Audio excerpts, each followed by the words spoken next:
Hey there, Silver-Tongued Devil here, and in this episode we are going to be continuing from 0%, trying to get this figure up to 100%, because that is where IDU life begins. We better actually have a look at what I'm going to be doing today, hadn't we? Because I haven't really decided. We've got lots of little achievements that need doing. Lots of kill so many of a thing and do so many of a thing. So I figure I'm going to just get out there and just play, and we'll see what happens. What I am also tempted to do as well is see just how good, because a lot of the stuff that we've done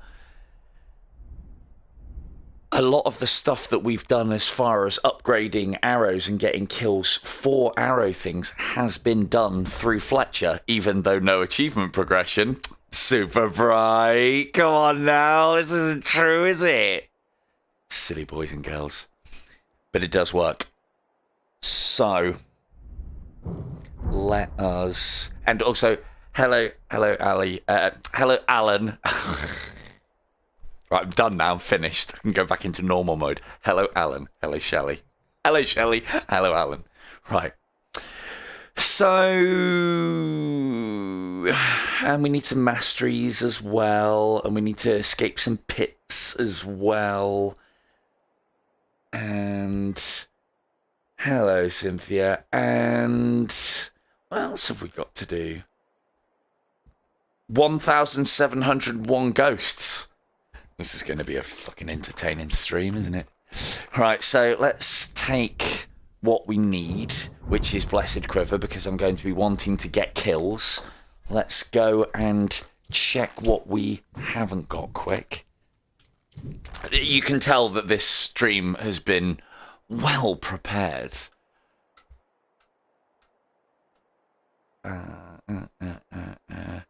Don't think I've got any of the arrow upgrades at the moment, which means everything is on the table for this. Cool. Have we got much in the ways of desolation? Anything to do left in desolation specifically? Bats.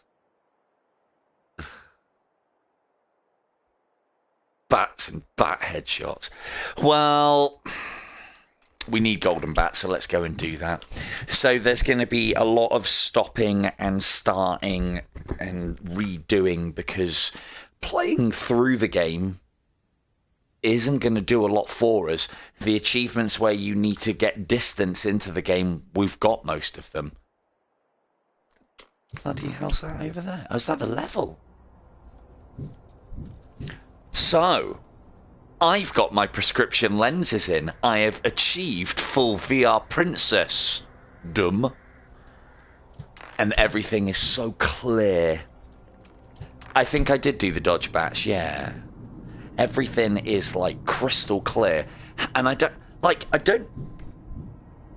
if you guys can see that, but I can see the monks very clearly, and they are like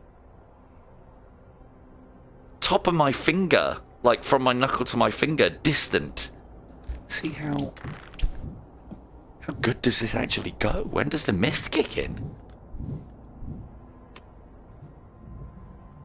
Huh? Fucking never. Well, look at... Hello. Yeah, everything looks a lot sharper. Except my aim. I do find the tracking... I mean, there's combinations of things going on as well, but I'm finding the tracking better for sharding. And the old PICO. Although my shots do seem to be up and to the right a little bit. Where are you?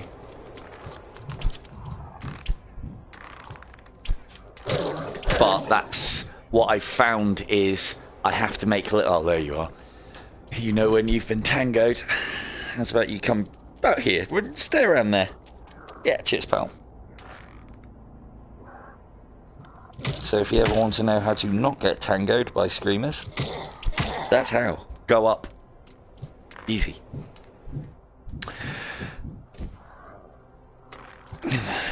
Yeah. Aiming not so great at the moment.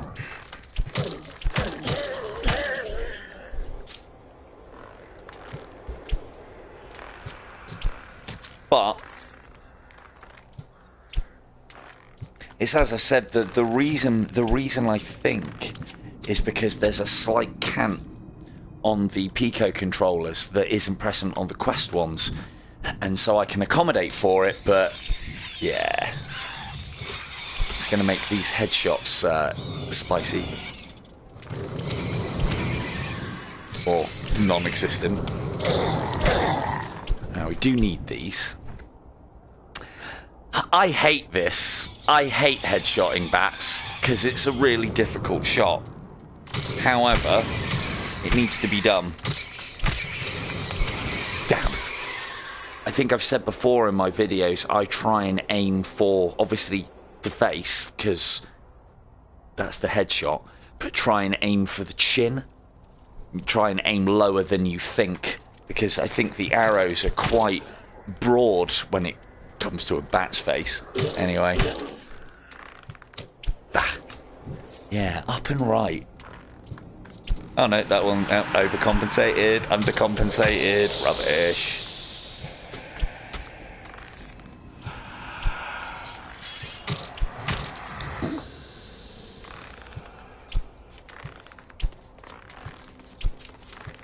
Yeah, I don't think I'm going to be winning any awards for accuracy on this one, not just yet anyway. But it's all good. Because we don't even need headshots at this point. We've got all the headshots we ever need. This would, at this point...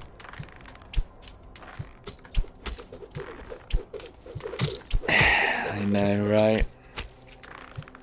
Yeah, just don't get me started, Vega. Alright, just don't get me started. Really know how to push my buttons, don't you? You know, there's one thing that I hate about Super Bright. Vega is, of course, talking about the little exploit that I found where you could shield bash bats and it counted as a headshot, which was great. And then they took it out and they never told me why. And I did ask and they never told me why. Ooh. Don't know what I'm worried about. I don't even care at this point.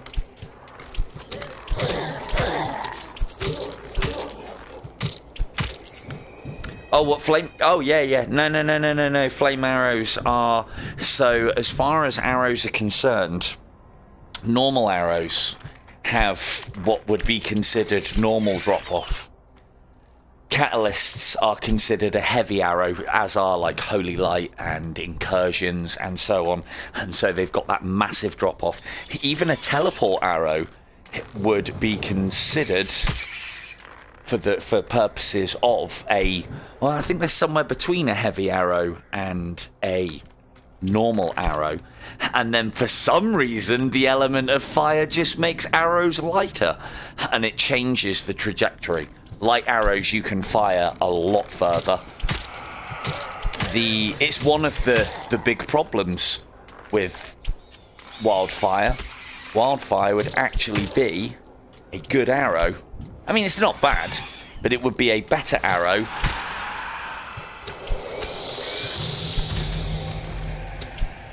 Hello, K2. Yeah, well, you got no excuses. I've been doing the same streaming times for the last, what, half a year? No, nobody ever gets notifications. I never get notifications. No, I wish they were the same. I wish normal arrows were the same as wildfire, but A, they've got to make some sort of differentiation between them, I think, to make them feel a bit special. And B, if they were the same, then they wouldn't be different enough, and so there wouldn't really be much of a point. Oh, 2 seconds. Oh, I can actually remove it now and have a quick look. Oh, hello. Oh, I thought... Sorry, Tim. That sounded like Kim. Hello, Tim. Bloody woman. And chatting in my ear. So yeah, they, as far as wildfire is concerned, it would be a good arrow, but that change of arc means... That change of arc means... Ooh.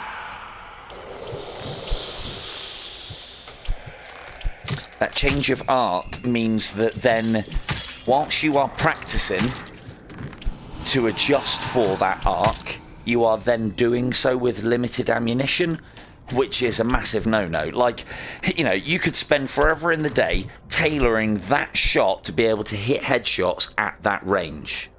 And we can do that because we've got unlimited arrows. It doesn't matter.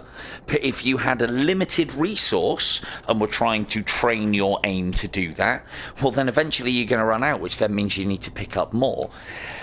And again, you've also got the problem as well as it's doing more damage. More damage means, as he picks up the equivalent of, more damage means less health. Less health means less headshots.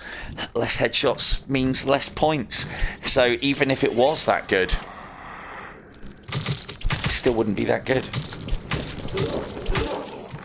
We can actually maybe have a look at that in a minute.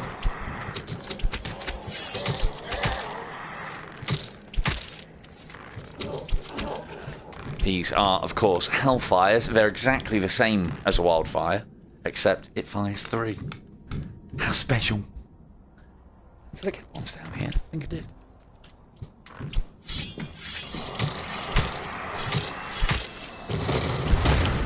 Interestingly enough, found out by our own Camille, the second and third arrows actually do less damage. I could demonstrate. It's giving me all the arrows that I need tonight, isn't it? Actually, possibly even show it off. Watch this, and with the new added lighting feature... Well, that hasn't worked out so well, has it? Can I go up there? Nope. Totally legitimate terrain. I've seen trees float before. Let's look away. So, as far as... Where's a good spot to demonstrate? Probably up high. Normal arc. Come on now. Aim for that over there. Would be that. If I hold that same arc and reach, you'll see that they go a lot further. Not a massive amount. It's more the... So, you see the dip.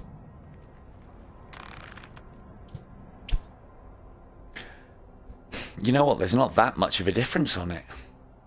Not as much as I thought, but there's definitely more dip on a normal arrow than there is a wildfire. There's definitely a higher flighted arc from launch to your target, which, if you are training yourself to get those headshots, is not good. So, and I don't know where Cam went. Maybe he, I don't know, work called, most likely. He had things on. Real world issues, I would imagine. Can we actually go in there? No! Can't even explore the little ruin. Right, we've been downstairs, we've done all that. Yeah. It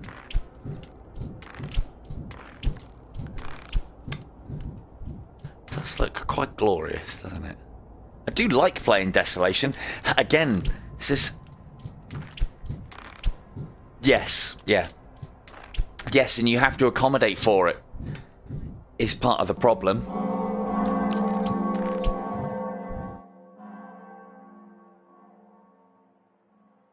Nice. Oh, so yeah, but you usually play standing, don't you, Tim? You usually play standing, though. Is that forcing you to normal height, but you can at least play seated, I guess? Here's what I'm getting from that. I definitely had the same issue as your good self not so long ago, but I think mine sorted itself out from the last time I played. Okay. Yeah, mine sorted itself out, thankfully. I said we needed wildfires, didn't I? Shoots him with a regular arrow. We also need back headshots. It's too much work to do. Bats are a great one for getting your pestilence kills. Okay, easy job. Well done, sir.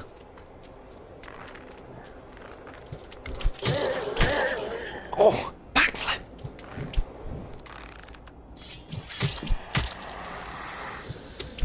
Oh, almost got the eye in. Yeah, there we go.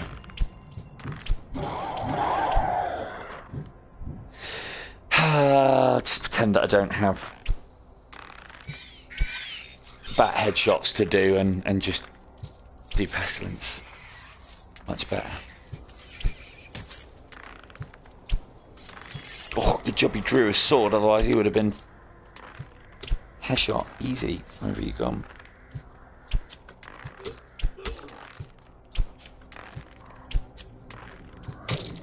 Got ya.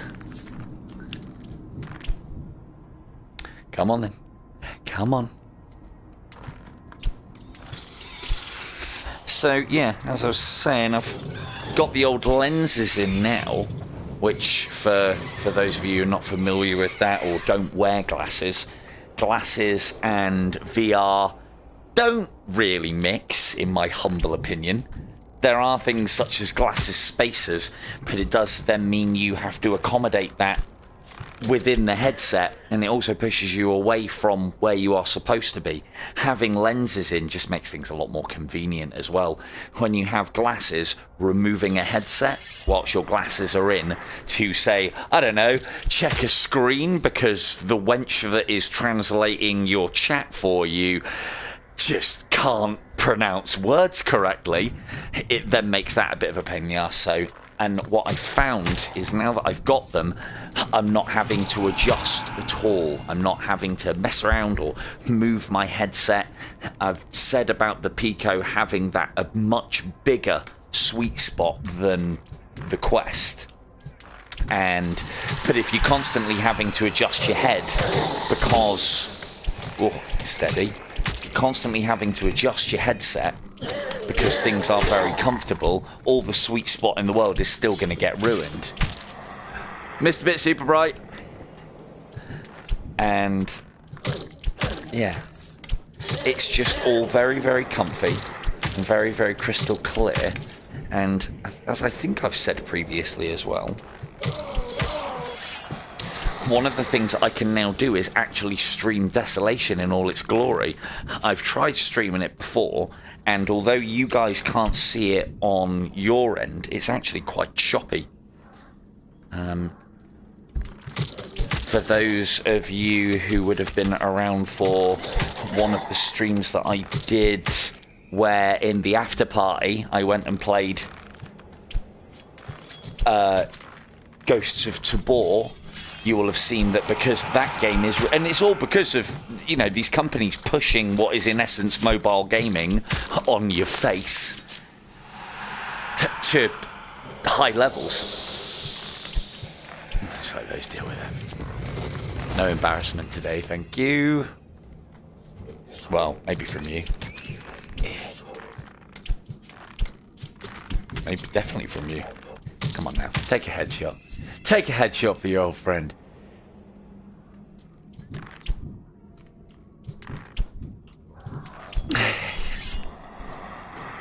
Yep, you got it. That's exactly what it is. And there's like, as a glasses wearer and someone who doesn't really, you know, I have to wear my glasses a lot, but I don't really want to.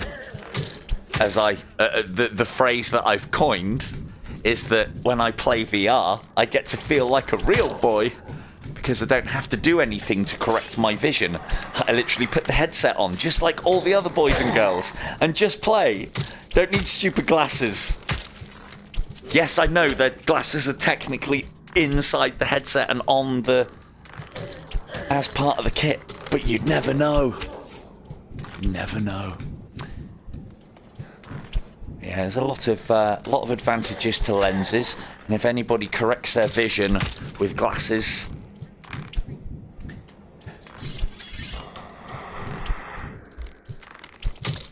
yeah, if anybody ever corrects their vision, exactly, Pinocchio indeed. If anybody does like play in VR with glasses, as Al was saying, so that side of things where you got to line up your glasses, and you've also got to maneuver them as well so that they are comfy on your ears, because you've got this fucking rig around your head as well.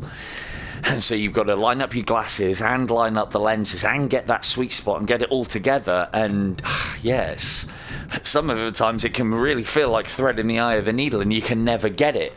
Oh, and least we forget that you get like a little smudge on your glasses. Then you've got to take the headset off, and you've got to take the lenses out, and then you've got to give your glasses a quick clean, and then you've got to put them in again, and you'll probably jam a finger into something, and you have to clean it again. You people with your hawkish, elvish eyesight have got it too easy. Way too easy. No love for glasses or glasses people, but ad lenses make us all feel like real girls and boys. Well, you know my shooting's on if I'm landing moving headshots. Not quite yet. Alright, I'm getting bored of back headshots already. What have we done? Must have done at least 1 million by now. Let's do... no, fuck them. Let's do those. Steady on, pal. I hear an orphan. Now... she's definitely seen me. The difference with orphans in this game, one of the things that people may not be aware of, is that, and Desolation is a very good example. Or on the lenses, that's damn right. And sometimes it's that bad. It's indeterminate. Is it on my glasses? Is it on my lenses? Great. Now I've got to clean both. This is the other thing that I think I've spoken about, like in the lenses for as well. I'd imagine the actual headset lenses are one of the most expensive bits of kit within the entire thing, because they're obviously ground lenses and will have been ground to perfection, hopefully. And by getting the actual lenses, not only are you correcting your vision directly into it, but you are also protecting a very expensive bit of kit with a, well, not cheap, but, well, definitely cheaper than replacing a whole headset. You get bad scratches, even light scratches on your...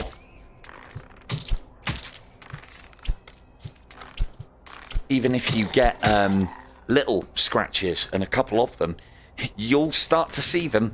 When you get immersed, they do disappear, but I don't know, it's one of those things when you know there's a scratch there, you're kind of looking for it, and it's annoying. So yeah, as far as one of the things that I can use Desolation for as a good example is, if even at ridiculous distances, I mean like stupid distances, then you would be fine. But as a general rule, even at long distances, if you see the orphan, she's clocked you. Other enemies can't be alerted at those sort of ranges. Even at really high cycles, you can see them for ages away and they won't react. Orphans, however, if they've just spawned, there is a range that you can sit and they won't detect you. But you've always got to assume, especially on these big open levels, if you have seen the orphan, she has seen you. And that's another reason why we don't play Desolation, because, yeah, it's just a lot harder. And as someone said, you need to... Yeah, it's exactly the same rules. Exactly the same rules as Purg.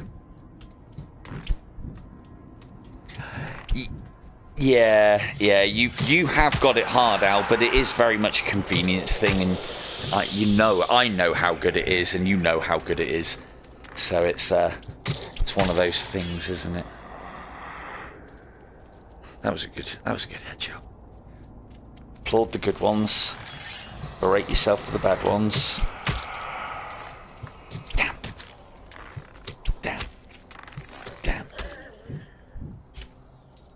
Missed. Ha!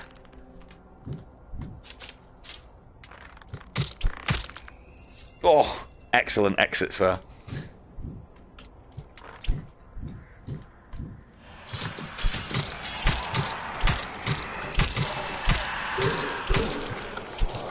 Come on. Whoop.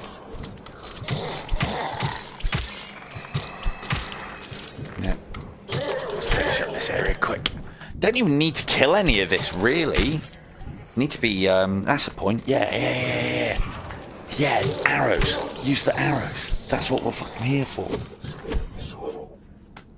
So what I'm going to do, so I can get maximum usage out of me curses, is going to try and reduce enemies to within a sliver. Because for a curse kill, it has to be the actual curse effect that kills the enemy for it to count, just like that.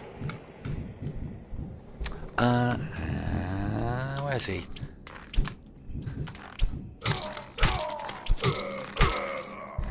Give me a sec. Have a quick wet of water. And hello, Tom does stuff. Welcome to the stream. Right. So, more special arrow kills. Again, as I say, we're probably getting to... Damn it. Probably getting to a point where we would be better off... Jump to him. Come on. Thank you. We're getting to a point where... Do you want to curse him then? Are you ready? Probably getting to a point where we've got enough of the arrows unlocked, and this is actually quite an important point as well. You need to have the arrows unlocked, I believe, before you can start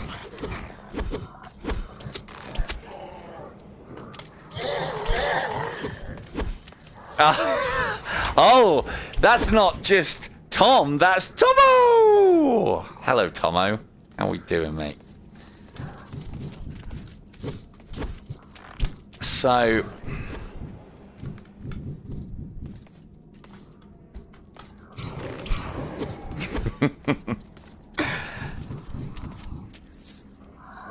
Come on. Come on. You can do it.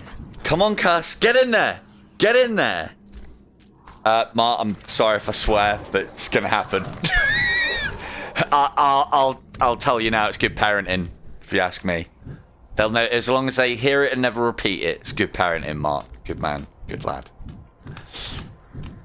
So, yeah, one of the things that we can't do is... They should take care of themselves, and we'll bring him over here. Come on! Come on! Ah! So yeah, if we don't have the arrow unlocked, if I remember rightly, because this is definitely the case with others, if you don't have the arrow unlocked, if you went into a mode that would give you the arrow to use, say for instance you started a fresh profile, unlocked Fletcher, and then started getting kills with arrows that you haven't unlocked yet, so that their upgrades were not available, I do believe the kills for those would not count. There's been past examples of that. I haven't tried that recently, but that might be something that we can have a look at in the future. Bit light on the old clicks tonight at 0% everything clicks. We haven't heard one yet. Have we heard one yet? No, we haven't heard one yet. Now, I do know I need to get a mastery on... Ooh, curses. This is a good level for curses.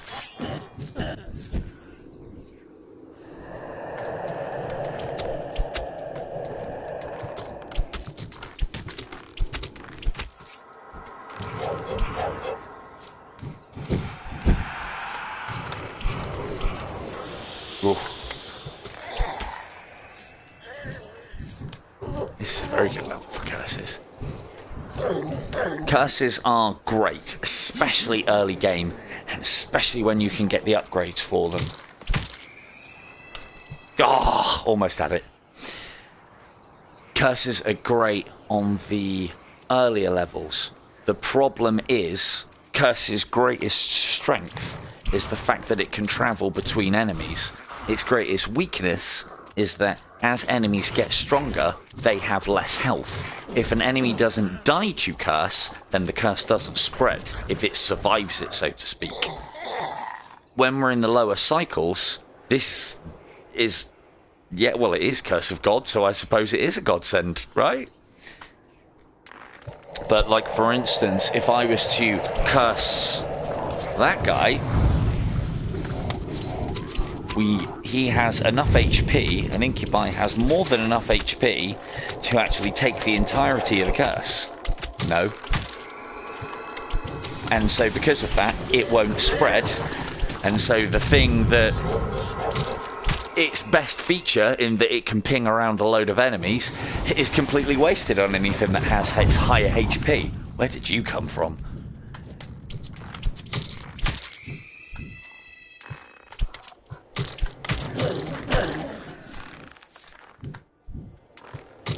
Aren't I always a podcast for you, Nob? You stopped watching ages ago. You've seen way too much IDU. Mud Runner, actually, I played on the Game Pass for when I was after achievements. And you know what? I was ready to hate it, and I really enjoyed it. There was something very satisfying about getting through some of the courses, or, well, no, not courses, some of the trails and tracks, and, like, completely messing up with trailers and tipping them over mountainous roads and down into forestries. Very satisfying when you got it right, and it was even very satisfying when you got it wrong, so yeah.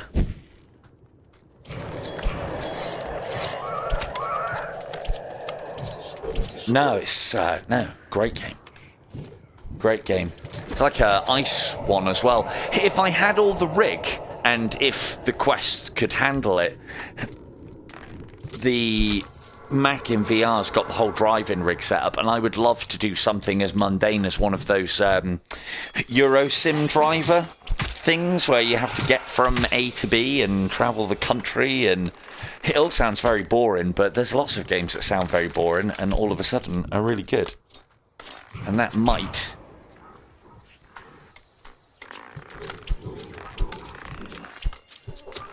oh yeah. Yeah, so that's exactly what I'm talking about. If anyone's watched Mac's Gran Turismo 7 streams that he does on the PS5, he can literally, he could probably break his wrists if he doesn't let go of the control. It's got that much force feedback on it from time to time. Are you going to work? You are going to work, lovely. So this is all additional kills. This is one of the things that makes the get kills with... yeah, we'll just let you work. One of the things that the whole just get kills with... oh, there we go. Bane! Now, I think that was get most of the... yeah, I know, right? This is the extra little bit of power that the PICO has to its self, and everything's just a little bit clearer and a little bit smoother and a little bit better on the streaming experience, which is why, I'll be honest, now that I've got lenses in my headset and the whole battery thing, interchangeable battery thing going on, and the comfort side of things, my Quest 2 days are probably numbered. But again, that doesn't even matter, because anything that I'd want to play with anybody, it's all crossplay. So the only thing that I'm missing out on is my library, and it's the only thing that I would tell somebody who already has a Quest 2 and is looking at a PICO. I mean, you know, now is not the time to start talking about that, not with the, hopefully, the Quest 3 on the horizon. But if you were looking, if you knew that you weren't going to get the next one and you wanted to get something now, and you could get it in your country, Quest 4 would be the one. Have I got a medieval? No, I haven't. I saw Indie playing that the other day. I know it's out. I was looking at a medieval, and the other game that I think our Ravishing Siobhan put up was Dead Hook. Yeah, I think it's Dead Hook. And I looked at that one, and that looked a little bit more up my street with the movement and the grappling side of things.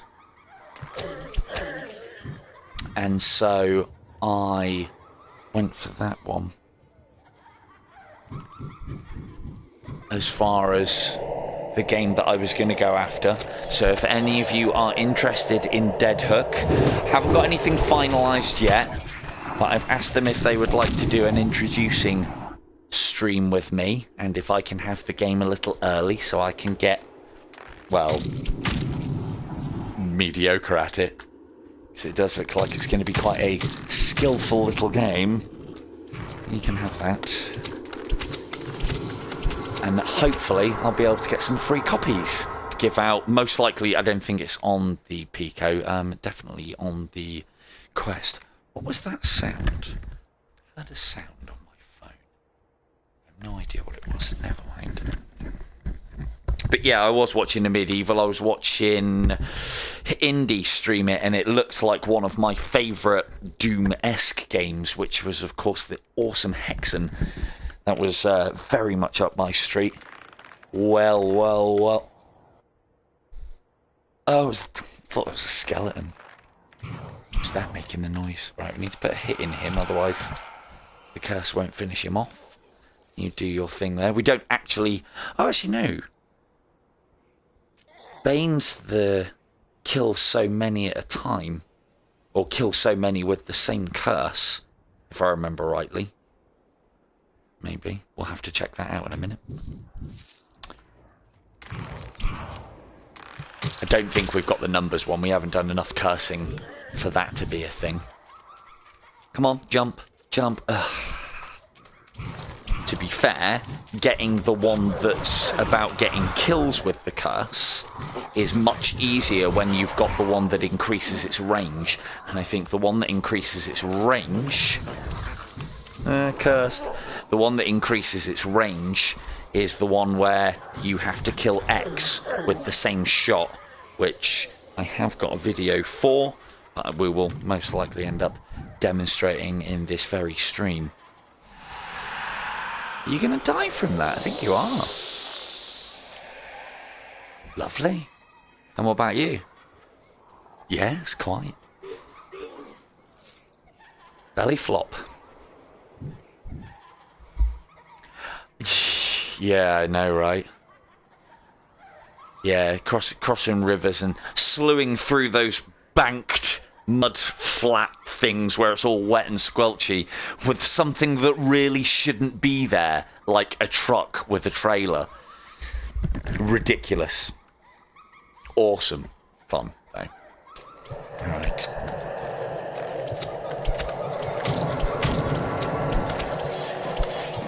I have got that, so I've got that one then, so we still need the curse one. What other thing is curse good for? Well, let's see if we can find out its another use. Whilst an orphan is cursed, it cannot teleport away. And curse is probably one of the longest damage over time, or DOT effects, in the entire game. Does last a good old while. Note how she is really far away from me, and because her life bar is still blue, she wasn't allowed to teleport those first 2 times that she tried. Come on, headshot. Come on. No, that's not going to work. Gonna have to get you on the rise, aren't I? Thought you got away, didn't you? No, not this stream. Not with these lenses. Sorry. Right, let's have some wildfire, because we need to be getting some kills with that as well.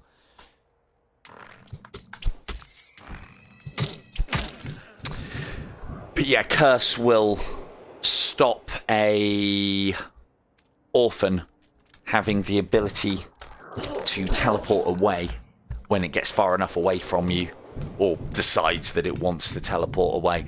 In fact, any damage over time thing that an orphan is inflicted with will stop it teleporting away temporarily. Anything. If it's taking damage, it's not allowed to teleport.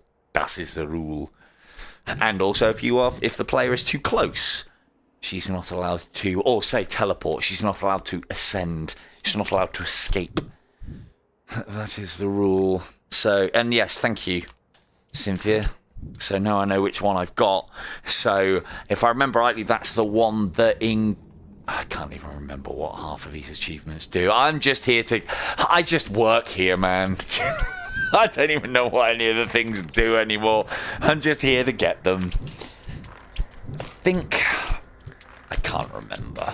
One of them increases the range, one of them changes or it adds to the damage properties. But unfortunately, unlike Winter's Bite, it is said the correct way as to how it works, which I'll explain in a minute. In that I think Bane is the one that does the additional 5% damage based on enemies' current health when they get inflicted with said curse. You're going to need one of those. That's not going to work. Hopefully you'll go to there. Gonna spread into those bats for me and be a love. Yes, yes, yes. So again, bats, another great way to get your kills for not just pestilence, but also curse of God.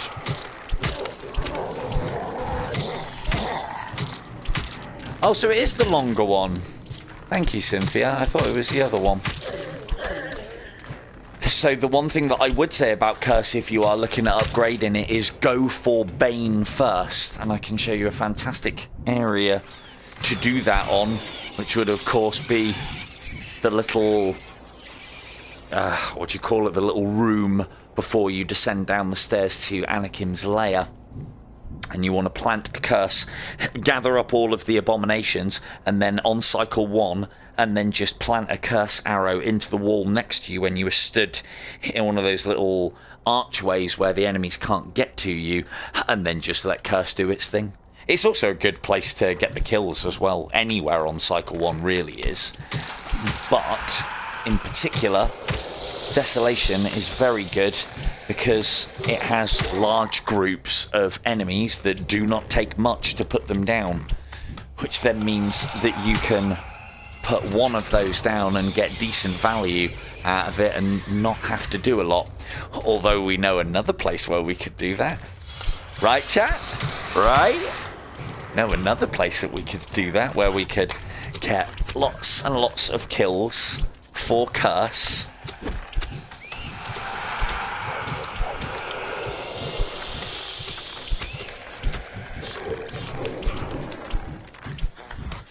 You can just die.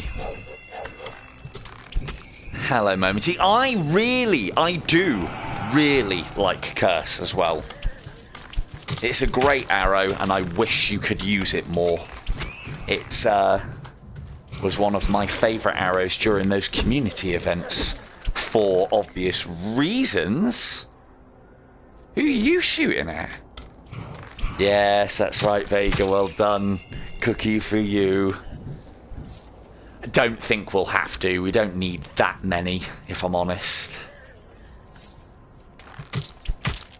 Gonna spread. We just got the Bane achievement. You said you were going to spread. Not going to spread, are you?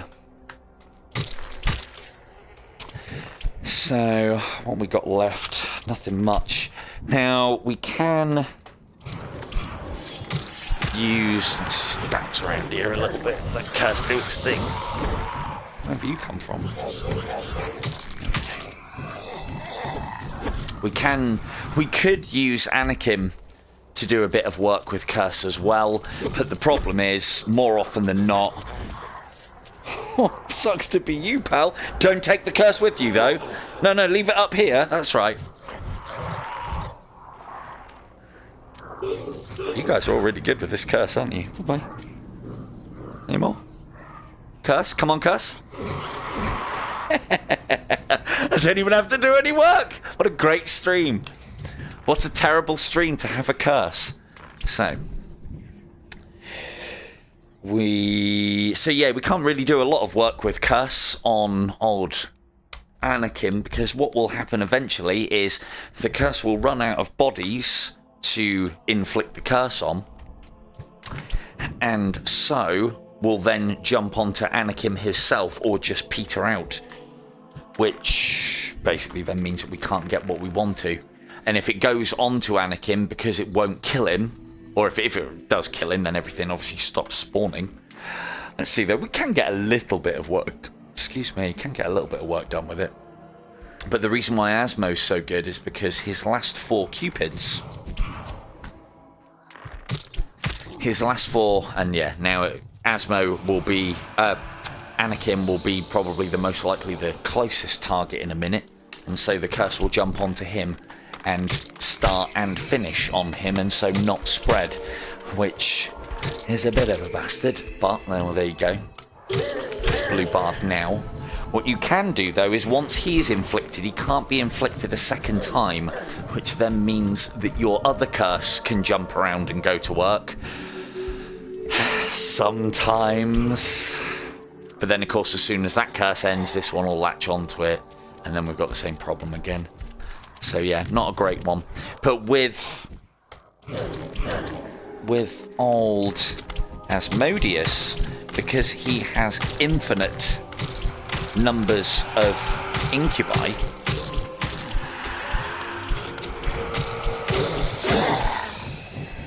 I don't even know what that click was for. Probably Desolation Mastery, wasn't it?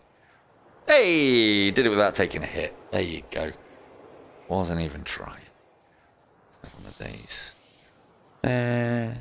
Not going to use Cataclysm. Pestilence is something that we do need. Oh yeah, of course, yeah, stick around. Stick around all you like. So yeah, because Asmo's got all of those... Cupids at the end, if you can inflict a curse on them, which is quite easy, you just down a Curse of God into the floor near where the 4 Cupids spawn. If you kill all the final waves of Asmo's last form, they'll keep coming back, and they'll keep coming back in a timing where curse will spread between the 4, and then by the time the next 4 come along, it'll be ready to spread back along them again. If you have it fully upgraded, that can go on infinitely. I know this because that's how I got us all those kills for that community event that got us our wonderful little shield that I don't get in the PICO version. This is really annoying. Now this is another, especially if you have the spread, another great one. Curse is fantastic. Listen to all this death, and it's just jumping from one to another to another to another, and it is a great arrow for, well, I call it defanging on Abyss, and I suppose you could call it the same on here, but I don't know. The reason why I call it defanging, killing all the Cupids before you do areas, the reason why I call it defanging on Abyss is because there aren't many Cupids around. In Paradise Lost, it's all Cupids, so it's not really defanging, it's like just standard dealing with the level and all of its problems. The problem is, if a curse goes onto a Banshee, it won't travel any further, because I think a Banshee can take just enough hits from it to not die, which then doesn't make it amazingly efficient. Probably see that live in just a moment.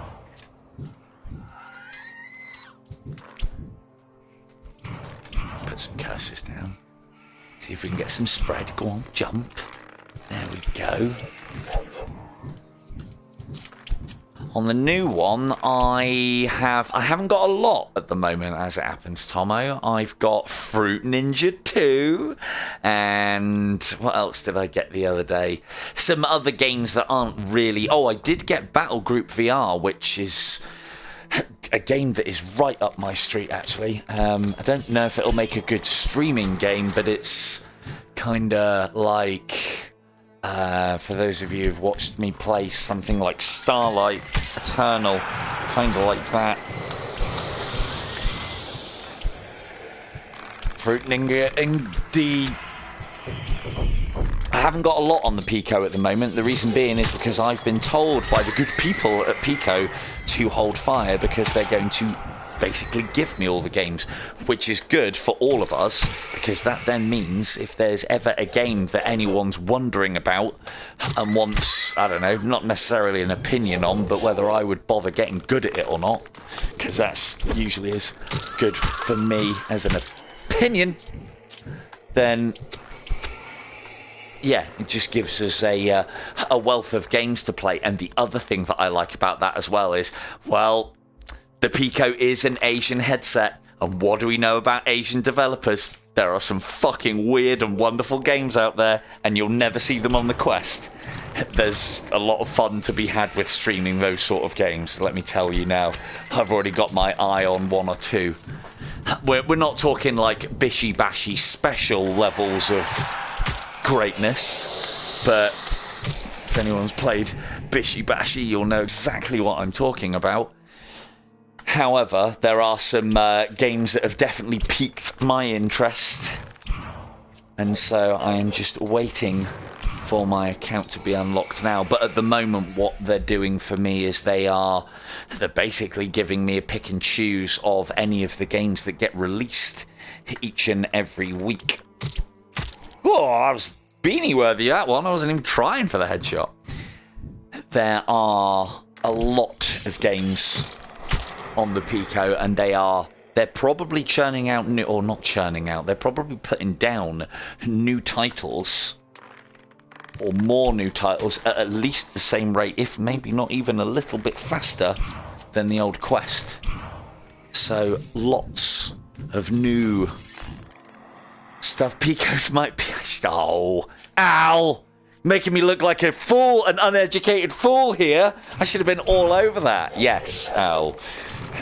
I just thought a really good phrase, chat. PICO'd my interest. Good one, Al. Well done. So yeah, PICO'd my interest indeed.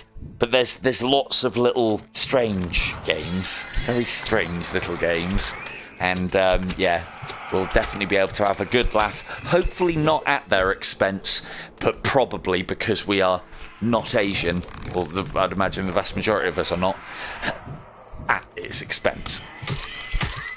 So, but it'll be good laugh and good little bit of publicity for some devs and such. My only concern with it is obviously you guys are my audience, and I know a lot of you won't ever have access to the PICO. So we will see. I am an educated fool, exactly. Now, Tom, let me tell you a little... Now, Tomo, let me tell you a little bit about my stream. And I hope you won't abuse this once you know it. Everything that you type out in the text chat gets read out to me. So you know how you just put rolling on the floor laughing about, what, 20 times? My lady just said to me, rolling on the floor laughing, rolling on the floor laughing, rolling on the floor laughing. Now I'm expecting a high level of maturity here from you, Tomo.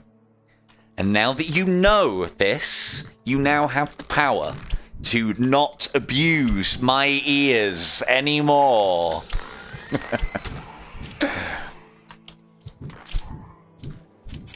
You didn't know previously, so it's all good.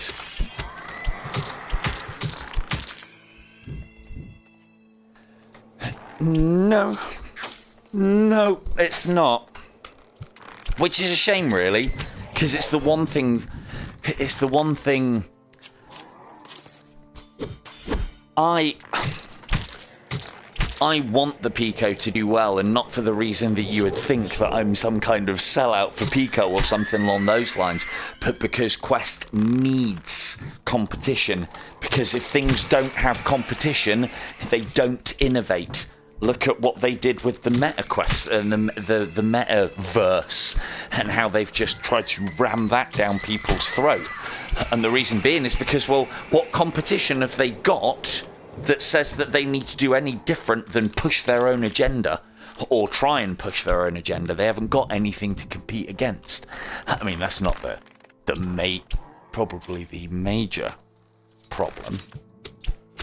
But my point is, because they don't have something of their own sort of size, they can just tell us what we want, basically, and we kind of have to swallow it. Although, it looks like it's the PSVR of all things, or PSVR 2 of all things, that may change that. And hopefully so. I want everything to do well, because the better VR does overall, the better off we all are. Oh! No worries, Tomo. See you later, mate.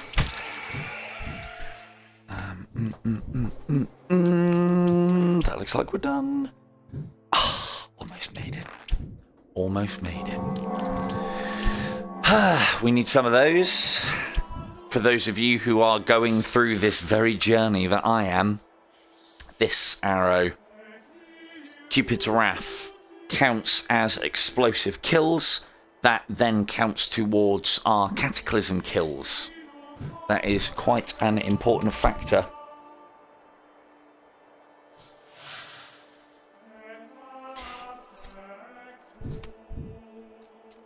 Yes, yeah. It's a bit of a strange one, the old PSVR. I want it to do well, because it can only be a good thing. It can only be a good thing for anyone on the VR front. I want everything to do well, because the more mainstream VR is, the closer we will come to a time where VR is something that everybody's doing. And ultimately, you know, we all know that it's amazing, but not everybody does yet. And the more mainstream it is, the more profit can be made from it. And the more profit that can be made from it, the more companies get involved in it. That all brings the competition, which then makes things more innovative and cheaper. That's what we like. Oh, where's she gone? Ah, Mister. Boo Earns. Didn't even see her. I don't need him anyway. It doesn't matter. What I need is these kills on the old explosives. Yeah, things are getting downgraded, but then that's the thing. No, it doesn't, but the problem is it's because VR still isn't there yet. It's an age-old problem that, you know, the PC master race, dare we invoke their very name and nature, have a problem with, is that there is so much selection and so many games out there and so much going on that games live and die pretty fast on PC, just in general, let alone PC VR. And they need, nice one, Nob, they need console gamers, basically. I know the PC Master Race might not like to admit it, but they need console gamers to keep their games going, basically, to bring those influxes of players and keep them going. I've had people tell me all about how Onward used to be amazing and the graphics were amazing and fucking Quest downgraded it all. It's like, well, yeah, but, you know, if your game hadn't got all of those Quest 2 sales, well, where would it be right now? Where would it be? So, you know, but then I'm probably the worst person to speak to. I am not a graphics guy. I want gameplay and I want comfort. If I wanted graphics, I would have shelled out for PC VR a long time ago. And I'm not going to. Not until there is well, you all know, until there is an amazing Warhammer or Warhammer 40k VR title, I am not touching PSVR. PC VR, rather.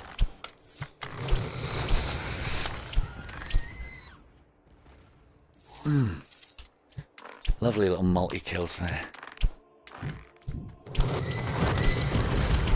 Do like this.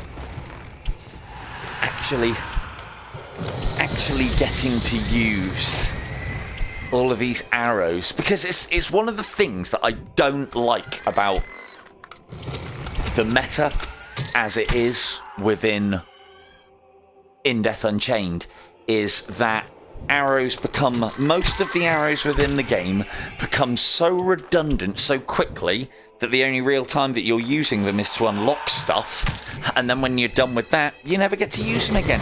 And they're really fun. Look, bam, everything's dead, and I haven't had to put any effort in, and I get to feel like a badass, and it's great. And you can have some of those as well, because we need kills from that. It's an absolutely excellent spell / arrow, whatever you want to call it. And it's got some awesome effects, and it looks good, and it does cool stuff. And use it for a little while until you got the upgrades for it, and then people like me online tell you that it's shit and that you should never use it again after you've got it all finished up. And yeah, ow, that's my first hit tonight. That's not bad.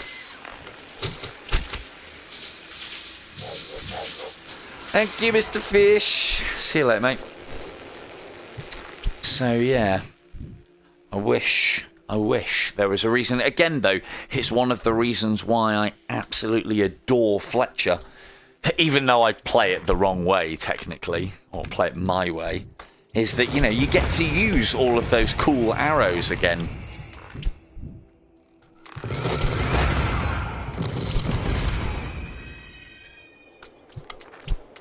Let's see, 0 effort, and they just fly everywhere. Do we need Tempest kills? Sure, I've got enough. Can't hurt though, can it? No, we need to do that. No. Which one was Hellfire? That one's Hellfire. Yes. Oh, actually, we can just take Gabe down nice and quick, can't we? Not that we need to.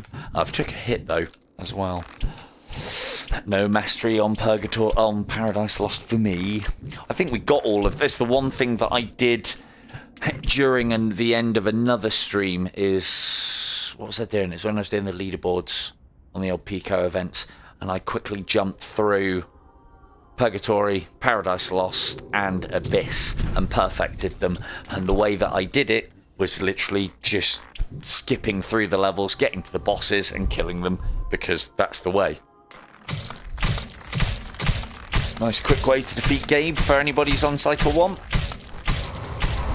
Tempest, and you will have Tempest because it's the reward for beating old Annie Bobs, Anakim the Abominable Little Bull.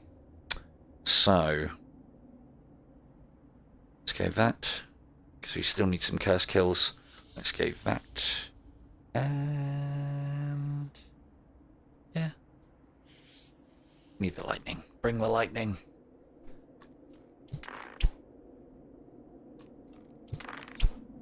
In my dreams, I imagine that all of you attempt this shot now.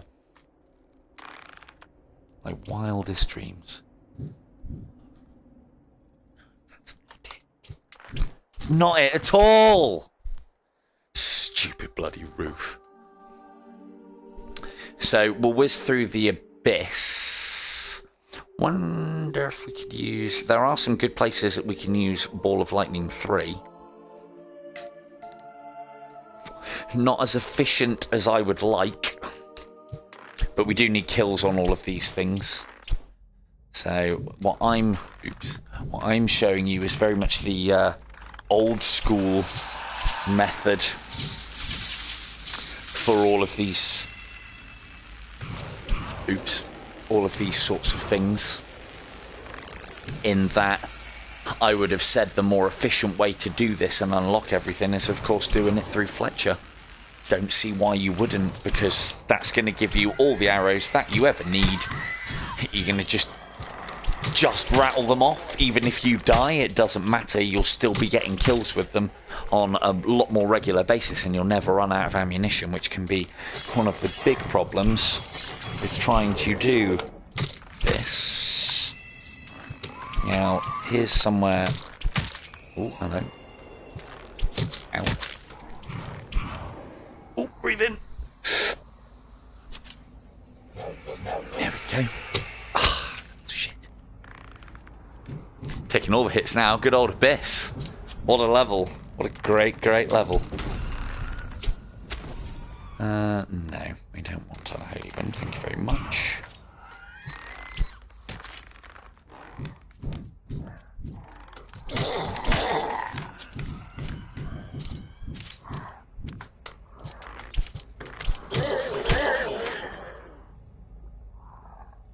A special, the difference between a specials run and a long distance headshot run would be, yeah, would obviously be scoring, yeah.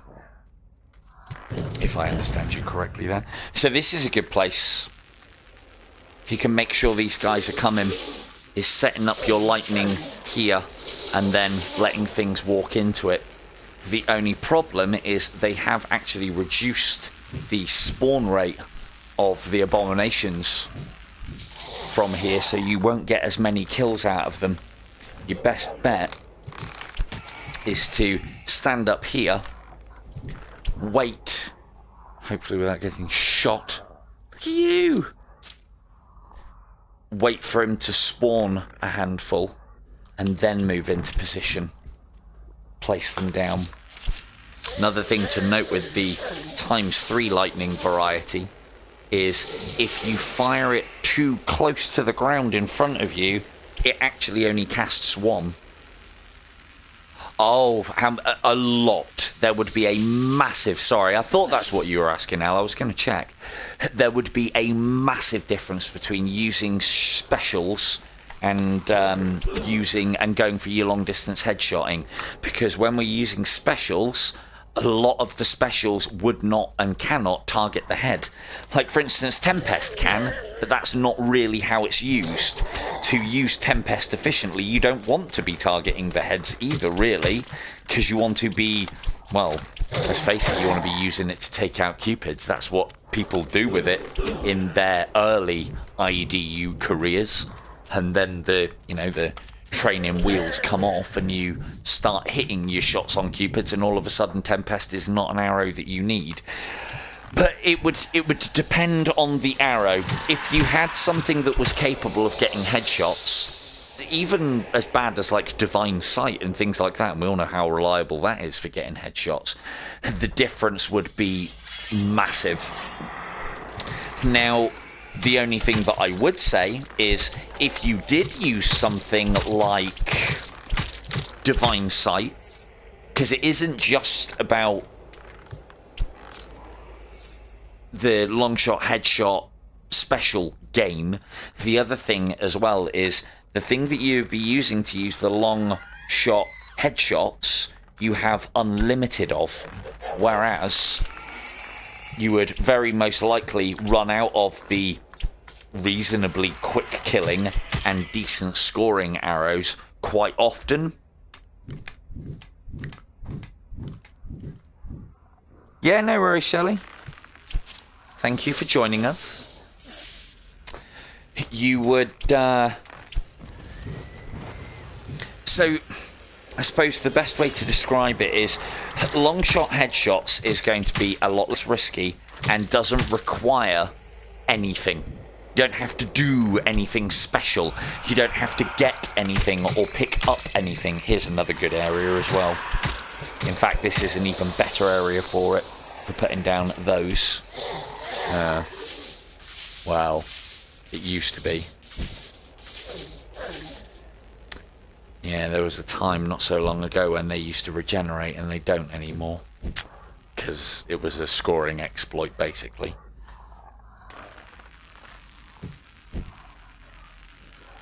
And they're not going to move either. But we can put them there, and there we go, there's another 4, and you might regenerate 1 or 2 more. Interestingly enough, at higher cycles, they actually they have a higher limit as to how many they can cast. I think it goes up by 1 every 2 cycles, or at least that's how it used to be.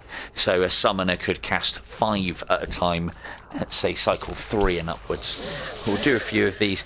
So yeah, as far as specials is concerned, it would then be about, you've got infinite of these and you can make up the distances and the ranges and get a lot of points. Whereas with specials, as we've seen from tournament time, you can get some very quick kills. You can, like, decimate entire areas. Now, the problem that you have with that in the main game is playing fast and playing at breakneck speed will lose you life. That's not a problem in tournaments because tournaments are only so long. But as you guys will all know, I would hope from what I've shown off, is one of the key things to getting a decent score overall is increasing your survivability. The further you can get into the game, the higher you will naturally score. So it's, yeah, to play the specials game and go through it would be counterproductive. What the actual score would be, I mean, we could look at past tournaments, and I would have said with the right combinations of special arrows, you could be getting 100 to 120,000, maybe 150,000 per world. But we're talking about very specific worlds there as well. Like, for instance, you would score less in Paradise Lost than you would... Actually, no, I suppose you'd score the same in that regard because you'd be killing things quickly. But the long and the short, Steady, the long and the short of it is don't. Basically. We unlock all the things so that we have them and that we are done. But as I've said, life begins at 40 and IDU begins at 100%. And although it might not feel like you are learning anything by doing things like this, and that's because people like me come along and say, hey, look, guys, there's a way to cheat and do it. Doing all the little things that get you up to 100% teaches you so much about the game that you need to do it. I was thinking about this earlier as well, because there are achievements in the game that you could quite easily avoid. You don't need to unlock Pestilence, because Pestilence nobody uses. You don't need to upgrade Pestilence because you haven't unlocked it. You don't need Divine Sight times 1 or 3 or 5. Thing is, you're gonna accidentally at some point bonk a Cupid. That means hitting it with the shield. Not what you thought. Well, let's get some of these as well. Oh, wait. Because it was one thing that I was looking at, is obviously it's an easy capstone for me to say, you know, life begins in IDU at 100%. And I think that's true of at least one profile, because then, you know, you can say you've done it. That is technically game completion. What people that are chasing the scoreboards, the scores on the scoreboards are doing, well, that's end game content. That's what you do after you have completed the game. And not all games have that. Some games are one and done, and when it's over, it's over. Right, won't bore you with this too much longer, but I do want to get the lightning kills. And then we'll go and do some farming of Asmo with curses. Just so I can show that off a little bit as well.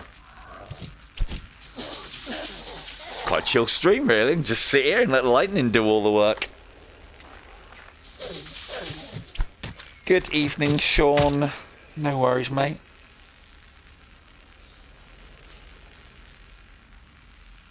I mean, yeah, you definitely could. And if you were unlocking stuff, then that is a completely legitimate way. But the problem that you would then have is the problem that nearly all specials have in this game. They don't scale. And because they don't scale with the cycles, then they all become redundant so quickly.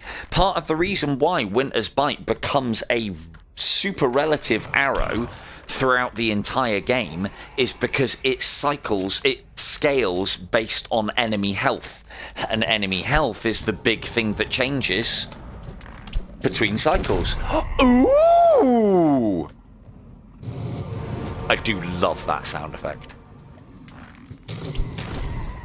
Got one more left of those to get, and then we're done. You know what? I don't think we need to be here anymore, because what am I going to get? Cupid kills? I could kill the Cupids with those. Curses is what I wanted to show off. Yeah, let's get the hell out of here. Have another. Have another. Have another. Oh, I do know what we did need to do, actually. We need to get mastery on... Oh, come on now. We need to get mastery on... agony, I think. Need to get mastery on one of them. Yeah, we need to get mastery on the Pit of Agony, which wasn't down there. Oh, hello, Titan. Haven't seen you for a while. For those of you who don't know, Titan increases is a pickup that you can get. It increases the amount of health that you can have by 1, confirmed by some of my own channel members here, that you can see multiple Titans within a run. When you get enough upgrades in the game to start you off at 11 health, you will only ever see one more Titan, which takes you up to the maximum, which is 12 blocks of life. And this is the reason why we say that the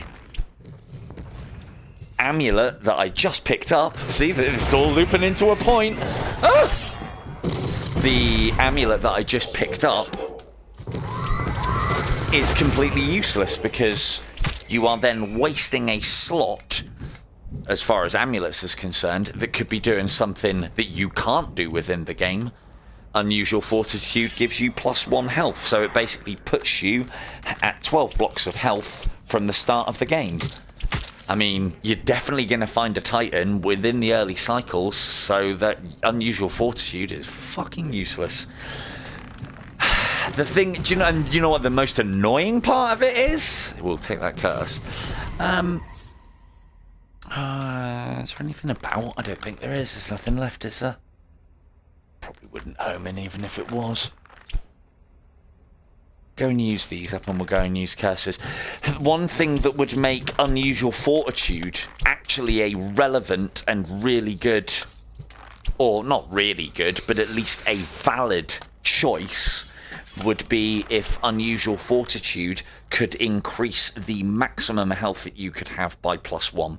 So Unusual Fortitude would give you +1, taking you up to 12, and then Titan would allow it to go up to 13, and then that amulet would actually be quite good, especially with how the meta's changed now, where when you get to a high enough cycle you can actually be killed.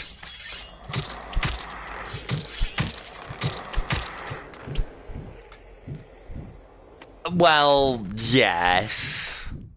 16? 12 plus 3? No, 15. Oh, and great. All right. Yeah, okay. Yeah, fine. Well, now we're just talking about technicalities, aren't we? No, it's 16. So he's talking about you can have 3 holy armors, you can have 12 blocks of life, and Grace of God. Grace of God would give you the equivalent of an extra spot of health, even at like low cycles. So, but that's not how Grace of God usually gets used. You'll usually be losing that to things that are doing 2 or more damage. So yeah, 16. But yeah, if... Hey, look. I can tell Sean's been holding that one back for a little while. That is a practiced. A practiced one. I'll show them, because they'll all say 15. I know I said 15. Wait, steady on, fella. Get some lightning in your life.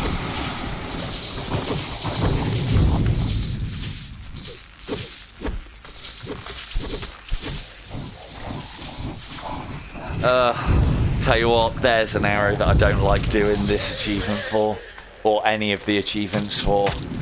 Such a bad arrow to do it for as well, and it also doesn't come up well enough or often enough. However, we've just killed the enemies that make doing Holy Light at least manageable, basically sitting in front of a summoner and then planting the Holy Light aura down. and then killing the enemies that come within it. Takes some time though. Definitely. I suppose we could make a start. See if we've got the bugged version. Bugged version? Yes. Ooh, look at that. That's not what Holy Light normally does. That is the bugged version of it.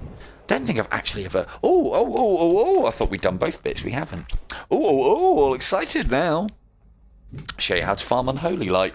Or, excuse me, or Holy Light, as it actually is. Right, now, one of the things I need to get in the habit of is checking my battery. So I don't rotate them out quick enough, we will get gasp streams like the last one. Because what I found is some of my games blurry. Hello, K2. Anyone else got it blurry? Quick look. Have you got it on HD?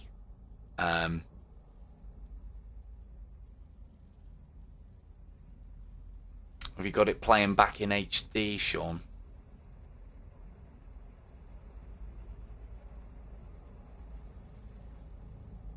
Yeah, it might be. Let me just have a look. Because I had to mess around with it the other day when we were having problems.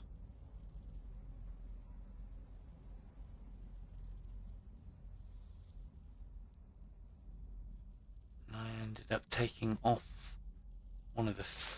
I might have taken off one of the filters. Let me just have a look at something in a sec, and then we'll crack on. Just you, Sean. Where's the filters? Where have the filters gone? Interesting. Oh, there. That big thing that says filters. No, it's still on. Good. It's not me, it's them. It's not you. It's me. It's not me, it's you. Yeah, no worries, dude. Yeah, if anything, you know, you should be getting... I don't know, Al's usually the one, my go-to on this, because he's the one that I know has been watching it on his TV whilst chatting on his phone since time immemorial, is that this should be one of the crystal clearest streams that I've ever done, and will continue that way because of the good old PICO. Right. I don't think the thing is, there's not a lot in it, but any little difference is something that I want to bring to the table.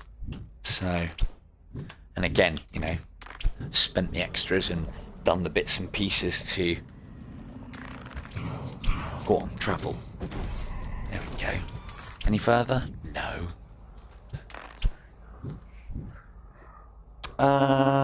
Yes, I was going to try and do some summoner spawning. Summoner farming, for want of a better phrase. Well, in that case, then that means we can be out of here as long as we can find... That'll be the skull popper one. Oh, that's the first one. Bloody hell. Bloody hell. So that was for killing things with skull explosions. So that would have counted as 2 towards the, I think, 10 times you have to do it. You have to get multi-kills with skulls. Or it might have been... I can't remember which one was which. Where's the pit? Got to be around here somewhere. Around that corner, maybe? On that one like that? Yes. Yes. They're the immediate. Do we want to have to mess around with all the enemies in there? Nope, we just want the pit. So if we enter from over here... Boop, then we'll exit over here. Oh, pit of despair. Don't think this is the one that I need. Oh, isn't there one for doing it quickly? Let's... I don't even know if I've got that one. I assume I have.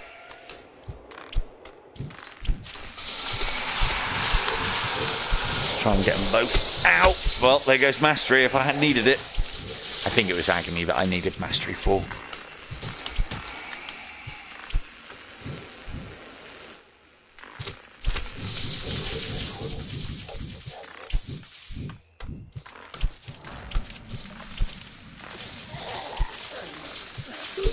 Lovely.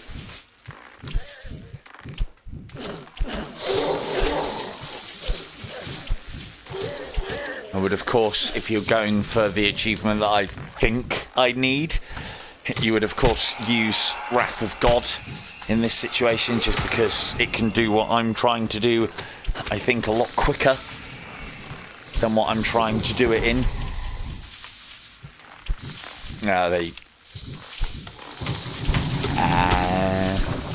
Internet issues. There we go, we didn't have it. So the thing to note with that one is it's what the game can, because it says complete the pit within a set amount of time, the trial one. It says complete the pit within a certain amount of time. Now, although we haven't completed the pit... Hello, fellas, how you doing? Although we haven't completed the pit... What's that? Oh, it's unholy. Oh, or holy, one of the two. Although we haven't actually completed the pit, by killing the incubi at the end, that is classed as completing the pit. So what you then need to do, or the way that you need to play it to get this timing one, because I've seen a lot of people struggle with doing it fast enough and not having the arrows to do it, and that might be because they're trying to kill everything.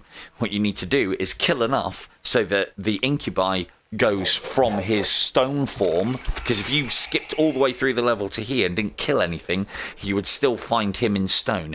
You kill enough so that he unstones, kill the incubi.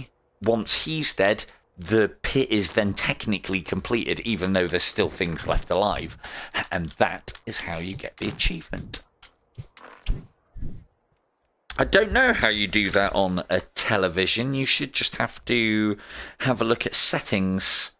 Oh, that's the first time we've done the Pit of Despair. Bloody hell. Maybe it was the Pit of Despair that we needed to perfect then. Bugger. Anyway, never mind. We're not here for that. We're here for summoners. Now, if I was a summoner, where would I hide? Yeah, if it's anything like YouTube, I don't think I've ever done it on a television either. But if it's anything like YouTube, it'll be as Al says. I will defer to Al's better judgment on these things, for he is the YouTube telemaster. Shame I can't give you titles in my chat other than mod. That'd be quite a good one. Alan, Master of Television.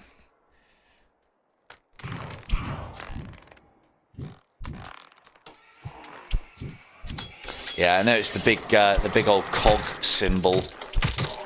Normally. Hold on. Yeah, if you guys want to come up here and get some curses, great by me. Let's go. You two? Come join the Curse Conquer party? Ah, you lost it. Nope, you got it. Let's go one for you. Let's get this going a bit quicker.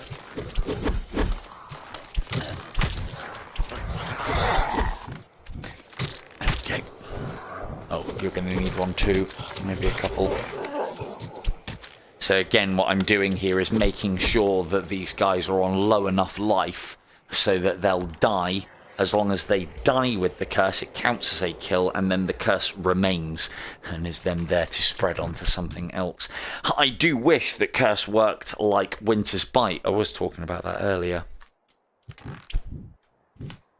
Your missus might just be off the internet, or what she was doing might have buffered, or what's the word, cached. So it's like done all the downloading for her program, or whatever it is that she's doing, and doesn't need to use your bandwidth anymore whilst it's doing it. I don't know, computery stuff, innit? So,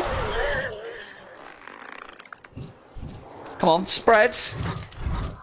Bloody lazy curse. So,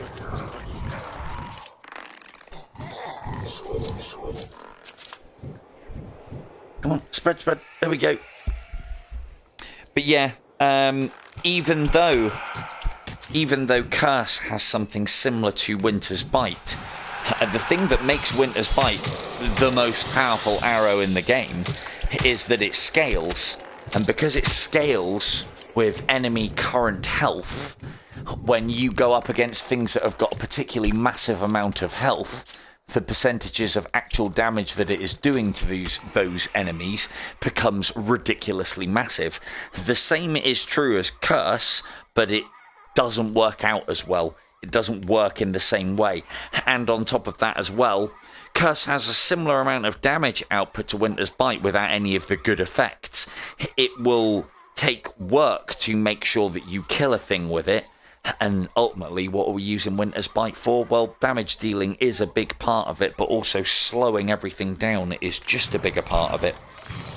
Now, let's make sure she can't go anywhere. Once we sort out all of your friends. Note how she is far enough away from me to be able to run, but can't. Well, she can now, but we know where she is, so we might be able to stop her, which we did. Now that's... Note how she was here, and she was going to go straight up and escape. Because I was above her, I technically block her escape path. Do not rely on it. It is not an exact science. It's something that you should do as a last ditch or last minute attempt, because you shouldn't be losing orphans ever, not at these stages. I was just showing it off. It can, however, be useful at those quite high cycles in areas where you can't possibly get in and get the orphan. But it doesn't come up enough that it's something that I've really shown off or become a staple tactic. But again, these are things that we put in our pockets because there might be tournaments where that sort of thing becomes useful, or there might be various game modes where that thing becomes useful, or, I don't know, it might be useful in IDU too. Who knows? Not me.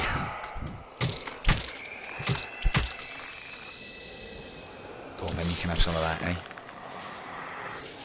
Yeah. There isn't any summoners on this configuration, is there? Bloody hell. Is there? No, there's not. Well, that doesn't help me out, does it? Well, I can't show you off what I was going to show you off, so we don't need to be here anymore. Although we do need to be killing incubi, so excuse me, excuse you. Suppose I can... I remember the old days and being doing this. Brilliant. Even that. Fantastic arrow. So good. At this stage, very much so. But again, although that's done a ton of damage, as I've said in my missiles in a minute videos, Curse. Anything that has what we would class as DOT, or damage over time, will stop the orphan going. What I did on top of that as well. So yeah, if you... Right, hang on. Let me just make sure I get this correct, because you're probably going to be taking notes. So, if a orphan has a damage over time effect, i.e. pestilence, curse, wildfire's fire effect, or curse, pestilence, wildfire, or winter's bite. So those are all damage over time, or what I would class as tick damage, damage that ticks off of them. It happens every second or couple of seconds or what have you. If a orphan is taking that, they cannot rise. They cannot rise away. They can still teleport, I think, but they can't rise away. They can't exit. And then what I did on top of that is the orphan had made her way down the stairs and couldn't teleport away. Once the effects had finished on her, she was able to. And I positioned myself above her. And basically what we found is, if you imagine that the orphan has like a... Well, I can show you, actually. I can show you. I can show you without having to double tap the side of my PICO headset. If you imagine the orphan has this around them, this is a really good example actually, has that around them, and if you are within that but above them or below them, they still cannot teleport. If you are above them, more often than not that will just cancel the teleport. If you are below there, I like to call this like the sphere of influence. It's kind of like what you have with the exorcist, this circle around it. You have to imagine it. Obviously, it doesn't actually have that.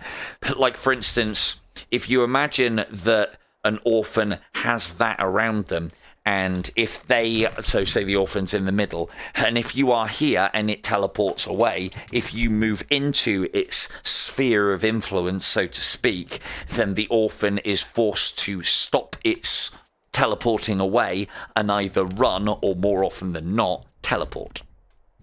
So, yeah, it's a nice little circle of candles. That is a very good example. So, what we like on life, we do need a little.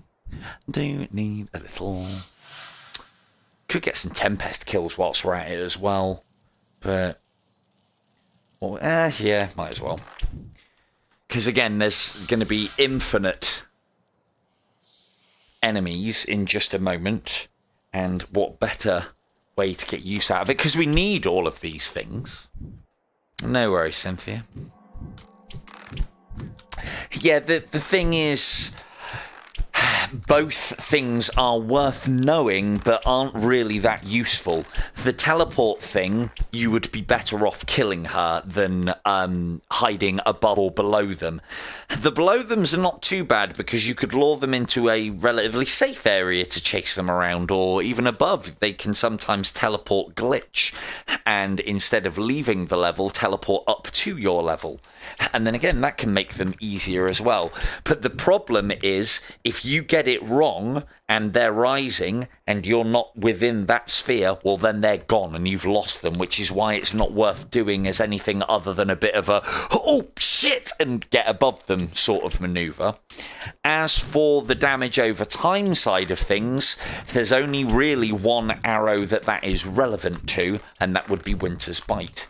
So doesn't matter about the damage over. So it's worth knowing because you could use Winter's Bite to delay an orphan getting away. It also freezes it for a split second when you hit it the first time, or when you hit it rather. It doesn't freeze it solid like most enemies. It kind of freezes them for like half a second. And then the orphan remembers that it's not a regular enemy and is made of solid gold and then just fucks off. So, but yeah, the Winter's Bite side of things can be the difference between it running away whilst having tick damage coming off of it and actually teleporting away. What you will find yourself doing potentially at later cycles is you can put a Winter's Bite into it, deal with all of the other enemies around, knowing that even if it does run off, it can't teleport away, which gives you a few more seconds to clear the area, then go back and deal with it. At much higher cycles, you can put a Winter's Bite into it and then a Winter's Bite into all of the other enemies, knowing, safe in the knowledge that you can finish them off whilst they're all under the effects of Winter's Bite, and the orphan still, you've bought yourself some time with the orphan, so to speak. That does a job, if I remember rightly. Yeah. There was a time, but Super Bright took it out. There was a time when you could, if I remember rightly, you used to be able to plaster the front of here, or not even plaster. You could put a few lightnings here and then pop the blisters, and then it would just act there's like a lightning shield and kill every skull that comes at you, but they changed that so that lightning doesn't do damage. I think it doesn't do lightning shots fast enough to do them all. Used to be a very easy way to defeat Asmo. Well, the skulls bit anyway. But not anymore. And again, it's one of those things, it's like, yes, it was an easy way, but you then, like, creating yourself a crutch. Ooh, I need such and such an arrow to be able to defeat such and such a boss.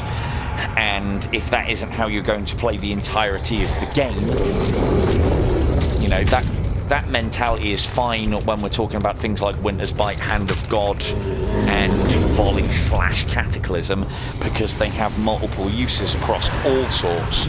But, as I've said, Lightning soon gets to the point where even when you've got it fully upgraded, it just can't do enough damage and can't kick it out quick enough.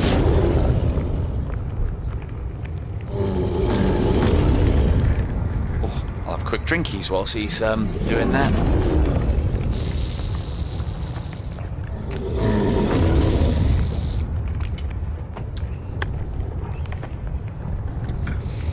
So yeah.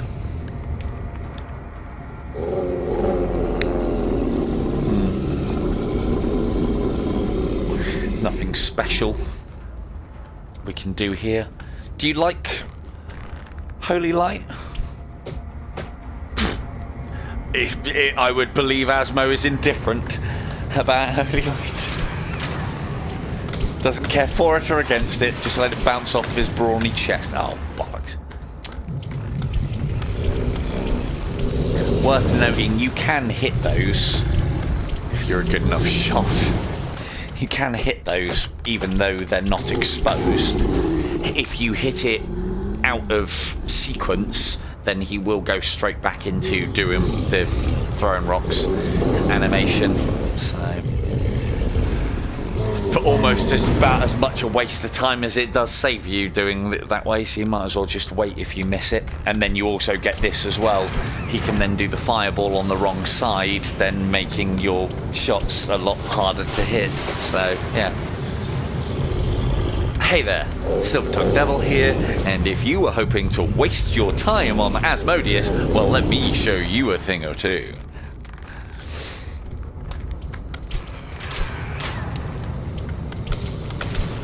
But there are, to be fair, there are times when he glitches anyway, and we've probably all had it where you shoot him on one side and he goes to the wrong side. I've had that a few times. Told you why I like going here. I won't say it again. So what we're going to do is we're going to try and get the Curses achievement all finished up. Oh, I've only got 2. Shit. I don't want Holy Light. Now, we are going to have to untraditionally kill everything here. And we do that. Normally, we would just kill the archer because we don't want all of this nonsense showing up.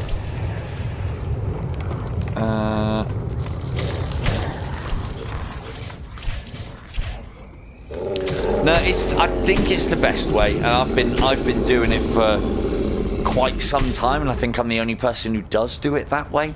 But I just find myself a lot less exposed. I like the idea of taking the wrong path, going the way that the enemies are not set up for us. Where's Curse? So we put a Curse right there, and as long as these guys are in range, he's moved. This might not work now. Might have to do. It hasn't taken. What about now? Come on, come on.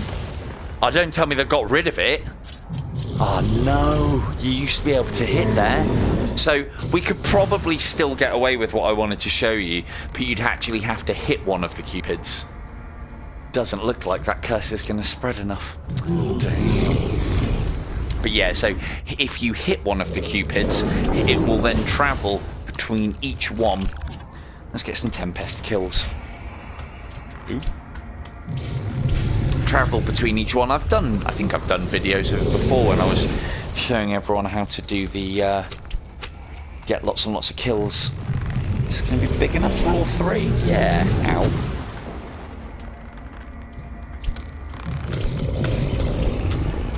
I think even if you hit asthma, I think it's too far away, if I'm honest now. I don't think I've tried. But we can still get some Tempest kills, but I suppose Tempest kills are the ones that you don't want to farm. They should come pretty naturally.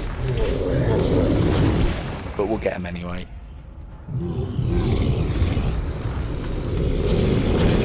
Not really too worried about getting hits here.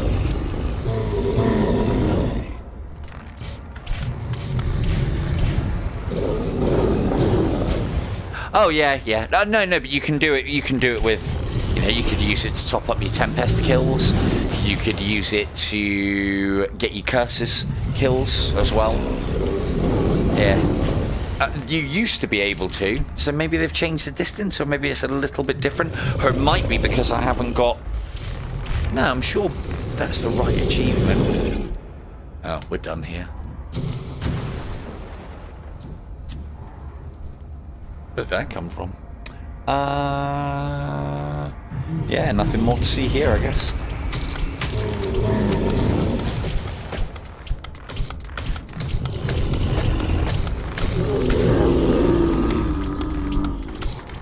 Ow.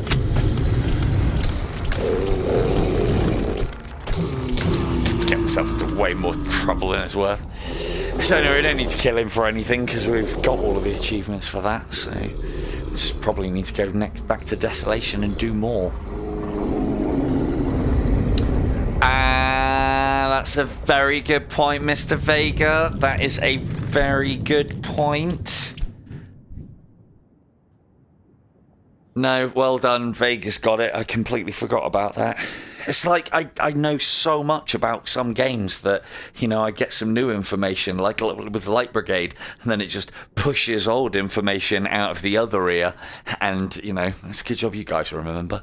So, yes, Vega is quite right. Because I haven't died, the distance of Curse being able to spread between those cupids hasn't updated yet, because upgrades on arrows.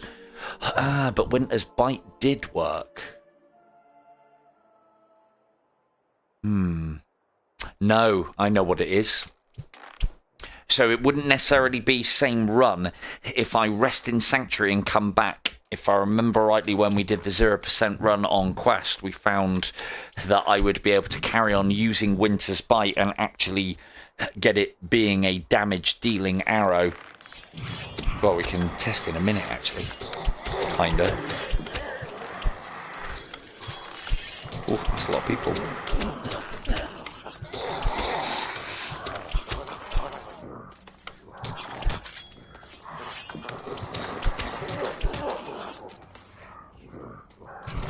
Can you guys just drop over? For sakes.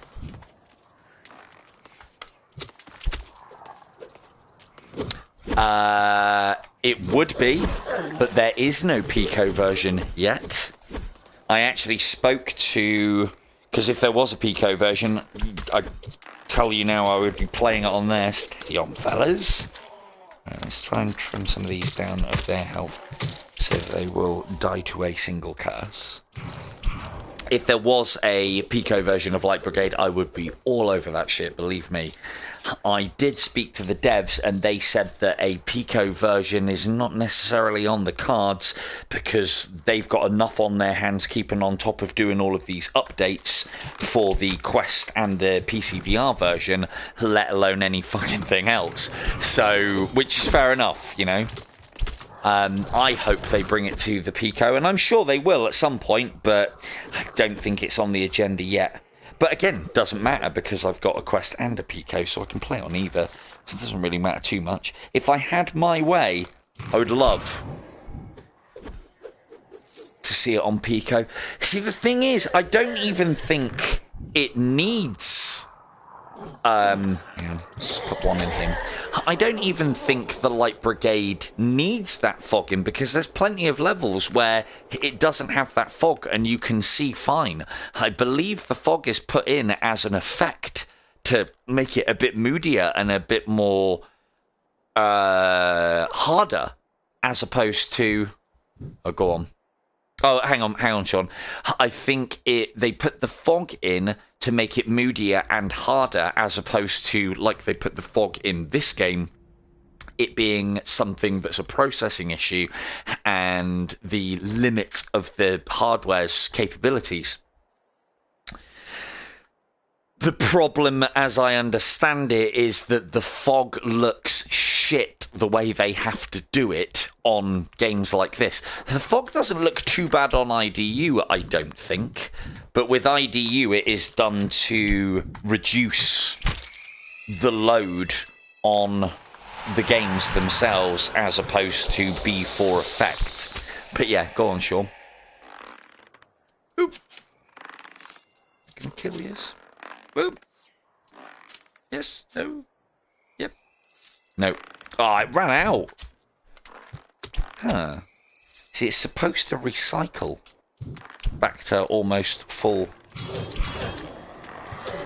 health when it does it.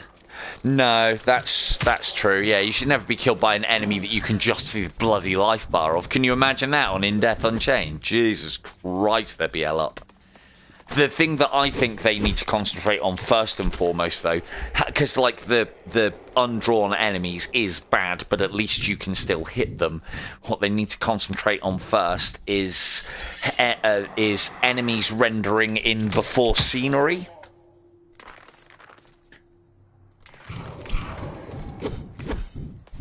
I mean, it doesn't matter either way, because I'd say get rid of siege.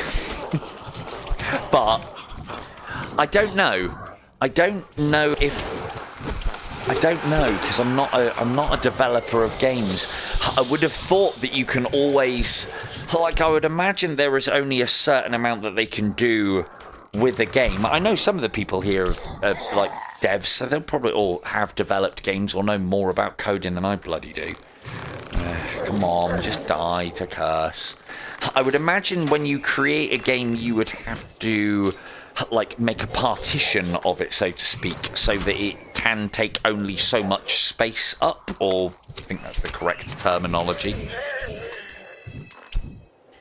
Oh no, Siege. Siege is probably taking up a big portion of this game's running memory, or memory that it's allowed to use. But yeah, with the I would imagine with a game, if you make a game within the engine or bits and pieces, you either have a limit that you can work with, or you partition a limit.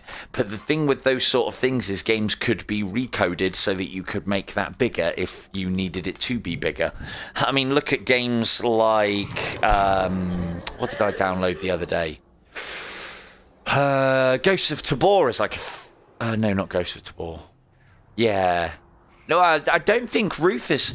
don't think Ruth is a games dev. I'm trying to think who in here has said about that before. I know Norb knows a little bits and pieces about that. I think... who else? I can't remember now. There's definitely some in here that have said about it before, and like confirmed things that I've thought, and also shot things down, quite rightly, that I've thought about games and the way they work, because I don't fucking know. I just, again, as I said, I just work here, man. So, right, there's a pit. If it's immolation, we could do with getting that. And what better way to make sure I can mastery a pit, if it is emulation, then getting a load of OP arrows to make it nice and easy. Oh, look at these OP arrows. Thank you, game. Alright, let's get some life up so we don't embarrass ourselves first and foremost. And let's get a quiver as well. Lightning's still relevant at this point, but again, once you get past sort of like cycle 2, 3, you find that lightning can do enough damage to kill enemies, but the problem is it's not putting that damage down fast enough to deal with those enemies before you get fucked by them. So, Let's just have a look.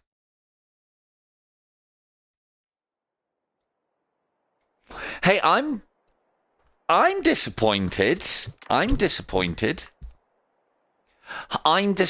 that there isn't going to be more content. However, I'm one of the biggest components and pushers of the whole, look, we have had it fucking good for the 30 odd or 25 or 25, 22 pound or 30 odd dollars that we have paid.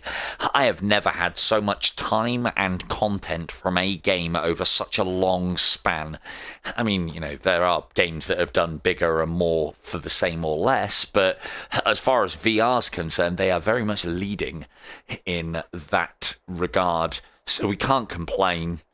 The one thing, the thing that annoys me is just from the business perspective, why have garnished such a feverish audience to not have the next thing ready? You know, they like, why they know that they've got an audience that are feverish about this game, cult-like, I might even say. You know, you guys turn up each and every week. I know it's not massive, like hundreds, but there's a lot of you that watch me. Everybody's willing to pay for more DLC, a different game, and more and more and more. I don't know why a company wouldn't jump on that. Maybe they don't want to be seen as predatory. Well, that's fine, but if your audience is asking for it, the customer is always right. So, what have we got to do here? I think I just need to get back in and just keep killing shit. Sinful Current, that was a prick to get. Again, we can kind of use the Asmo thing for that, but eventually you'll start shocking his horns.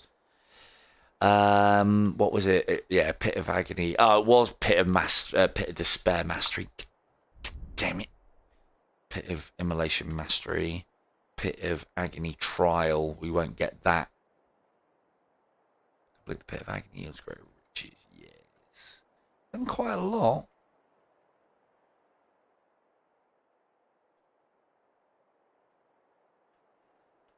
Yeah, but then the thing is with that, Sean, right, so the reason why I've come back here wasn't really to check all this, but I was having a quick look. How many have we got left on there? We've done Tempests. Killed 266 enemies. Ah, right, okay, yeah, it isn't as good. Damage based on 3% of enemies' maximum health.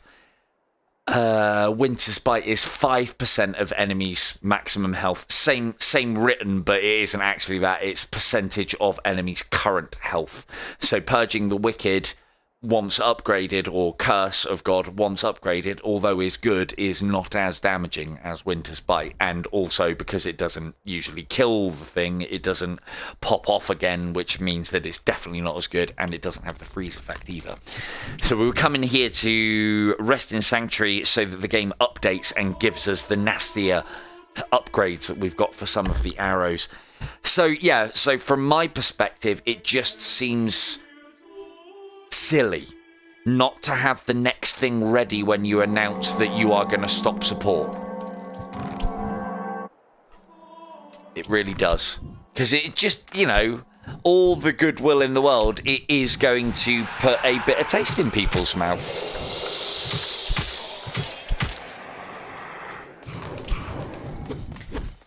No, that is true.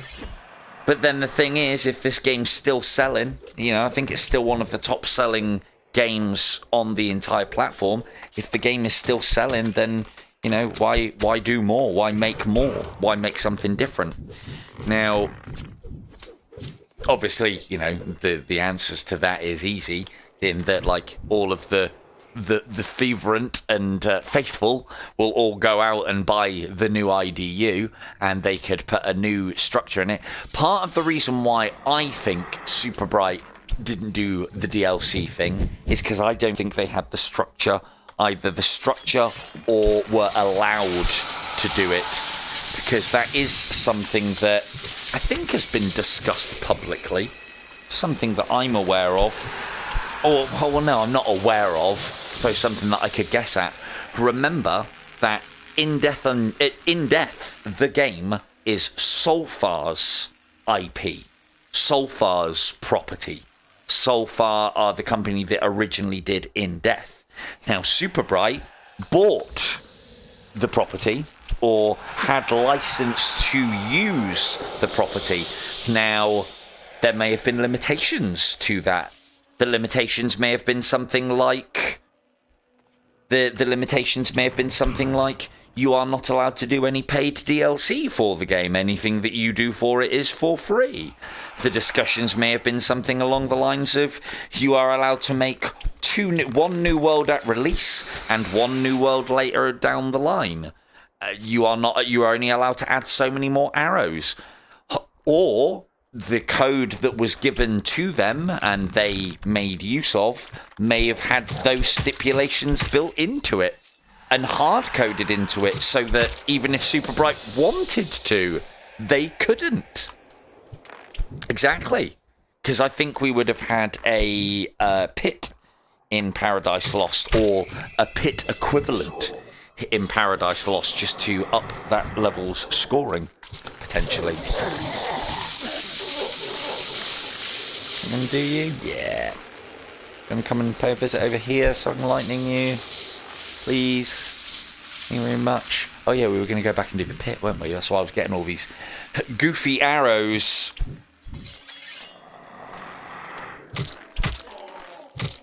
Now if this is immolation, we need to do this without taking a hit.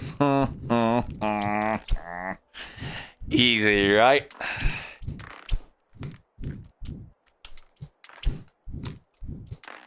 Bloody immolation. You know what's going to take the hits for me? Let's get this lot cleared.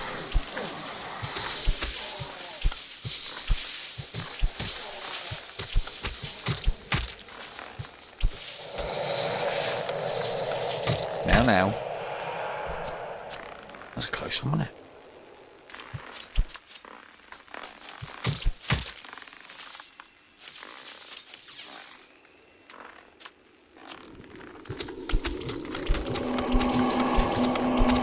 No, of course I don't. No, but that's the thing is, when people are passionate about things, Sean, everybody acts very differently. That's just how life is, isn't it, really? Some people have got the ability to control that passion, others do not. Some people can see the logical side of things, of an argument, and others can only see the emotional side of things. So... fact of the matter is, as I've said before and will say again, we have been absolutely spoiled fucking rotten up until this point by Super Bright and not been charged anything more than the price of admission. And I'll tell you now, as I would tell anybody that asked me, I used one of those 30% codes to get this game.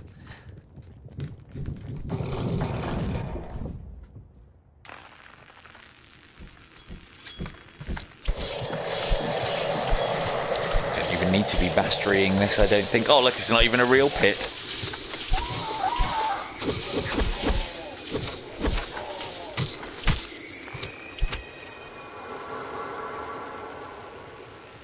Ooh.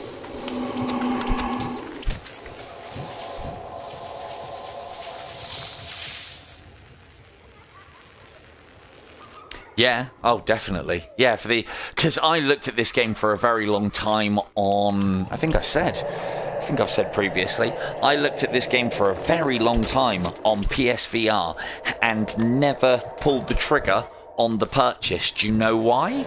I didn't like the fact that numbers sprang out the heads of the enemies. I didn't like that there were life bars, and I didn't like the fact that you couldn't turn these things off. And all of those things really put me off the game. And I also didn't think the graphics were up to much either. And I didn't think it was going to be my kind of game. And then obviously I saw it on the Oculus Quest 2. Because that's when I picked mine up, when I picked up my Quest 2. I didn't even buy it when it was on the Quest 1. Part of the reason why I didn't get it, the Unchained version on the Quest 1, was because I was told that on the Quest 1 the graphics and the performance hadn't crossed very well. And then I saw that they did an update to the game for the Quest 2, and to me it just looked marvellous. A lot of the draw distance problems and a lot of the problems that they had been solved. You down here? Yes, you are. No. Pit of Perdition is very much... Pit of Perdition is very much a real pit. Although I think we can all agree that any pit that has the combination of knights and skeleton warriors... I mean, just ask LG. He coined... In fact, if I remember rightly, he coined the phrase, and I highly agree with him. A pit that has skeleton warriors and knights in it is not a real pit. A real pit has skeleton archers in it, because skeleton archers are pricks. Skeleton archers are what makes pits difficult. I mean, archers as well to that. I personally find, and I'm sure LG does as well, dealing with skeleton warriors very easy, and knights very easy.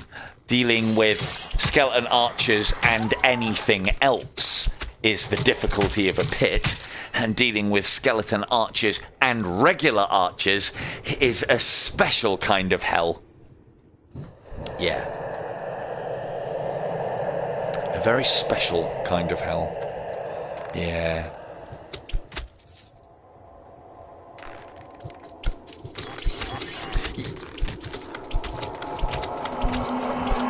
Yes, yeah. I heard a lot of people had issues with playing in Abyss as well on the old Quest 1 and in Desolation as well, in that game was just crash and burn pretty hard.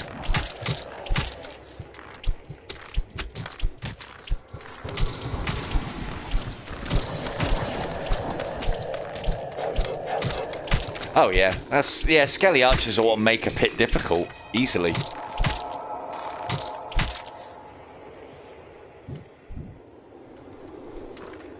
And then you listen to me drone on for thousands and thousands of hours, and you still haven't improved. Is that what you're going to say, mate?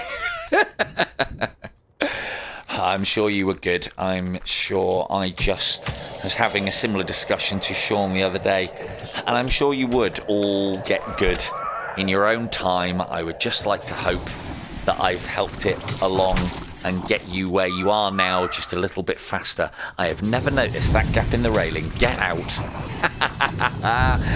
That's never become relevant until today. Played this level 1,000 times and I've never seen that gap. But yeah, so if I've saved you a couple of 100 hours maybe, then happy days. All my exploity little ways.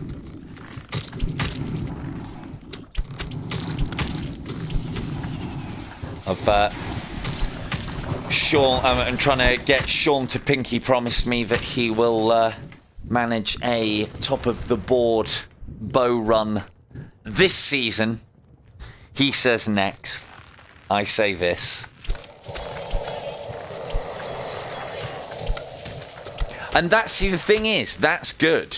Because there are other people as well that, I mean, you know, I can't credit directly for, but there are other people that have watched my channel and have gone on to accomplish brilliant things. And that's kind of where I get my satisfaction out of what I do.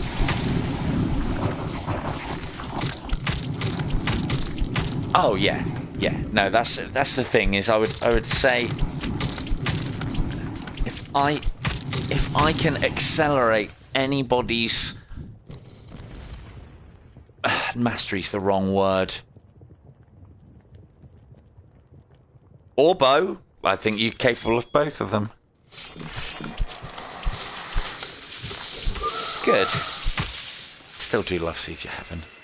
Don't know about the old PICO on it yet though.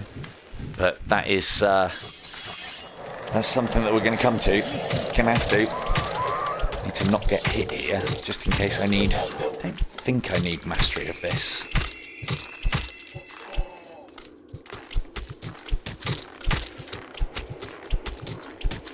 But yeah, as I say, if I've saved you a few hundred hours and maybe showed you a couple of techniques that have helped you get a little bit further, well then, happy days. My job here is done. I mean, I'm not going to stop, obviously. Never going to stop. It's always something else. But then, having said that, yeah. Having said that, though, I suppose it's the one thing that I will say is unfortunate is it's almost like, well, I can only tread over the same ground so many times before even I, shock, chat, listen to this, before even I get bored of the sound of my own voice saying the same old tricks and the same old things over and over again. But if there's new content on the horizon, and if there's always new things coming out, then I've got reason to retread that ground because things change and there's minute changes. If that's coming to an end, well, we'll always have the good times, won't we? And I'll always play this game, but I don't know. As stupid as it sounds, like I know that I need to put 100 hours into getting, or maybe 60 to 80 hours. Actually, it's probably a bit less than that now that I'm doing the cycle skipping thing. But I know that I need to put an awful lot of time into this game to get a big score down. And I've already done that plenty of times. So there's that. And I don't think I don't feel like I've got anything to prove. I do feel like I've got things to prove at tournament time, and I've done that recently. So that kind of box has been checked for me. Yeah, the testing streams, again though, it's like there isn't really much else that we can test and find out, if I'm honest. I think we've got most of it. The only thing that we can never truly figure out is why the orphans alert themselves sometimes the way that they do. And the thing is, we've got a best guess for that. And even Beanie said something along those lines, that there may be little jaggies and little holes within what looks like solid cover, but isn't. And the orphan can see through that because it's got a massive, not the sphere of influence, but like a sight range, I guess. So, but yeah, for me, the big thing is, I would happily, this is the stupid part as well, I would happily bin a further 60, 80 hours into a bow run and a crossbow run and do all the other bits and pieces that I would need to do across Fletcher and Purist and Mortal and Siege of Heaven and all the maps and all the bits and pieces. Like, yeah, you're not wrong, Vega. I would put the 300 hours, I would say it would be, and I'd love to do it while streaming it. The thing is, I possibly could with the PICO because I don't have to worry about the game's performance dipping whilst I'm trying to do the good stuff. The only thing that would do me over is, well, you've seen me plenty of times blathering onto you lot and then getting fucking killed by that. That's happened in the past. Or battery failure, that's got us. So there's lots of things that could get me, but as I said, I don't know. If I could get my scoring runs done just through a live stream, then I would. But of course, this is the PICO, not the Quest. So yeah. Just leave me rotting down in the foundation somewhere. So we will, we'll take a pestilence.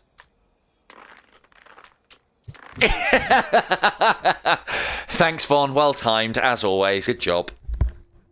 Little bit of pie. Pin on standby for popping big head. But yeah,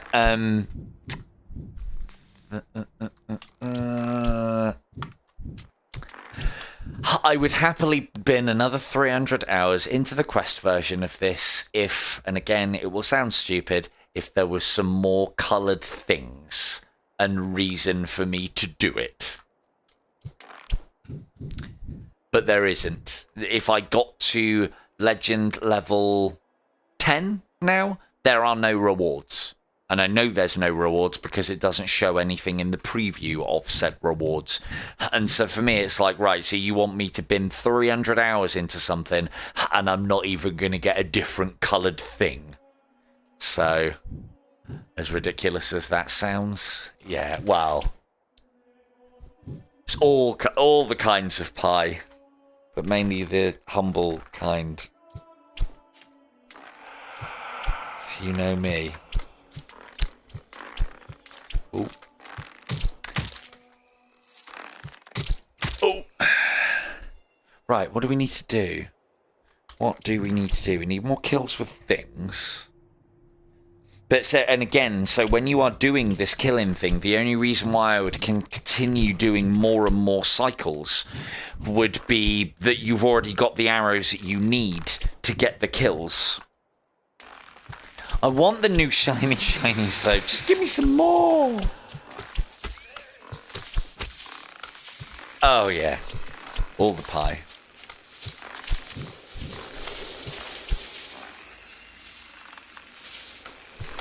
Let's get these ones down. Fun fact, I've probably mentioned it before. The lightning balls from Lightning Ball ×1 stick around for a little bit longer than the lightning balls from Lightning Ball 3. Shall we test? Don't think I've ever shown this off before. There's something cool I found. So that's a 1. Slow time. That's a 3. I do. I always get the cookies. Now these ones should disappear and that one should carry on for another couple of seconds.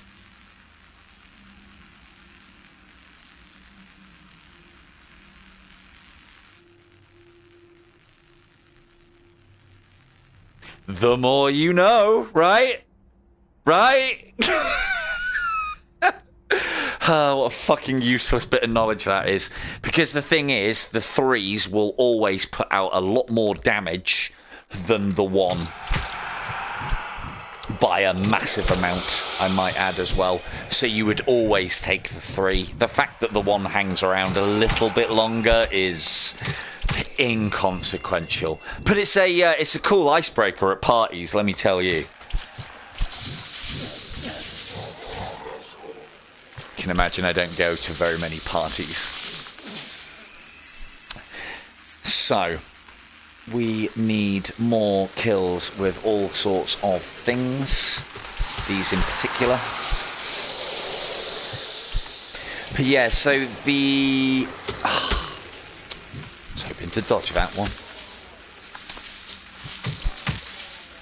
Come on, do the lightning thing. Right there. There we go. So we'll get these ones finished up as well. Steady. One of those. And then some of that should be enough for you. Lovely. Ugh. Ugh.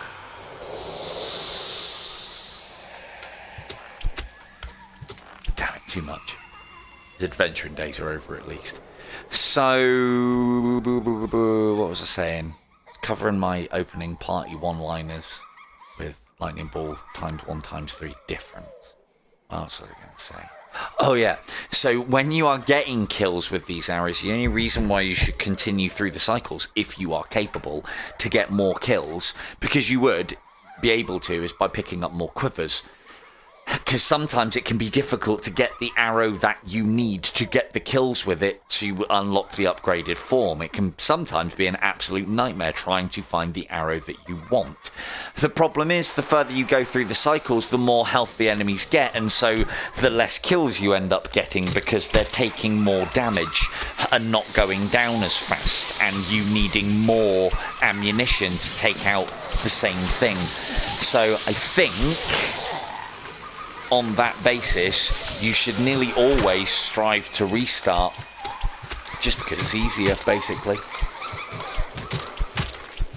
from a damage perspective.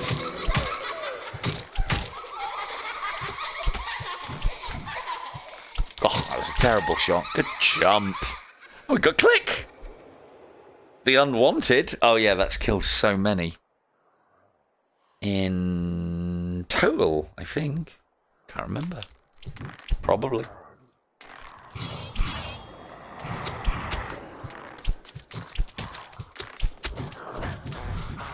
to probably see it now, actually. So those 2 curses... Oh no, they're doing enough. They're doing enough. See, that's the other thing as well, is curse isn't quite as good as I used to think it was. Curse used to, so I think this has changed. Curse used to keep doing damage regardless of transferring between enemies. If it basically transferred from one enemy, killed it, and then went on to another, it basically, in essence, refreshed the curse, which then meant that it could do enough damage to kill the next one. You just saw that, it killed one abomination, and then only did half damage to the other one. So again, curse is even worse. Now, it didn't used to be like that, but now it is. It can only do a finite amount of damage, unless that's a glitch, which, again, is possible. One there, maybe? And a little arrow for you. Maybe another little arrow for you, your secret red. Oh, survived. Oh, confounded by the duck. Wait. Right, let's go get some... yeah. So another one as well that becomes very useless quite fast is Pestilence. Now, I know it does a lot of damage to a lot of enemies, but the damage is so little, even in its upgraded form, that very quickly it becomes an arrow that's just barely tickling enemies from about cycle, 3 and onwards, I think? Good. Glad to see they haven't messed that up.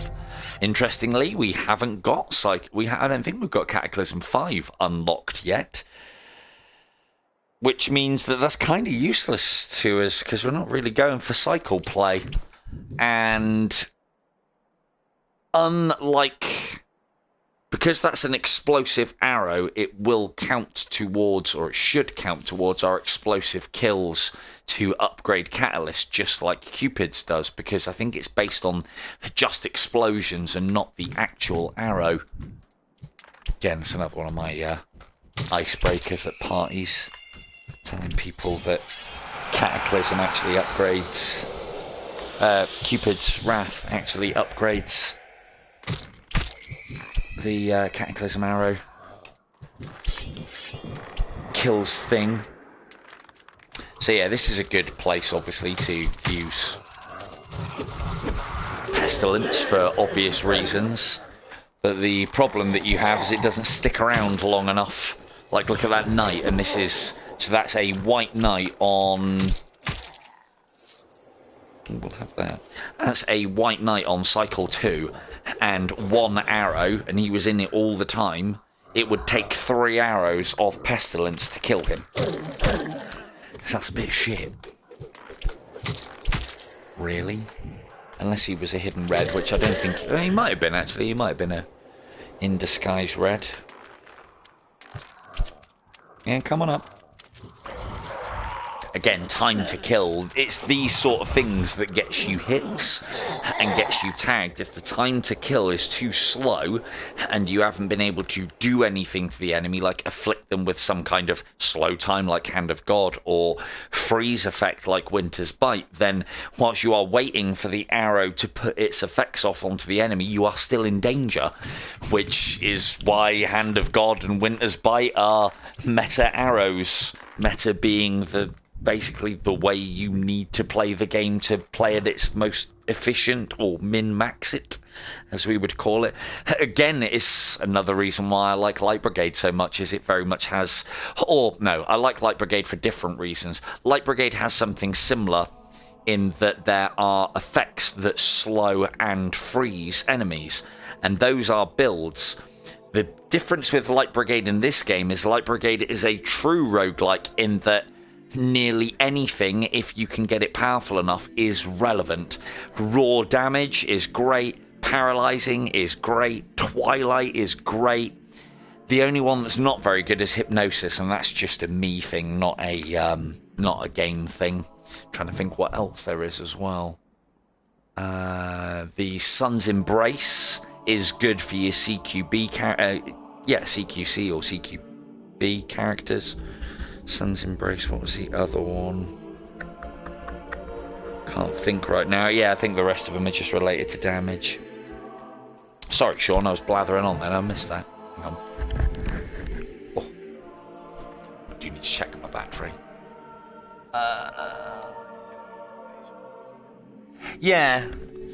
Yeah, again, the only problem with farming a bomb Anakin for most of these things is eventually you'll take the big guy down, which then means that it isn't infinite. But no, you're quite right. It's a good place for farming.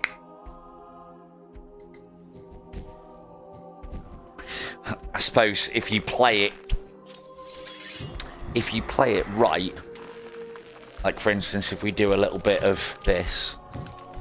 I know, right? Who would have thought, Von? Who would have thought?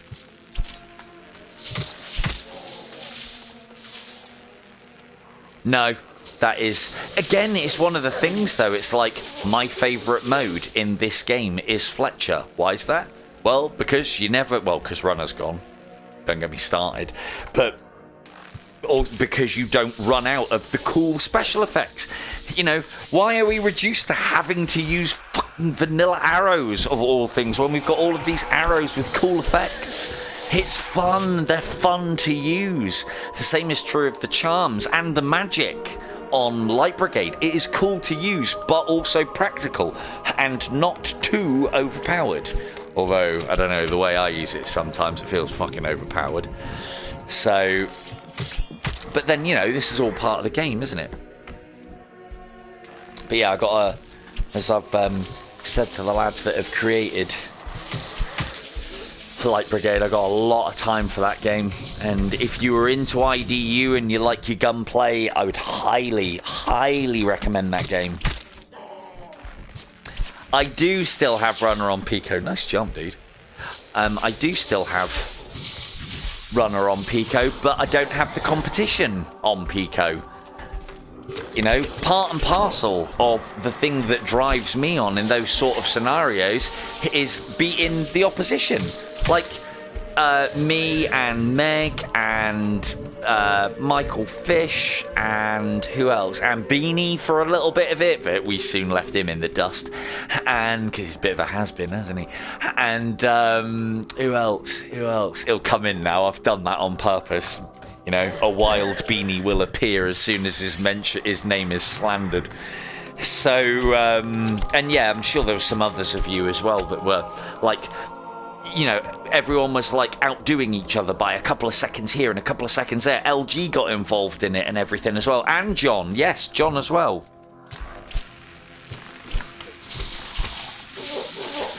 No, I don't...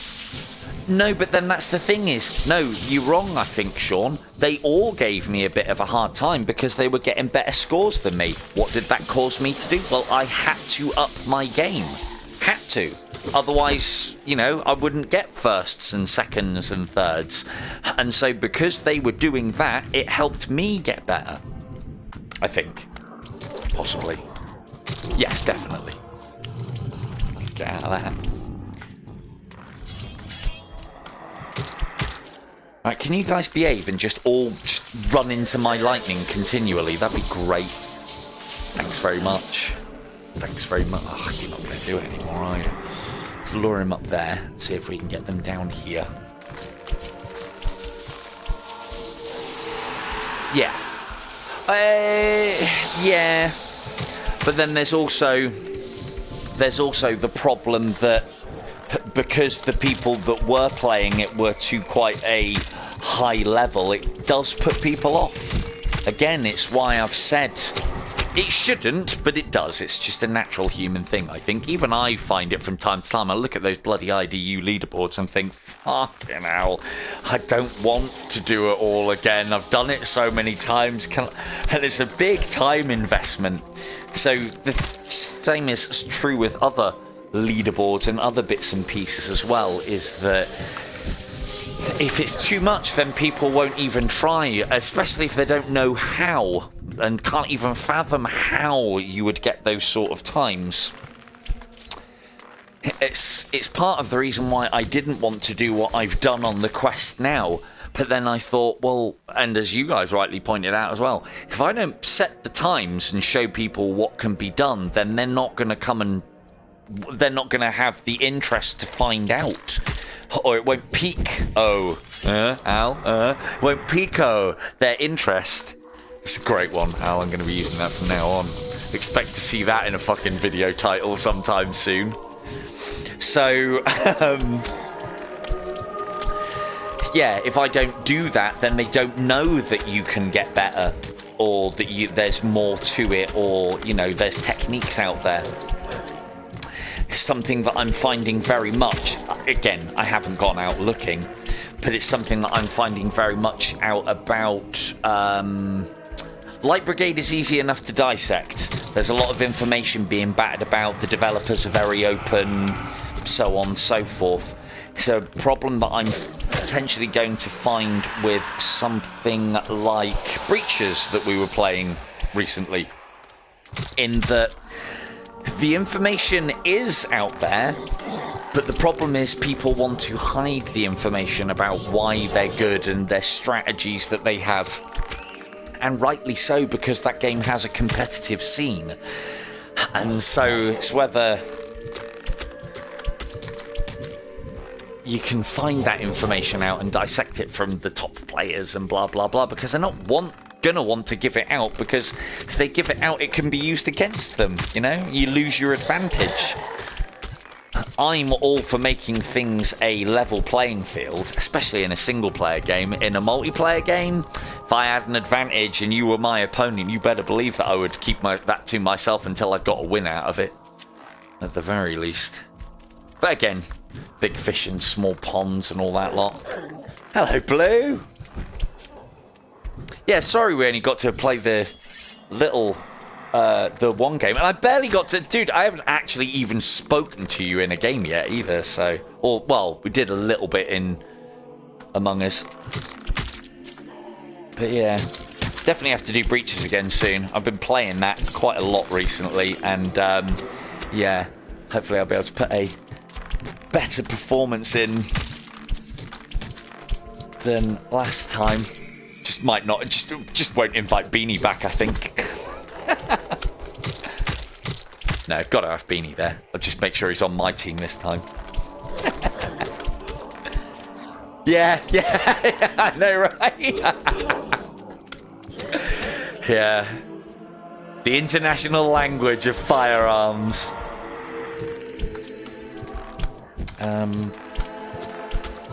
That's kind of all the farming that I want to do here, if I'm honest. I could get a bit more out of Pestilence, but...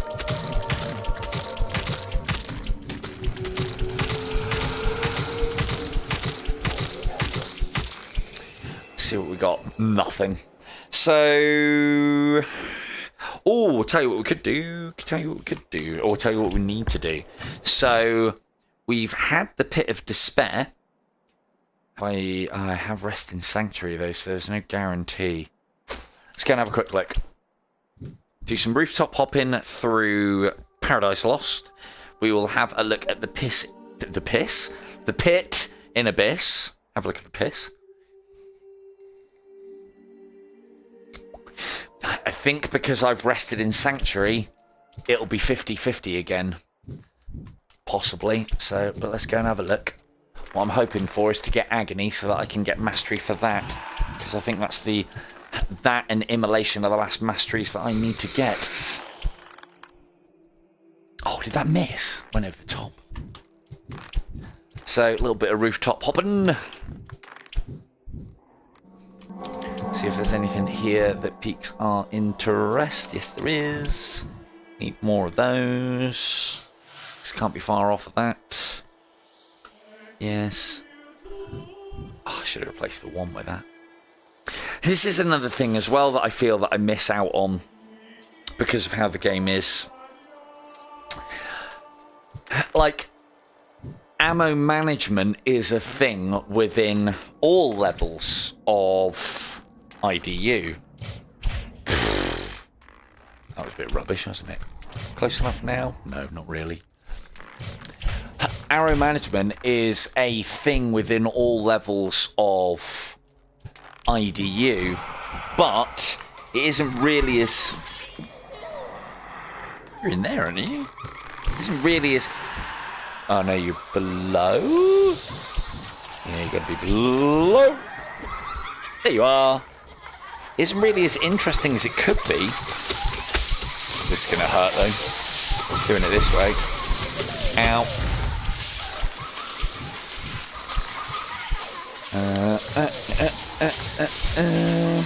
I know that because she's taking damage, she can't go anywhere. So I can happily start taking a few choice enemies out while she gets bug zapped. Right, don't need to be here anymore. That's all I was there for. Get the orphan and fuck off.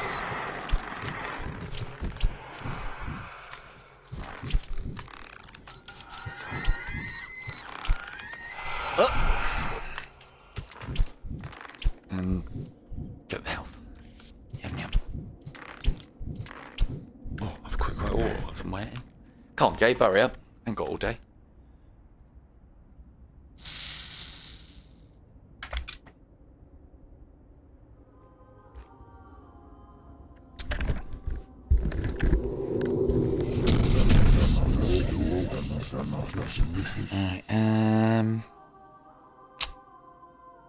Well, what can you say? Oh, something I can show off.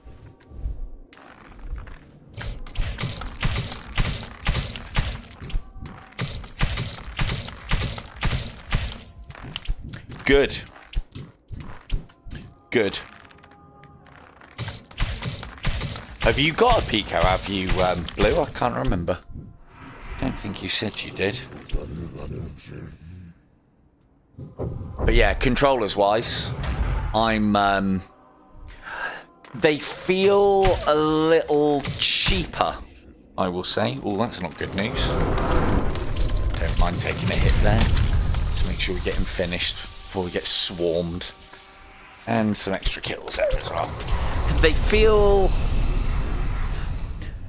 feel a little cheaper, I think, but that might be because of the wrist guards that they've got. But then the other thing as well is they're starting to feel less and less cheap the older they get because I'm working them in.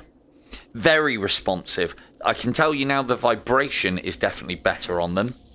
They also last a lot longer than normal Quest controllers because you've got double the battery in there. And as I've said to a lot of the people here, I would highly recommend the... Bastard. Can't hit that shot, though. I would highly recommend the PICO over the Quest if you are new to the whole VR race. Or, and again, Mac and Shuey have kind of got me regurgitating this one, is that the PICO is arguably better for PC VR. Now, that's not an area that I have expertise in, but it is an area that I trust. And Indy would be in... no, because Indy got rid of his. No, let's not include Indy. But Shuey and Mac would argue for a PICO over a Quest for PC VR. And, yeah, I'd highly trust those boys' opinion. Let's make sure we kill these once they're frozen. So that's the conditions for the kill. Where are you? Where are you? Down there. See that? All purposefully done. Lenses wise, oh my, all day. Ow. Yeah, the lenses thing that I've put in the IDU chat is like the pancake lenses on these are, yeah, I find them a lot better, a lot clearer. The draw distance I think is made better, or not draw distance, but everything just feels cleaner and crisper and sharper. And I think Weeb's put it best as well. I'm kind of lifting from what he said to me, is that the sweet spot on the PICO because of these lenses, is a lot easier to find and maintain. We've all played VR where you have to get moving around and tighten it up and get it ready and get it there, and then you do something and you knock it slightly and then you got to fucking start again and get that little sweet spot, or you just play on without the ideal view. With the PICO, I seem to be able to put it on my head, get it where I want, and it doesn't matter what I do, it stays crystal, which again is really nice. And the other, again, talk to my chat about how much better the stream looks, and this is native, how much better the stream looks. I mean, you know, it's not massive amounts, but it's the one thing that I think everybody has said to me so far is the streams are looking better. Now, I haven't changed anything other than just putting a PICO headset on my face instead of the Quest.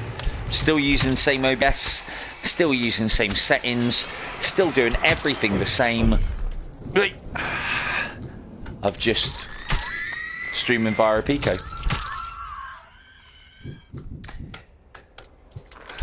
But yeah, so if you, the only thing that I would have said, as I've said to a lot of people within my chat, is if you have an extensive Quest 2 library and you have a Quest 2 and you are in on Meta's infrastructure like I am, then it's not something that I mean, I'd endorse it, but you know, it could cost you a lot of money replacing all of those favourite games for you.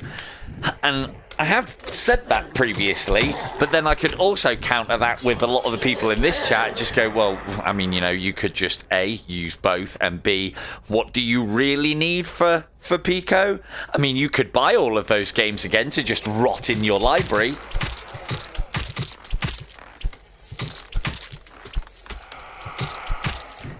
You could buy all of those games again that are in your Quest library to just sit there and rot in the library, never to be played because you're too busy playing IDU.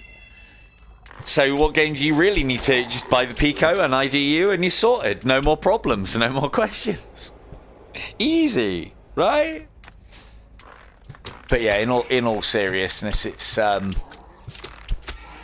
if you were PC VR or you were just getting into VR and you were wondering, do I get the Quest 2 or the PICO, I would say PICO in that circumstance, or in those two circumstances. If you already have a Quest 2, I don't think there is enough of a difference to warrant getting the PICO unless you were using it for PC VR as much as anything else. In which case then there are plenty of arguments for. And no, I am not like on any kind of commission or anything along those lines. Or you know, I was given my PICO headset for free. I was given, or I should be being given a lot of the game, or I haven't paid for any games, and I've been told that I won't be.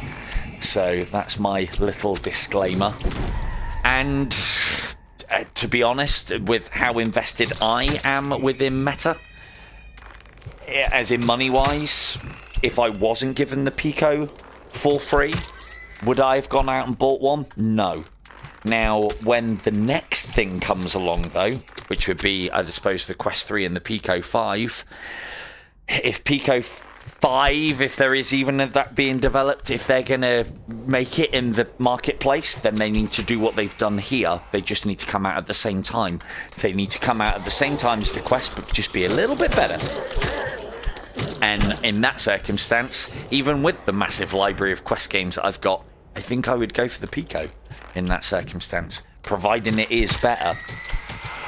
But again, lots of ifs and buts and such within all of that, and only time will tell.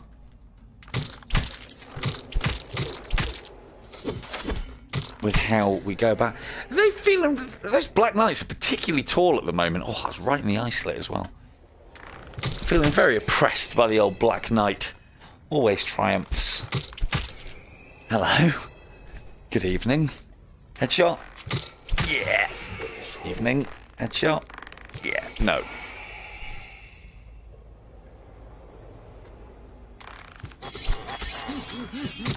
Oh, did they have... Yeah, they had the... Yeah, I heard about that. Again, though, I think it was something that they could remove that was quite expensive, would be my my guess. Another little top tip there. Oh, actually, hang on, does it? Oh, you might have already summoned that. Oh, no, it doesn't matter. I think, though, if I'm right... Oh, no, you still take damage from the aura as well. Huh. Doesn't care about being frozen, he's too magical. Still summons. It's just about to say that you can freeze those and they stop summoning. That works on the Exorcist. Thought it worked on those as well. I don't think I've ever frozen one, if I'm honest. They're already pretty easy. Right. You need to die, and you need to die. Ooh, lovely.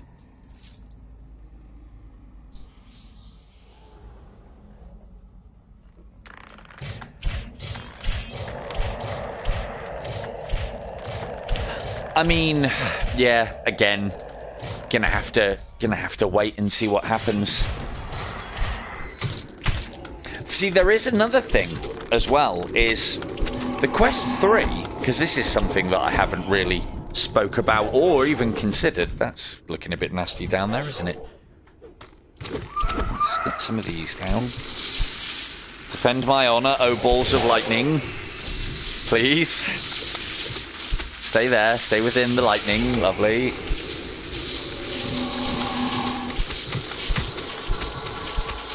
Are you getting involved as well?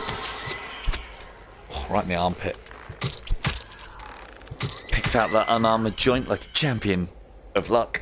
So there is another thing that I haven't considered, actually, is my Quest 2 is... No, you're fine, Blue. I love talking about all this shit, and I'm sure if anyone's pissed off about it... Hello, Weaves, we were just talking about you again. He always shows up. It's like Indy in that respect.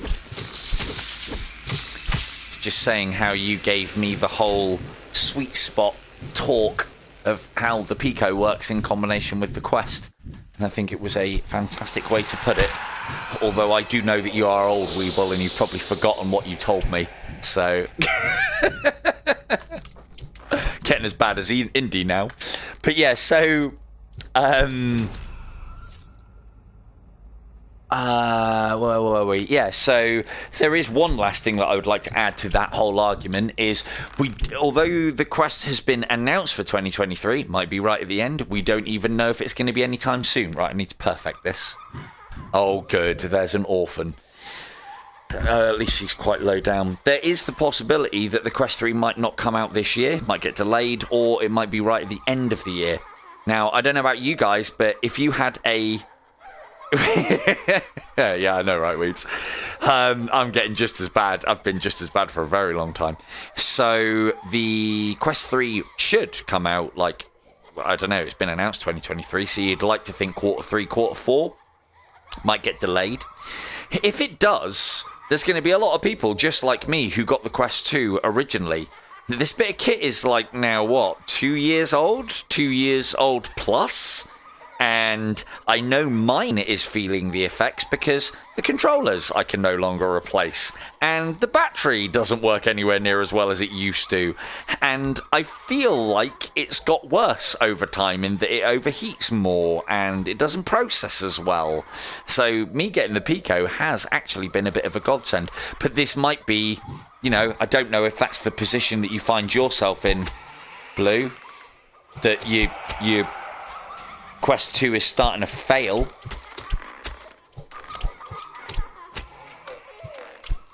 But I feel like mine is. Yeah, I definitely feel like mine is. Oh yeah, I keep on actually setting my boundary to low.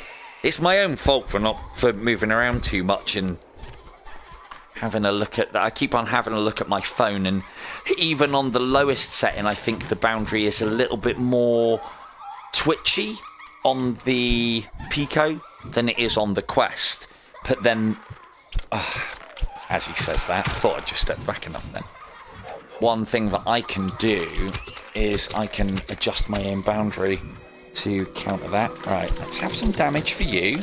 And you can sit there in the lightning and think about what you've done. That's right.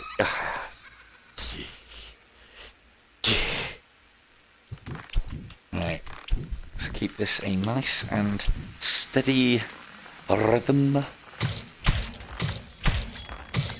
Massive wastes, tempests, but we've got a few. Good point there.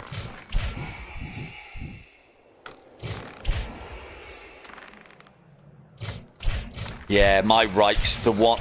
My right, I think I've only replaced my right once, and my left 3 times at this point. I don't see. The one thing that I would say to any of my American viewers is I wouldn't go toward the absolute rigmarole of importing one, because there are other problems that you can get through the whole import system, in that by importing it into the States.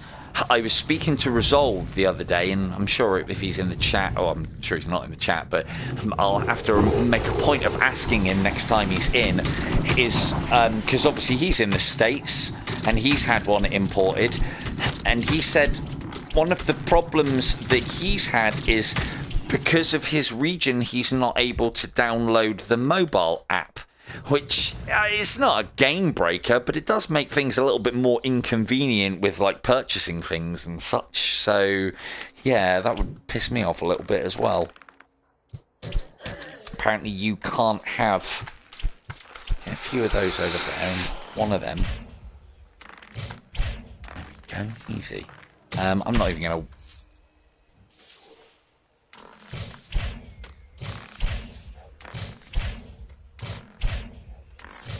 Yeah, it's only ever temporary though. Apparently, that was something that I was going to mention. I think I'm a Rainbow, who's one of the guys that I've done a video with and has got some Let's Not Get Hit. I'm trying to tell people about controller fixes.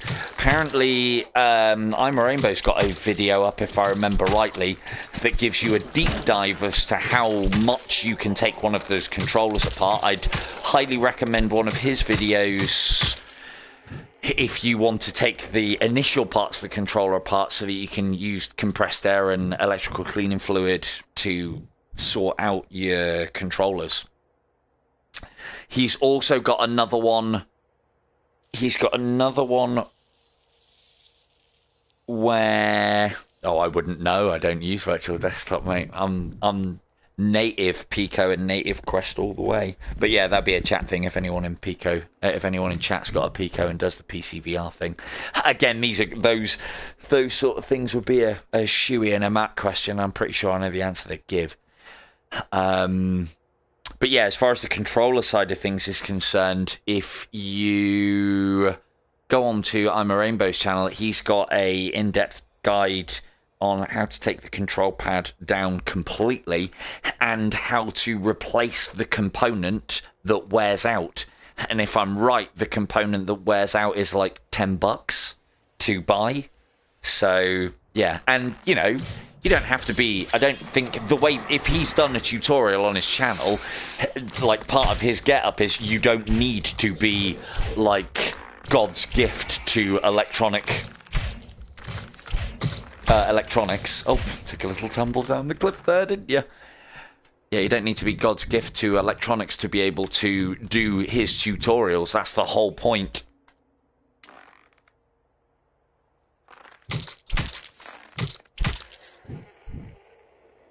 Okay. Oh, hey, if it works.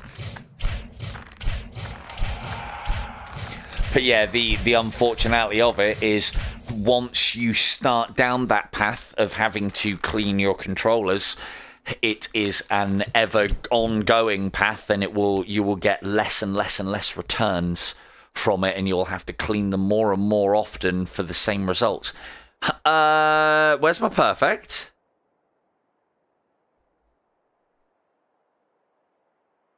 Did I get hit in Abyss and that's why it's not giving me it? Or is it Mastery and Despair? I can't remember. Anyway. To be fair, though, that was the whole reason why we came here, so I probably should have made a point of remembering. Memories. Anyway. On. Let's get... Ooh. The only other thing as well that I've spoke at length in the chat about as well, Blue, is that the controllers in relation to the Quest controllers are at a slightly different tilt. Ever so slightly, but it's enough where I find I have to compensate the controller a little bit.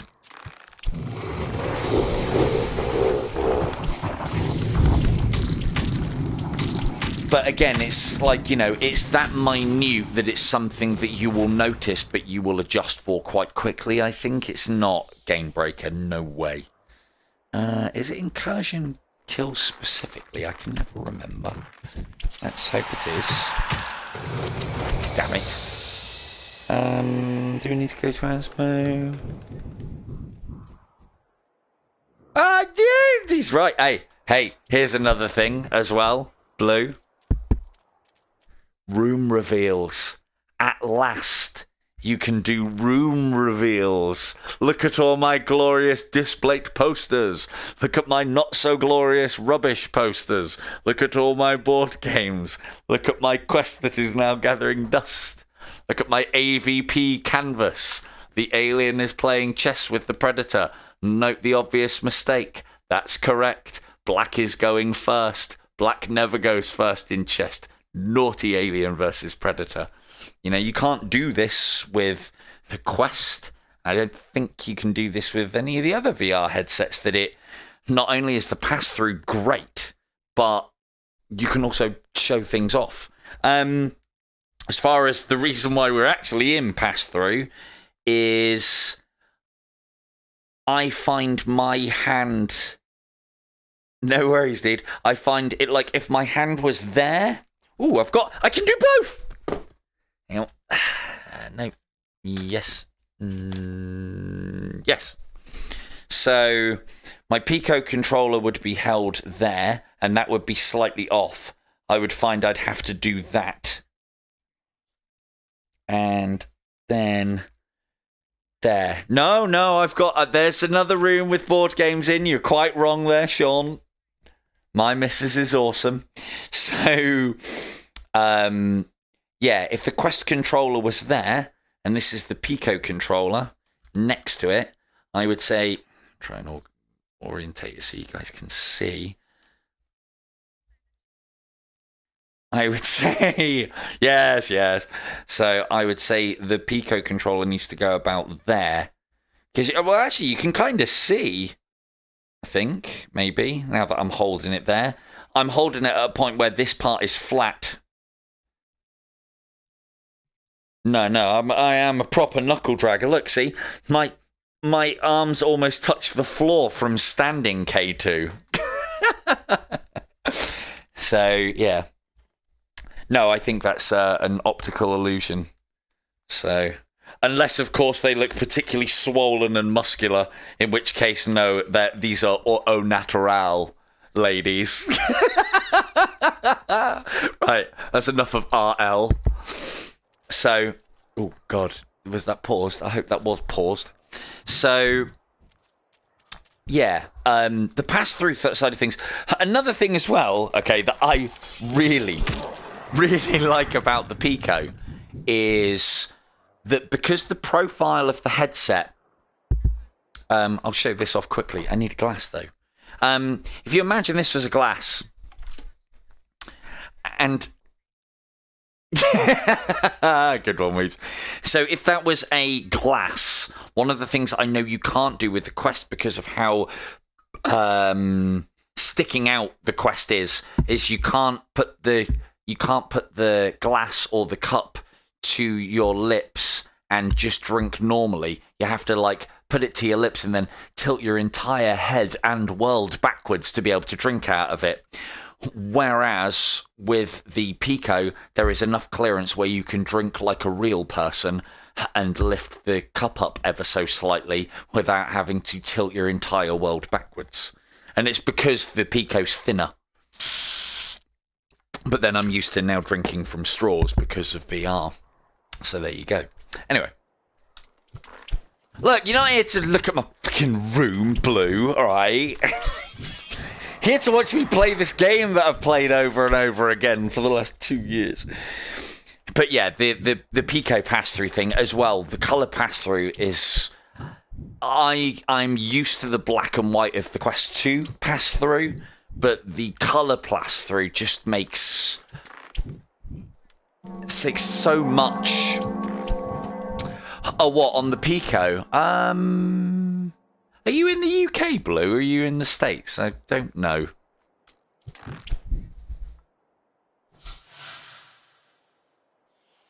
No, that's fine, mate. I'm all for pushing buttons. Try and stop me. Oh, bear with. Oh, battery check. Time for battery change. I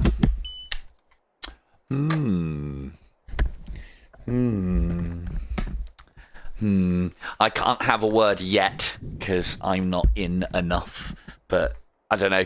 Yeah, there is no referral codes or anything along those lines, but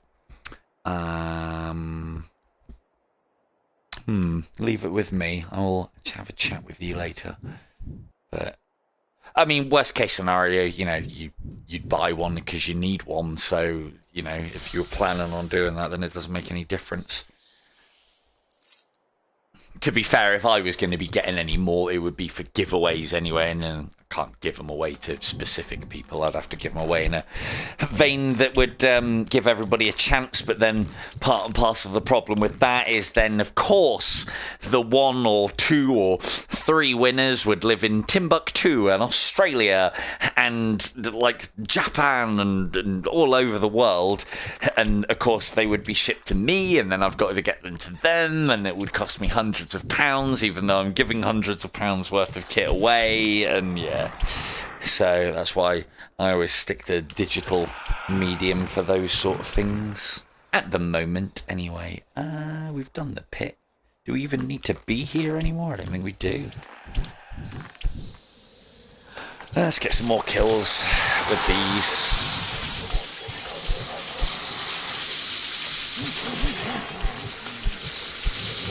Looks like skeletons back on the menu, boys. Ow. Come on, just get lightninged. Don't fight back.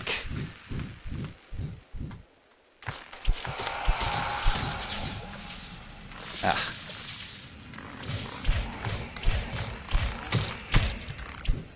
Oh, we said we almost had our Tempest one, didn't we? That'd be a good one to get out of the way, because one of the things that I like doing is I like getting arrows finished, and then I never have to touch them again, as long as I'm never planning on using them again. Which is always a nice thing when you're trying to get those 100% profiles.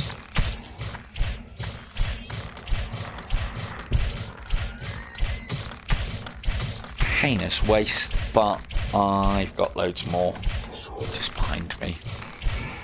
Is that efficient? Wasn't counting. No, not really bothered if it is or it isn't either.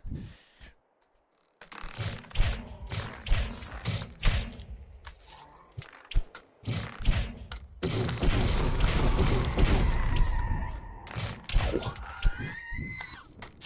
Banshee.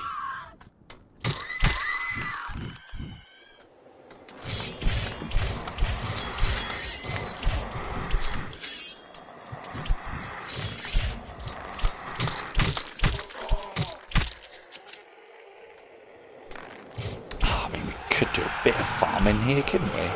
Kinda. Wonder if it's... So they did make the change with damage. Ow. So I wonder if they made the same change with enemies. Oh, might be able to demonstrate here. Unholy Light does 676 at close, not the 1,800 odd we got earlier. Yes. Yeah, no worries, dude.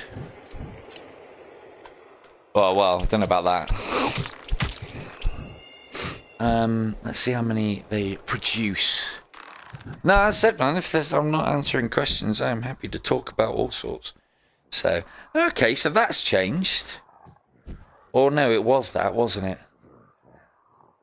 Yeah, so cycle 1 is 4, because it changed again recently. Cycle 1 is 4. I think it's cycle 2... Look at you. Teleporting in through the rock. What a guy. 1, 2, 3, 4, 5, 6. So it's 6 in cycles 2 and 3. And I think it goes up to 7 in 4 and 5, 8 in 6 and 7. And then I think it caps out somewhere along the 8 or 9 region. Might even be further. It was counting that and doing that this way that I was able to, at one point, break the rule of 17. Technically. Because you could have so many enemies across. I did it in the Pit of Agony. You could have so many enemies that you closed in and it spawned more than 17. I think the most I would manage to get on screen was like 22. So, but as a general rule, you can't get that more than 17 on screen at a time. General rule. Nope, too far away. Just waste some of these arrows, then we'll dive, start again, do a little bit more. Ooh.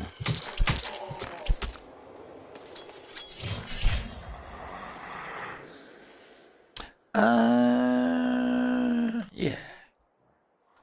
One of those, and one of those. And a headshot.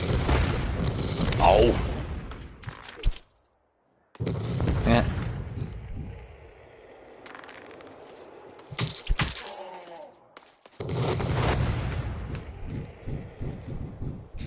Yeah, there's I've never really been one to memorize placements. It's one of the things that I didn't used to like about the higher level of things like Beat Saber. In that when I play Beat Saber, I try...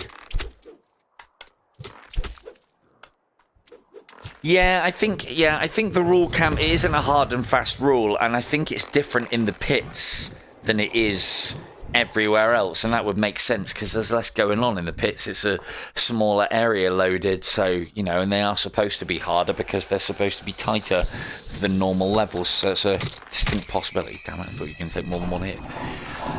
So yeah, that is a possibility, but so I don't, as far as the position is concerned, I've never been one to memorize positions. I know Beanie says like he knows exactly where everything is and what it could be and so on. I have a general idea, but I don't like knowing, and I'd say I don't like knowing. My memory doesn't work that way. It never has and it never will. As far as Beat Saber is concerned, it's part of the reason why I didn't like the I suppose expert level plus on that, is because at that point you then have to memorize the notes, and then you're just doing, I don't know, you're not reacting, you're not like, I don't know, getting into the music, you're just going through the motions of something that you've memorized, and I don't like that. I think it's part of the reason why I really prefer, or not prefer, why I really like Light Brigade, is because it is missing the kind of predictable element completely that other games fall into the trap of. If I'm good at a game, or consider myself skillful, or want to get better at a game, I want that game to be challenging me and surprising me with new things, which is why I've always loved roguelike and roguelite games, and more recently with IDU being a very light roguelite, got into them more. So yeah, you can get the curse. Oh, we could. Might be able to actually show it off now. Please die by the curse.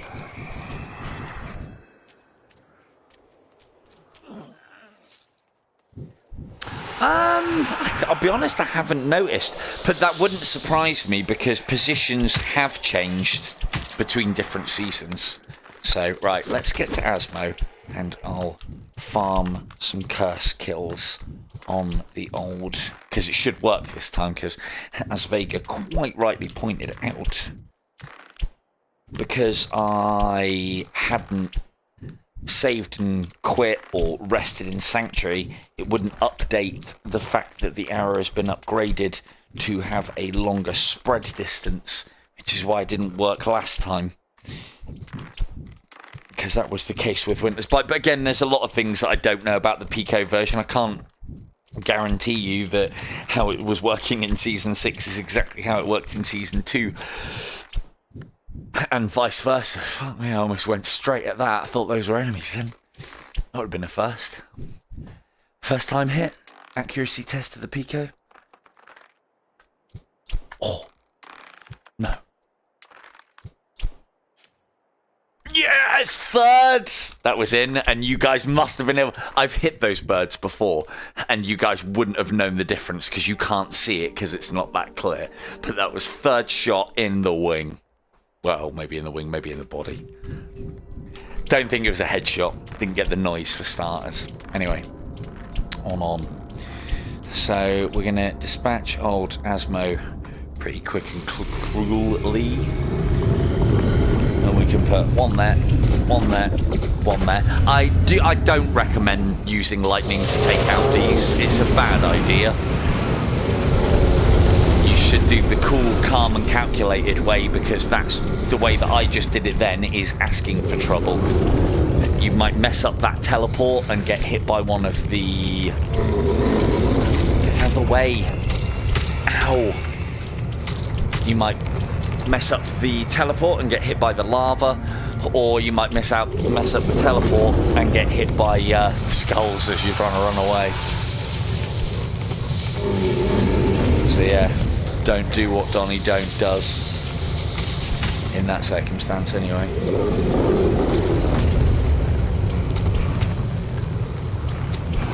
Oh yeah, actually we do need to find out. I don't even know if this is going to work anymore.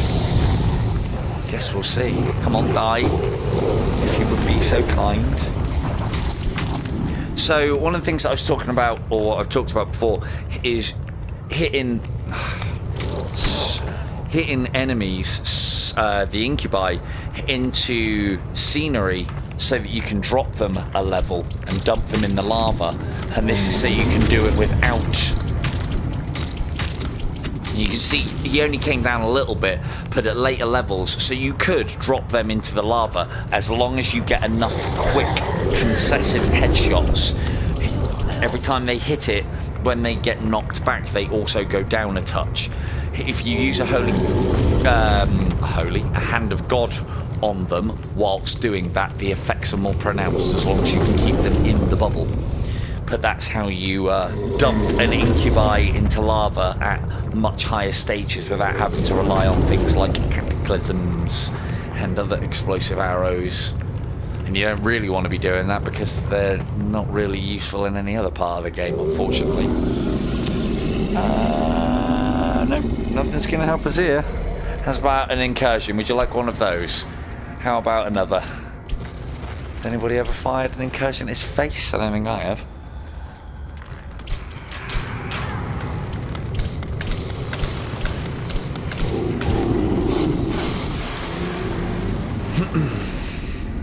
That's one of the glitches that I was talking about. So instead of going into his rock throwing mode, he's done another one of those, and I can't hit that, or not very well anyway. He should have done this, and we vogue.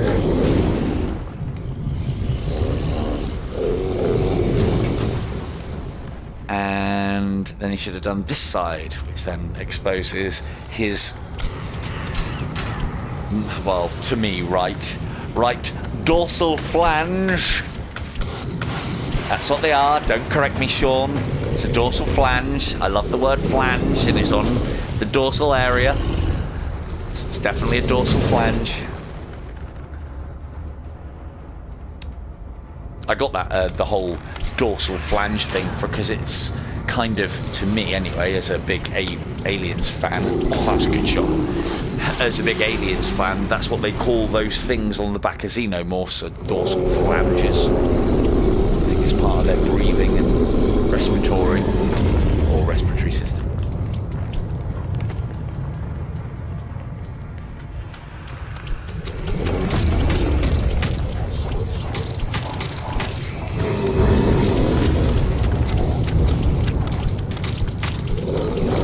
I'll just die already. Right, let's get some curses going. Yeah. No, I did. I think there was one time where you questioned me. And then, yes, I think you started using dorsal flange ever since. So, well done you. Right, let's get some of these done with that. Hey, that's Tempest done. Nope, that's Clear... Oh, is that Clear Skies done? Oh, and Eastern one. Oh, look at those coming in together. Cupids and Tempests. Right, let's see if we can do the good stuff here. So what we're hoping to do is dodge out of the way of that, drop a curse there, and it be able to spread. Now, what should happen...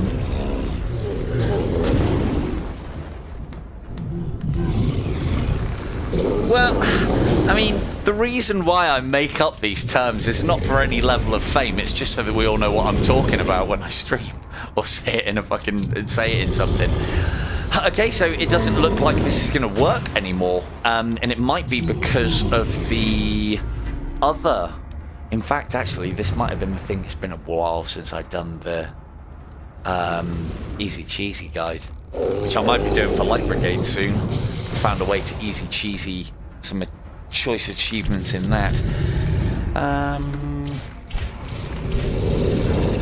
Yeah, I think it was the same, that you only get 8 kills per one because it runs out because it's not fully upgraded. It's something, it goes infinite when you've got both types of the upgrade done. Yeah, and it runs out there. So yeah, something to do with the 3% damage upgrade. I don't think it... No, I think you need to have it fully upgraded. Because I've done it before where I've just shot into the ground. And it goes on forever. Ooh. Wasn't very good, was it? Huh, interestingly enough. Oh, there you go. Another thing confirmed there. Actually hitting the enemy. See, that one's given up now. But yeah, if that was fully upgraded, it would go on forever, but it's not. So it's something... The amount of damage that it continues to do is something to do with the last upgrade. Anyway, right, we're done on that, unless I want to get some more Clear Skies done. Did I say I got Eastern Wind? Yes, I did. Lovely. I don't know, it's so long since I've done these videos and talked about it, I do forget things, I really do. But I can happily say that I may have forgotten more than some people know about this game, so there you go. Right, so we don't need to do that, let's just finish up Asmo. Not that we need to, but I'll have some incursions. There you go. Incursions on Asmo for the win. Oh, got something for that though. And I thought I got that. Okay, alright, so we did need to do him then. That's kill Asmo twice, so you can start from Abyss, do Asmo, get through the next cycle, do Asmo again and get it that way. We do need kills for that. Don't get them quick. Done that one. Not going to bother with that.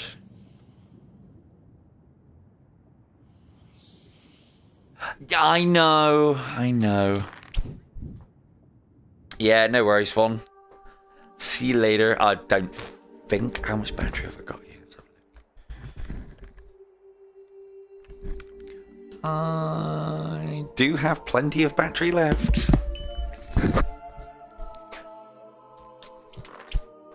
Yeah, I mean, it's something that I will get round to.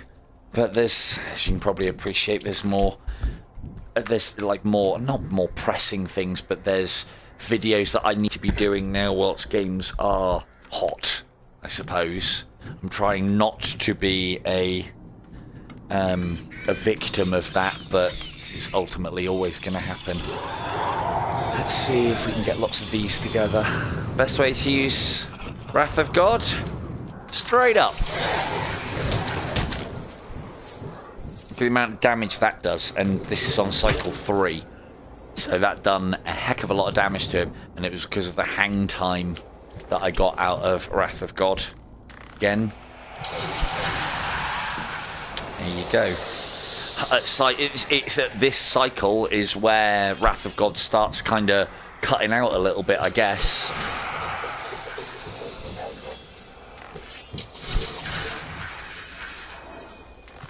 Yeah, the thing is, it isn't, for me, it isn't just make a video on it. I need to get it right. It needs to be done correctly. I was quite happy with how the Anakin video turned out, and it involved a lot of effort and getting, like, Big Smith and Beanie, well, Beanie wasn't too bad, but getting Big Smith and LG and all of us lot chatting about it and stuff, and that was because it was all happening at the same time as us competing in the tournaments, and, you know, I'd also need Cam on hand for that video as well, because a lot of the discoveries within the video that I would make are his, and credit where credit's due. Well, I say a lot, some, definitely some, are his, and yeah, credit where credit's due, and I'd want him in the video, but then, you know, he's in and out of the IDU world, just like a lot of the top players.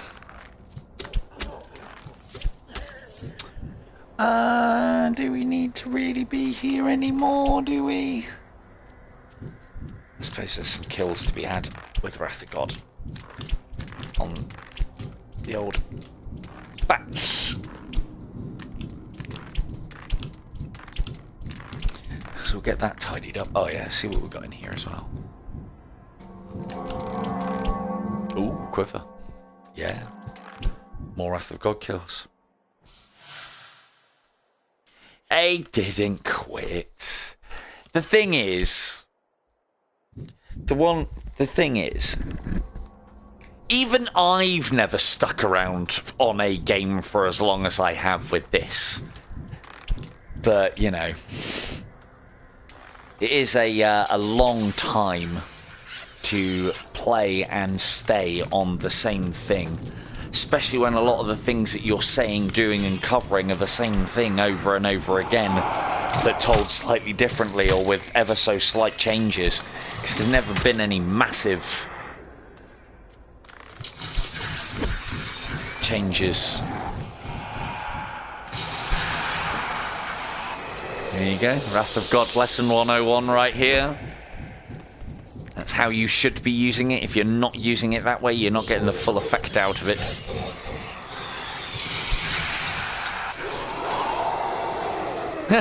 And there you go. Accomplishment achieved in what, 3-4 quivers, I think that was? See if we can get another one here. Up there. Ow. Maybe not. One more. Oh, dodged. Oh, we do need some more of those. Almost dead here, but it doesn't matter because we've got to go anyway. Let's replace that. We got that one. Yeah.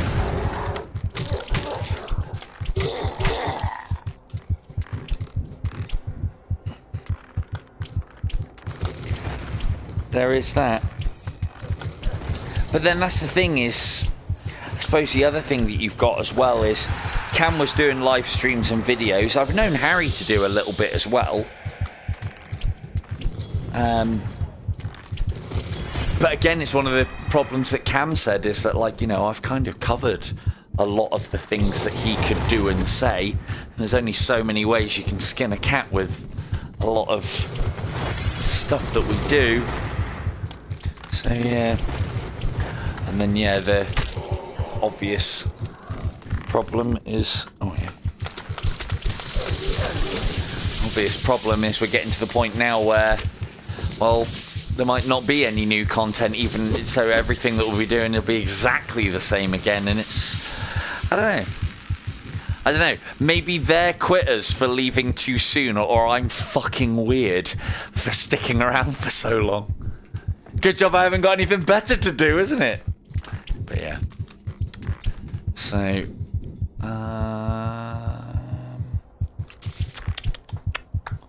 see if we can get a couple more bats. I think we've done alright on the achievements front tonight, you know. Got more done than I thought I would. There's a couple that are going to take a while. I may complete them with you guys on a stream, but I don't think I'll be doing you much of a service of me watching me fucking do 1,701 ghosts. Isn't going to be all that fun, really, is it? I know it wouldn't have been fun for you guys actually doing it, so I don't know if it'd be that fun for you guys watching it. I don't think my technique is going to be any different to anybody else's. Go in there, kill the ghosts, die, repeat. All very complicated stuff, as you can appreciate. Well, we'll have that orphan, though. We'll have that orphan before we go. This is another reason why I don't come here, is then I've got to learn all the orphan spawns again. Oh, hello. That was a bit rapid, wasn't it? Now, where are you? Don't even know where you are. Whee! There she is.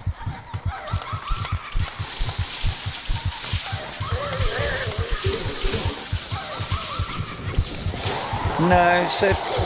But then, you know, some people are keen to do that and others aren't, so... If he was up for it, I'm sure he would have done it by now, or maybe that's something on the cards for him, you don't know. Don't know, yeah. We do need kills from him. Don't you dare.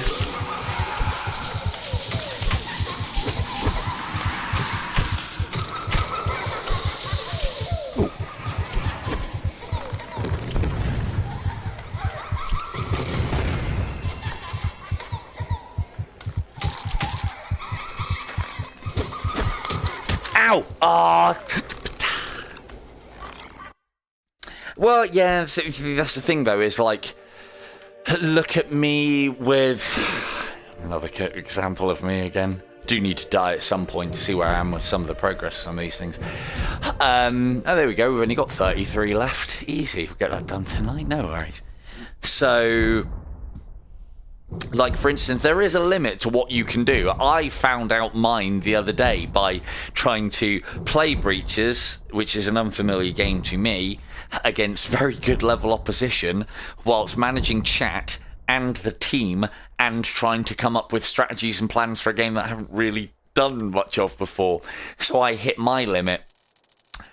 I don't even think I could accomplish half of that to any point if I had to do it in a language that is non-native to me as well. So, yeah. But then there are... you can put delays on a stream, and then there are applications that you could use that would then translate your words.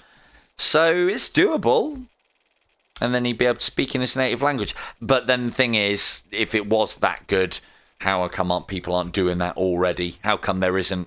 Because there's a guy that I am aware of, I can't think of the name, his streams and videos pop up on the Facebook and on the IDU Discord. Yeah, no worries, Weaves. See you later, mate. There's a Spanish guy who pops up in videos from time to time, and he doesn't do any translation options, and I would have thought he would if it was easy to do, or if they were any good. Oh, fucking... oops. Fucking hell, sorry, Weebs, I almost wiped you off the scoreboard then. I was just fucking unlocking shit. Ah, there you go. So here's another advantage of the PICO. Want to get onto the top of the leaderboards? Well, it's slim and easy pickings here. So what else could we do? What else could we do?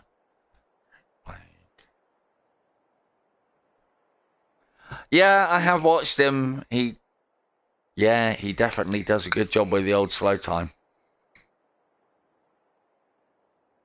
He's better than me with the crossbow at slow time. That's one of my failings with the crossbow at the moment, is I've concentrated so much on the rapid fire element that it's kind of neglected my slow time game, but that's what I started finding last season.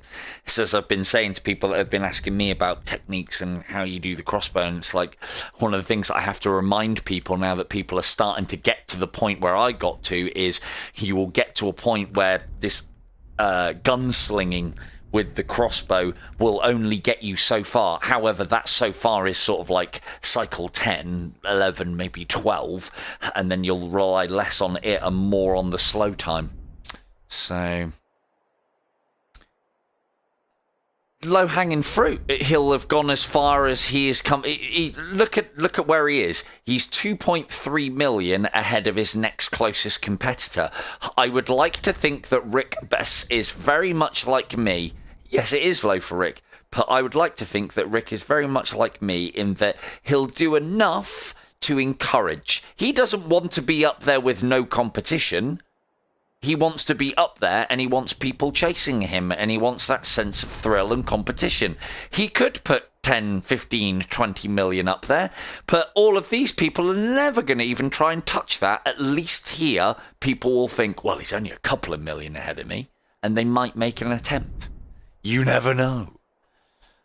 However, in my experience, people don't usually work like that. They'll see a score like that and go, fuck it, second will do. So what else could we do? What is low-hanging fruit? Need to kill more knights. Yes. Exploding head killer. Blow up 223. We can go through Abyss and do that a few times. Ball lightning's almost done. Wildfire's almost done. Note how I haven't got, so this is just proof of the pudding here. I haven't got a single kill, I don't think, or maybe a handful of kills with Cataclysm-style arrows, as in 1, 3, and 5, because I think they would all count towards the Cataclysm bonus damage. However, we are probably 444 kills through that 666. Where have I got those kills from, if not from Cataclysm? That's right, it's my icebreaker at parties. It's that Cupid's Wrath counts towards this for some reason. So, there's your proof there. This one is 101 enemies with incursion, so that is specific. But I do believe the damage, explosive damage that you get, the bonus damage that you get from the Cataclysms goes on to incursion as well, which another one of my icebreakers at parties is that, did you know that incursion is the most pound for pound explosive damaging arrow in the game? In the amount of damage that it does. Clear Sky 5. No, I was talking about Cupid's Wrath, Cupid's Wrath, and the fact that it is leveling up the Turn to Ash achievement. So what else have we got? Clear Sky 5 is coming. Storm the Abbey, burn the witch. Kill 666 enemies that haven't noticed you. Again, a lot of that will have come from, I find Cupid's Wrath is the best one for that. Explosive. Blow up 33 enemies with exploding heads. Again, relatively easy to do. Just got to run through Abyss a few times. Ugh. Yeah, that's not too bad. Yeah. Mean Clash. Kill 101 bats with your shield. Ugh. Well, that's reasonably easy. Needles. Ugh, if anyone was scoring. That one's going to take a while. Pit of Immolation Mastery, we need that. Eternal Rapture, we can do that as long as we get Tempest early. Pit of Despair Mastery. Pit of Agony Trial. Oh, I haven't. Oh, I've got to do Pit of Agony quick, sharp then. So what's that? 1, 2, 3, 4, 5, 6, 7, 8, 9, 10, 11, 12, 13, 14, 15, 16, 26, 27, 28, 29, 30. So we're missing 3 off of there, which I don't even know what they would be. Oh, it'll be. Oh, did it? Oh, hang on. Clear Sky. What? Sorry, what did you want me to have a look at, Sean? Say that again. Sorry, I wasn't. Oh, what? How many? Oh, adds Cataclysm 5 to the world. Yeah. Yeah, still a lot to do there. There'll probably be about another 2,000 kills on that one.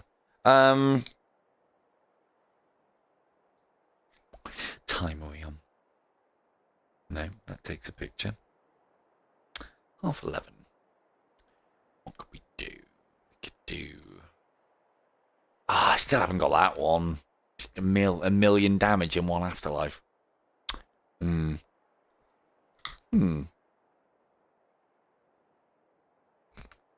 Just wondering how I could cheese that. Probably just farming abominations, but we don't need to cheese that. I'll just do a run. Yeah, let's see if this still works quickly.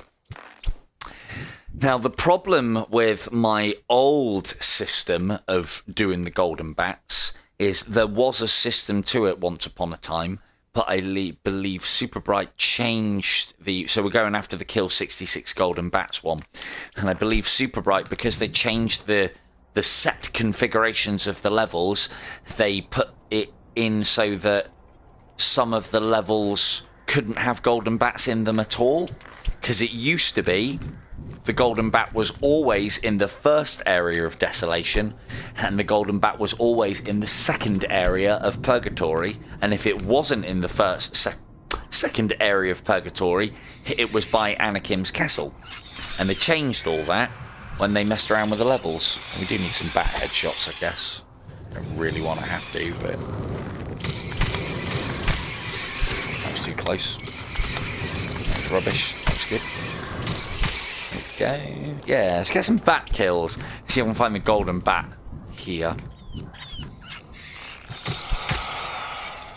Yeah, it is, and it used to be easier than it is now as well, for the reasons that I just said. But now the formula isn't there. I don't think. I need to check that though. Might be different on the PICO version. They definitely fucked something up. Yeah, it's not a quick one. We need to be getting screamers as well. So at least these are achievements that you can combine. As I said, I mean, maybe they've changed it. Maybe there's still a formula to it. It's just not what I said previously. Hold there. Hold still there, sir. Thank you very much. Ow! Where was that even? I know I need to kill knights as well.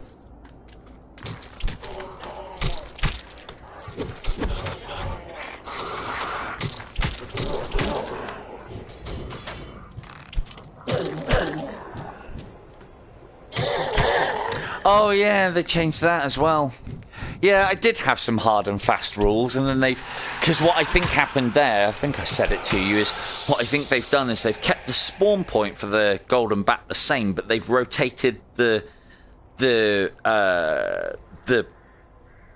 palette... No, not palette, that's not the word. Rotated I had the word configuration. They've rotated the configuration but kept the spawn point the same. So now, yes, there is, by the looks of things, a one place where the golden bat can spawn indoors, which is a bit annoying because I used to like having rules, and now I can't have the rules because Super Bright have changed them and made it so there aren't as many rules. So yeah, my first rule's gone because I think normally golden bat is always on. Let's kill some enemies first though, make sure it's not here, because there is the possibility that it hasn't spawned because there's too much about. I think golden bats are quite low on the old priority list of the rule of 17.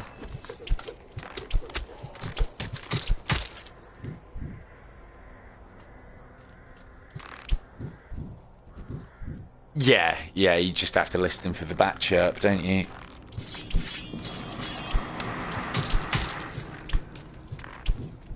Yeah, no such luck here. But then, you know, I do need to be killing these things, so... Oh. Just about to say I'm starting to get my eye in. We've killed enough abominations, haven't we? Don't know.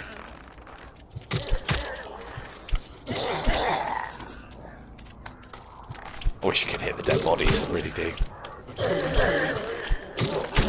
Ooh, there's one we need. Hello. Thank you very much. I could do it somewhere proper. Actually, there are bats on this level at least. Let's go and get them. Because the Azure's Fury goes through those quite nicely. Can you actually get on those now? I feel like these have been added, these little chunks of stone. That feels new as well. Oh, no worries, K2. Thanks you for joining us. Enjoy Demio. Need to get back on that at some point. Watch you skip around as a barbarian again, doing all the fucking work. Including my precious getting of the golden loot in the chests.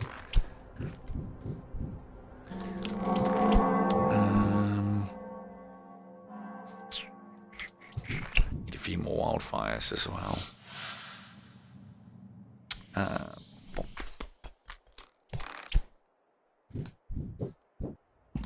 Yeah, cheers, mate. Alright, let's get some of these. Now, we are going to have to hit one, which means we're not going to be able to kill. Ugh, I forget a headshot, though.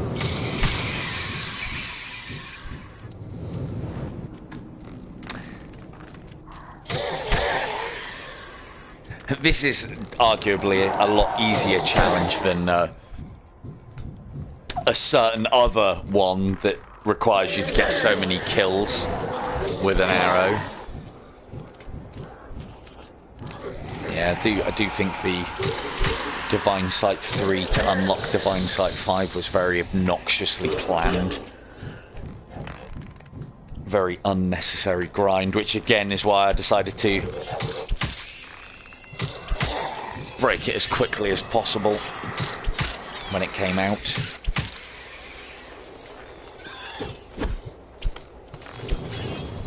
Hello, Mikhail, and that's a good question. Do I like the PICO more than the quest? Fellas. When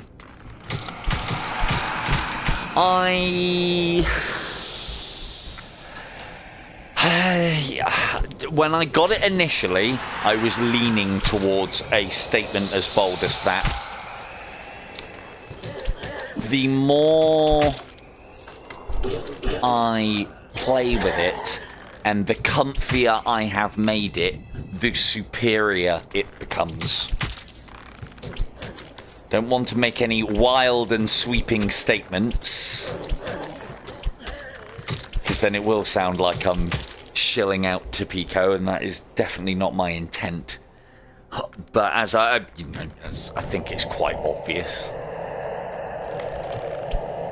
I'm finding, I don't know, everything's just easier and just works better and just works as intended on the PICO. Like, I wouldn't normally be able to stream this level to you, not on my Quest 2. Probably not even on a brand new Quest 2. It's that little bump in power that's allowing me to actually stream this without it. Like, I've had no screen dooring and no tearing or no anything on any level. And previously, even on Quest when I've been streaming IDU, I've had that as well. So those are all things to take into a consideration. Oh, you shit. Right, let's electrocute you.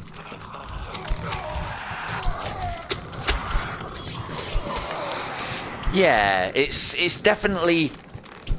Yeah, that's probably as good a...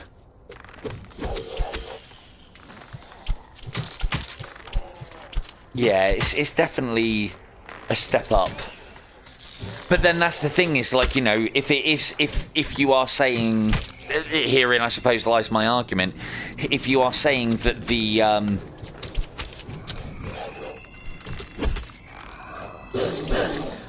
Where is that? Oh, you're there. Okay, you can have one too. Would you like another? There we go. Ah, missing out on a trick here. I can set off the Azure's effect. No, I haven't had any of that either. No tearing on the quest. The only thing that I found with the PICO that seems to be, and I think it's more to do with me, the again, I'm knocking my center to, it slowly trails to the left. The only thing that I do find is the Guardian seems to be a little bit more intrusive on the PICO than it does on the Quest, but at the end of the day, that thing's there to stop you punching your wall, and it has done so on numerous occasions, probably better than the Quest. But again, I can tweak these things so that it won't come up and I can once again punch my wall, so, you know, all good things. It just seems a little bit more sensitive, and that's not a bad thing, because at the end of the day, you're then, you know, protecting your precious hands from the hard wall, and, you know, the thing that seems to fail the most on these VR headsets, the controllers. We should check if that's... Oh, no, but then I'm stuck in there, aren't I? No, I don't want to do that. I wanted to see if that was immolation, but I can't be bothered now. So, yeah, that's the thing, is... It's a good statement that's made, is that... The PICO 4, I would say, is an upgrade to the Quest 2. So you can't really compare something that is definitely better than the other, or objectively better than the other. Because, well, yeah, it's an upgrade, isn't it? If the Quest 2 and the PICO were exactly the same spec, exactly the same everything, then you could compare various bits, like the lenses are a little bit different, or, you know, if the specs were the same. You know, it's like, it's one of the things that kind of, like, you know, I've got lots of time for Matteo, I keep calling him Matteo 311, but, and I do get his point with some of the things that he says. For those of you who don't know, he's I was his champion for one of the tournaments, and he does a lot of cool video stuff.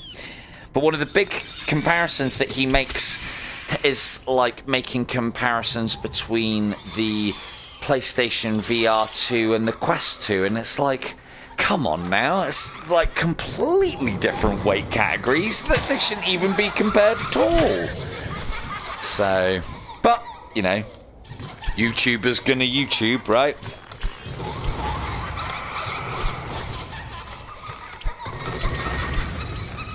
But it's a, do we need any? Oh, we do need those. God, they flew.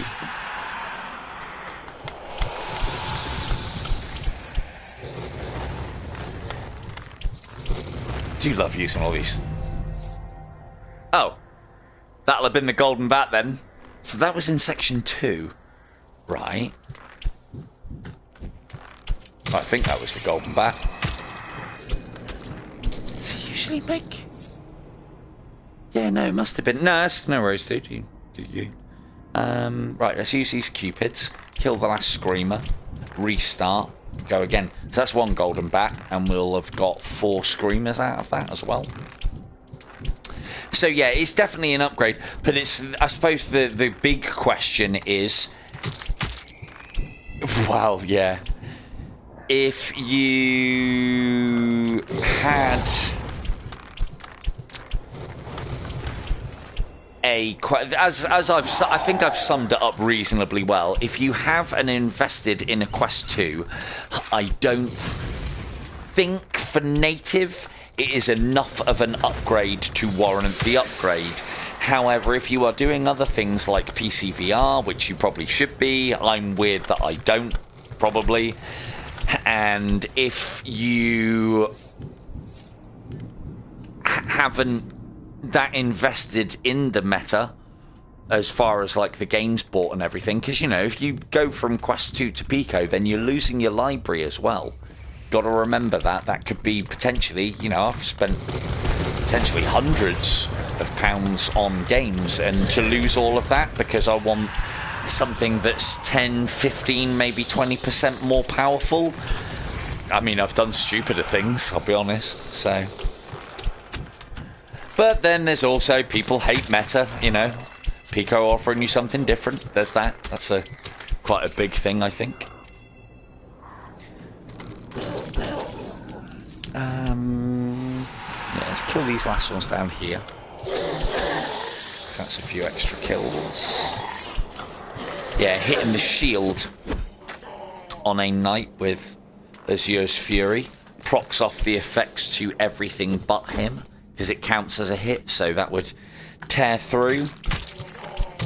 How many have we got? Oh, I've already got 2. I can't do anything anyway. I'm going to go sit on Anakin. Sit on the big fella.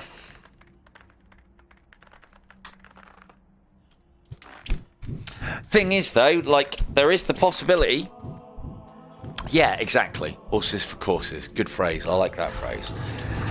There is the possibility, however, something that may not have been considered, and it would be fucking suicidal for them to do it, and they are, from what I've read, they're slowly starting to come around to the fact that they are indeed a games company and need to make fucking games. This is meta. Do I need to kill him? No, we've already killed him 6 times. I need to... I'll just die quickly.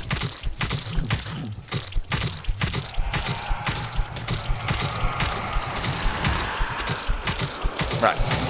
And look around at everything so that they can all fire arrows at me. Would you like to do your Hulk smash attack, sir? No? Yes? No? So... Yeah, there is a possibility that when the Quest 3 comes out, all of the previous Quest titles may not be backwards compatible. It's possible. They might do that to us.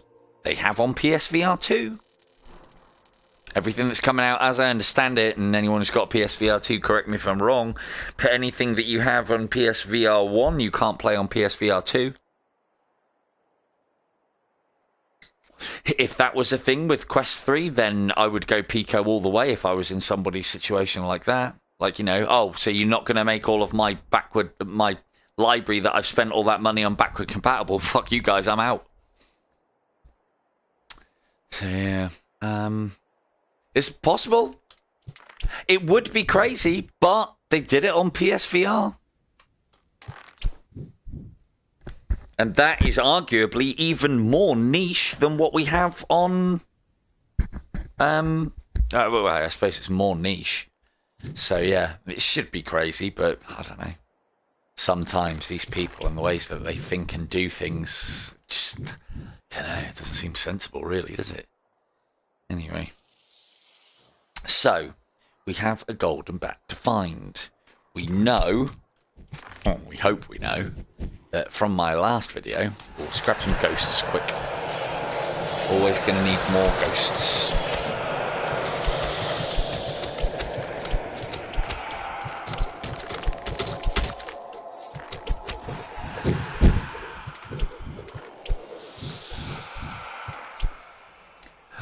Well, yeah, maybe. I don't know, I find that as a bit of a lame excuse, really. If I'm honest, that, oh, this is too different, so we can't do X, Y, and Z. Nah. PlayStation's been looking at killing backward compatibility and retro gaming. I think it was PlayStation who made the statements of, no, you don't want backward compatibility. No, you don't want to play the games that were made of old. And that was one of the ways I think they justified to stop doing backward compatibility for a lot of their games.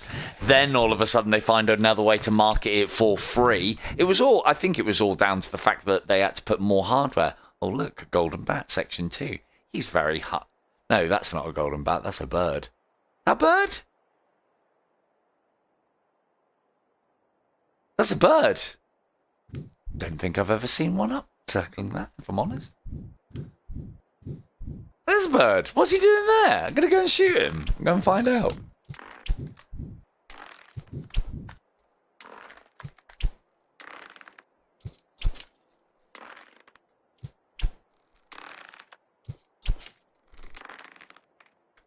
I could do this all day. I'm not going to though. Fucking hell. Shit. Woo. Right. On with the show.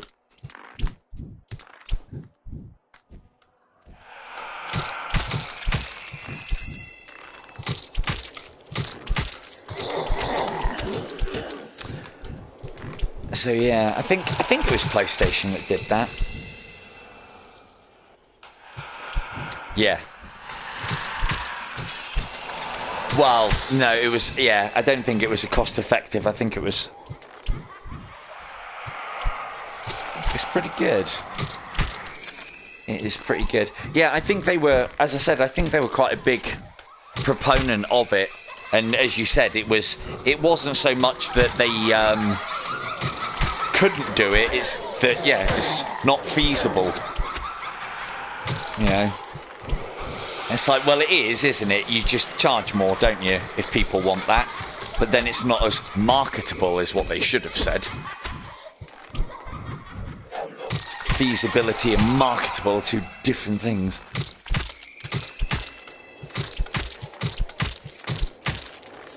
Ooh, eyes in now. Look at this. Time to come off.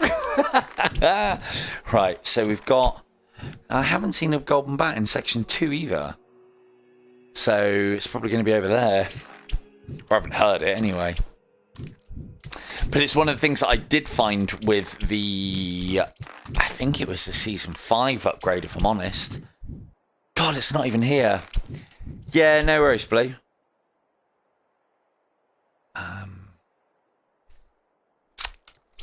Must have missed it. It's one of the things that I was finding with the recent changes is, although in my video I say that it's quite rare that it is there, and that I think it's put there if you miss it in the rest of the level, I don't know, it doesn't seem to appear. It seems to appear there a lot more often. Yeah. Let's have a look.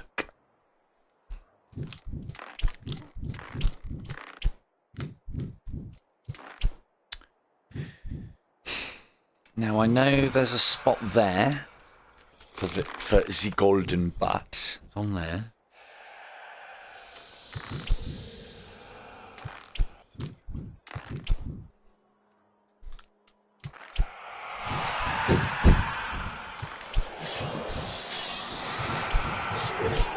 I think there's one out here as well.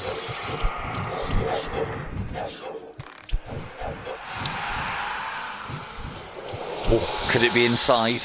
Live golden bat inside, reveal when. Quick listen. No. Oh, incursions. We do need kills with incursions.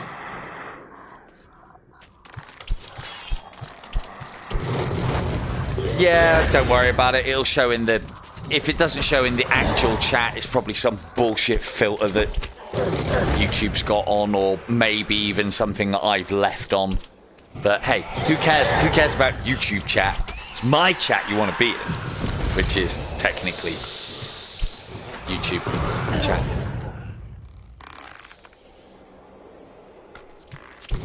We've got reason to get kills now, I suppose.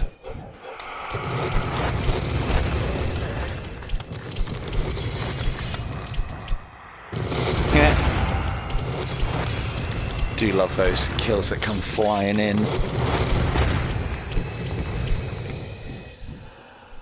Well, excuse me. Oh, prick. Ow!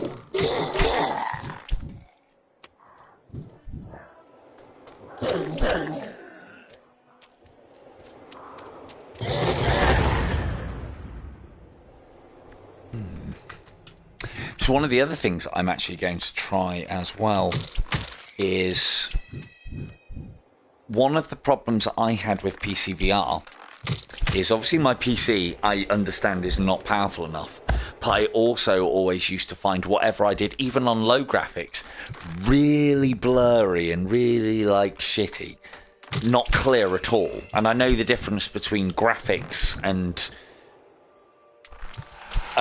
whatever it was that was going on within my PC VR world at the time. And I am tempted to give it another go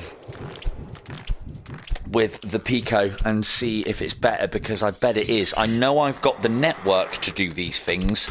I just know that I haven't got the power in the PC, but that doesn't stop you putting things on low. Like, you know, this would be considered low on my PC, or probably even ultra low, which it would be able to handle. So those are considerations. Where's this fucking golden bat? Shut it.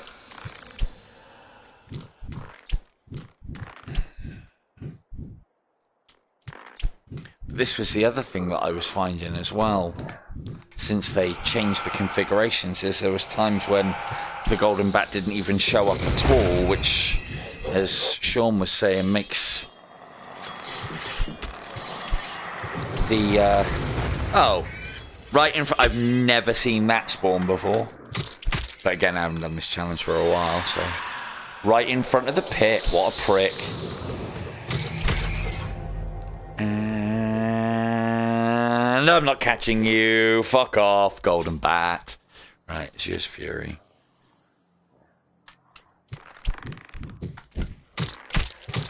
Let's get some of these done as well.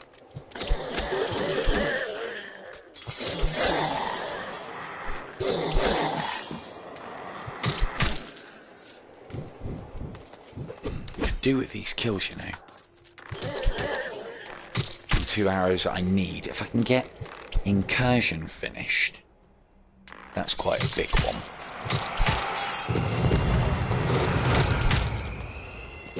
Bang.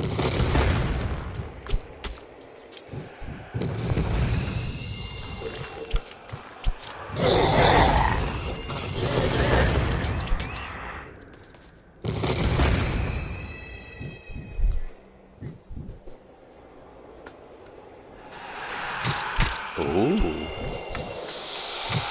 Yeah, so like for me, it's what, again, as I've probably said numerous times, part of the reason why I've kind of stayed away from PC VR is not just because of the expense and me being fearful of going down a rabbit hole that I may never be able to return from, because if I start playing games as easily and much better than what I'm doing now, well then why would I even go back to native?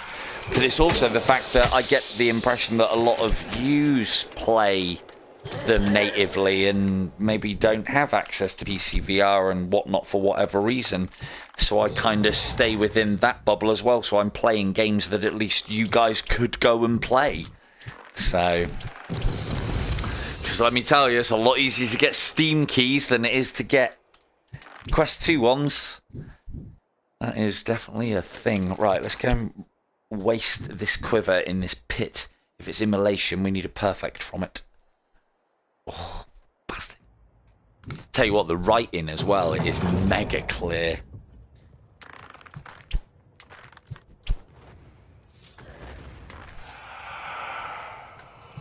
Don't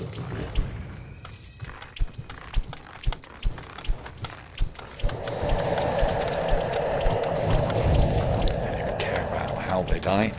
Just want them dead. Do need to get these incursion kills though.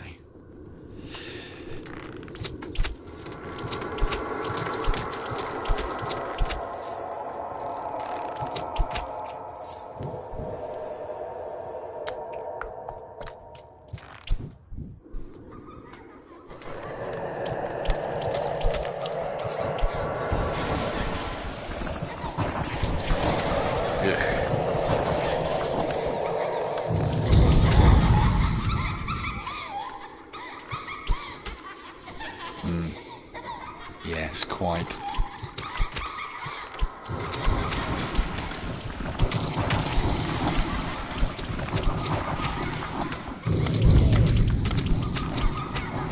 It's one of the things that I actually have a bit of time. For Azure's Fury. As I've said before, it's one of the few arrows where its special effect actually stuns enemies. It's quite right. Oh, just die already. This is going to get me tagged. Get out. Go. Need that perfect. Right, that's that. Yeah, I mean, as I said, there's a lot of games that I would love to have a look at on PC VR. I mean, obviously Half-Life Alyx. But to be honest, a lot of the games that I would like to look at would be games that are not VR, that are VR'd using the VR software. And it'd be all my favourite Warhammer and Warhammer 40k games, but having them in VR because they're not going to make the game that I want, but the games that I want are already out there, like I'd love to see Deathwing on that Vorpex and see if that translates well. I'm a big fan of Space Marine Deathwing. Or, well, Space Hulk Deathwing, I think it is. It's been a while.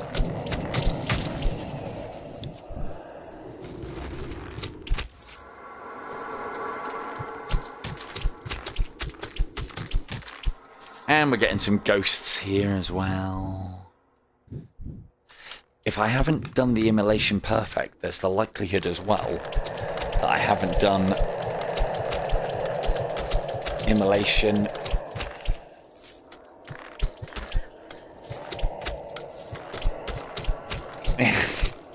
yeah, we just kill here, Indy. Good evening.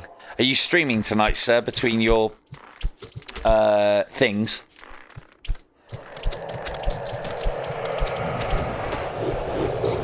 Between your spicy food and boxing and UFC? You can have one of those. And another.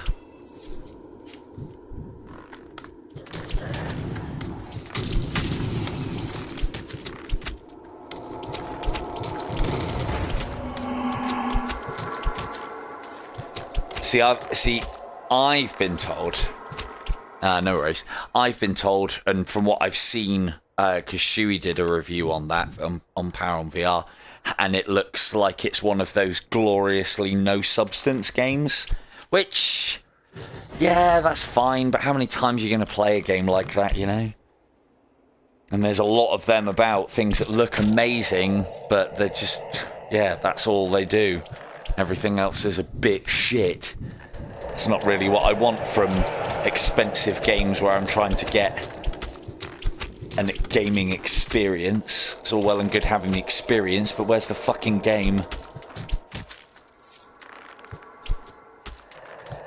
Yeah, I kind of did as well, because I was following that game. Not, you know, obviously thinking like, you know, Quest 2 native when. But, I was following that game because I thought, like, why are they only showing off such a small and very specific part of the game? I'll tell you why.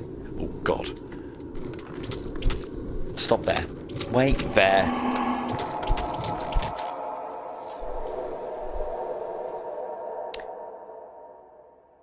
No, and everybody is. Everybody, yeah, Gambit, yeah, language and same bit. They fixated on that, and it's like, why are you fixating on that? Why aren't you showing us how cool the gameplay is? Like, I was really hoping that Gambit was going to be VR's Payday, because I really like Payday, and I'd love to play Payday in VR as well. That's another one that I think would be a lot of fun. Fucking love that game. Such a grind. Yeah, Resident Evil Village. I'd love to go back through Resident Evil 7 in graphics that don't make my eyes bleed out of my fucking skull. Because, yeah, PSVR was not the most pleasant of experiences, but it was probably one of the greatest VR experiences I've ever had.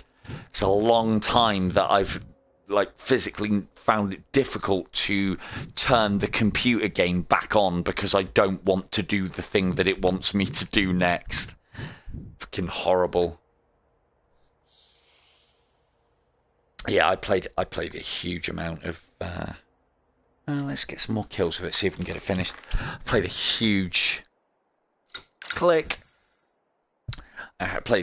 amount of Payday.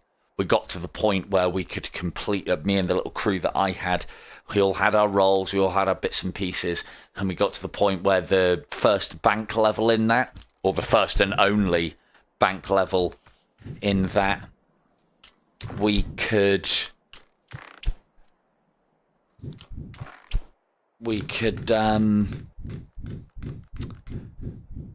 do the bank level completely silently without alerting the cops and triggering the waves and waves, and it was glorious to do. Is that the Resident Evil 4 remake? Oh yeah, there's fucking way too many Payday mods. But that's the thing is, like, we stopped, me and the lot that I was playing with, we stopped playing just before the very first DLC came out, because it took ages for the first DLC to come out, and we kind of moved on from then. And then just DLC after DLC after DLC, loads of extra stuff and really cool shit. And I never really got to play it with anybody, which is a bit rubbish. Need to use these.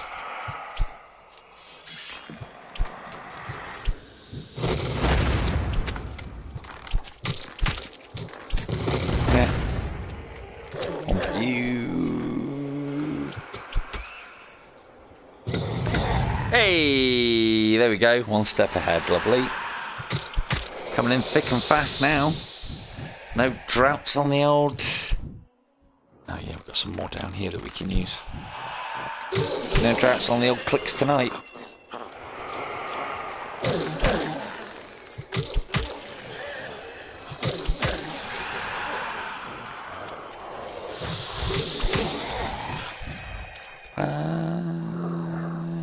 Yeah, we've done everything then in that case. Bye-bye. Bye-bye. Do I even need to be alive? I got the golden bat, didn't I? Let's go and check if there's a quiver, because I could do with some more Azure's kills.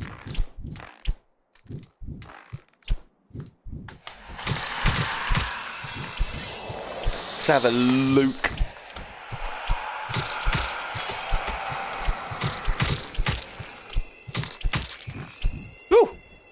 Just what the doctor ordered. Not here though. No, downstairs where the enemy's weak.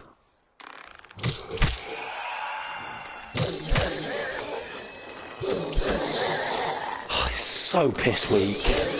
It's not even that much better. Ooh, there's another achievement if ever I saw one.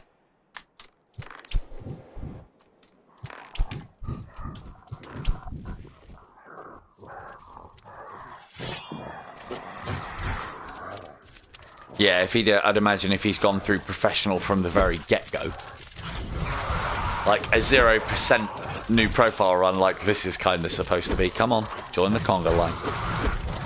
So, for anyone who's watching, what we're doing here is there is an achievement which is kill many enemies in a row with Tempest.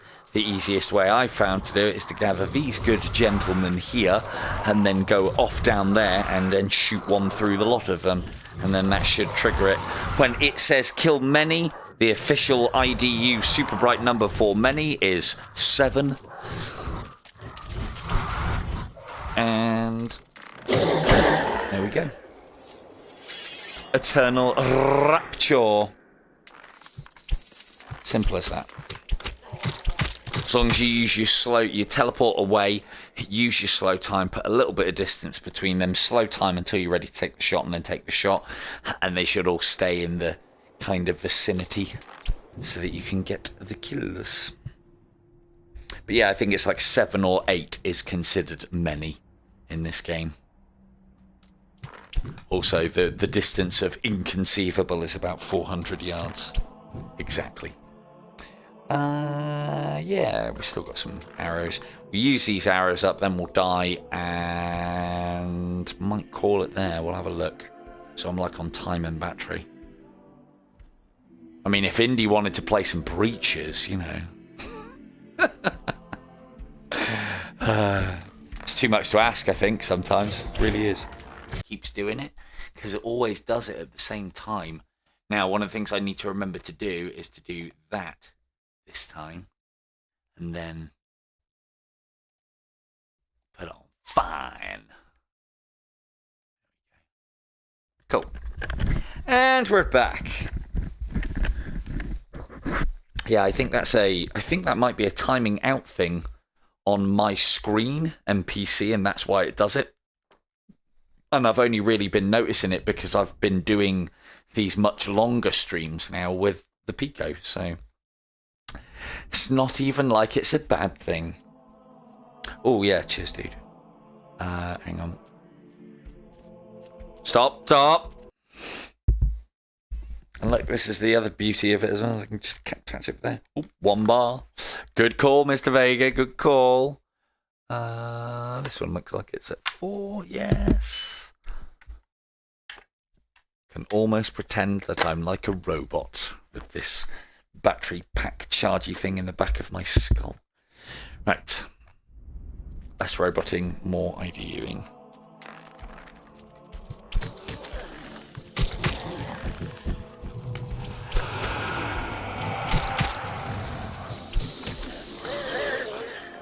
Why you have to be so weak? No, thank you. No, thank you. I think I needed to kill loads more monks still. But yeah, the other thing as well is I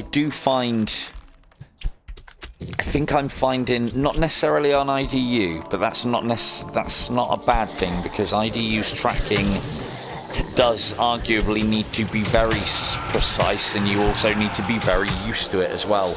But I think overall am finding the tracking better with the PICO than I have with the Quest. Not necessarily for IDU, but I think I'm finding it better for gun games. What I'm hoping to do now that I've got my lenses in, because I wanted to see it in glorious real boy/girl vision, was place them into the radius for you guys on the new patch that's out. Because the latest version is hit, not just on the Quest, on the PICO now, but also on the Quest. And I'd like to have a look. I don't think there's anything particularly majors or new, but we would be able to see how nice and clear and crisp it looks on the PICO version as opposed to the Quest version, because I think the difference would be quite big. Yeah, we're going to be a while off Hand of God, mate, I think. I mean, I've done some Ghosts, probably done about, I don't know, 200, 300, something like that. So we've got a while to go. It'll take me probably take me an entire stream to do it, which is why and I'm not talking about a short stream either, so I'm tempted to do that one in my own time. But then, fuck off. Just teleport. I'm missing. There we go.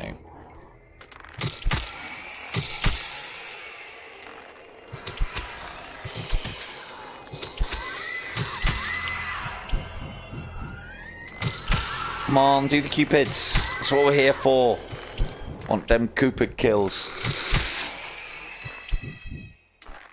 Oh, we're out. Damn it. Okay. I've got all of these. Right, so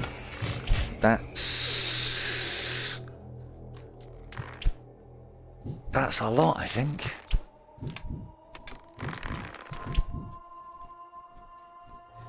Yeah, I know. Yeah, but it's not that long, is it? And I also need to do the die 66 times as well. So, yeah. It's still quite a lot. It'd be easier on me to do it whilst I'm streaming than it would be on you guys. You've got the boredom of watching me do it, and I've got the brilliance of getting to chat to you lot to keep me entertained whilst I'm doing it. So, you know, good for me, bad for you, but my kind of way of doing a stream. Come on, hurry up.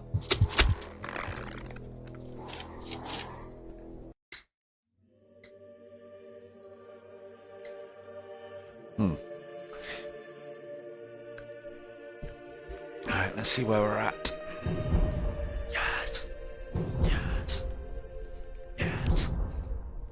Progress we've made.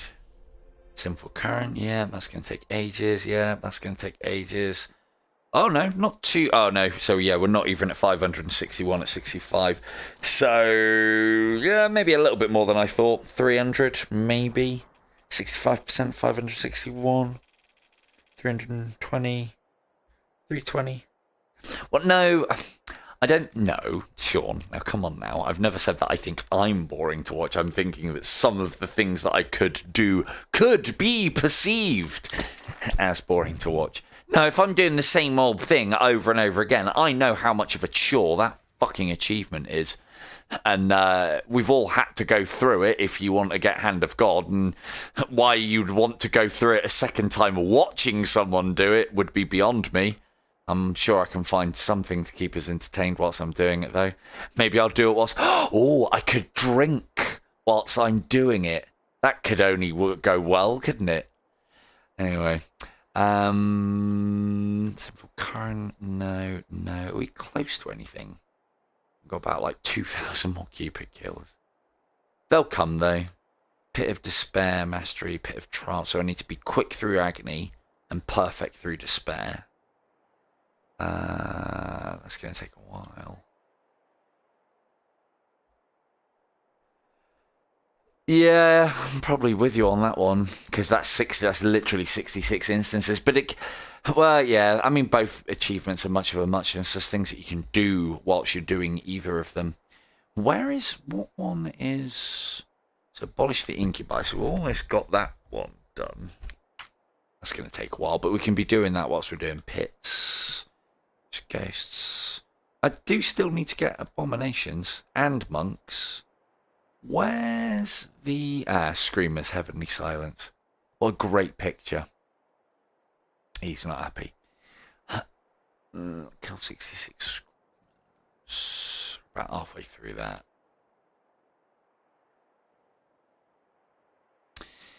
Yeah, Desolation seems to be a bit of a pain for that one. So, right, well, we've made a decent amount of progress. We're down to the last 30 achievements now. And some of them are reasonably quick and we can go and target.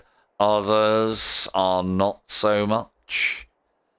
Definitely not. So, yeah, we're going to need another couple of streams at least on this to get it up to 100%. But I think for the most part, I'm going to try and do it all in a stream. So yeah, I think we'll leave it there. Managed to get on the top of the leaderboards, or on the top page of the leaderboards, just fucking about doing achievements. And on that bombshell, I think we will end it there. Thank you all very much for watching me. I have been Silver Tongue Devil, and this has been In Depth Unchained on the PICO 4. Good night.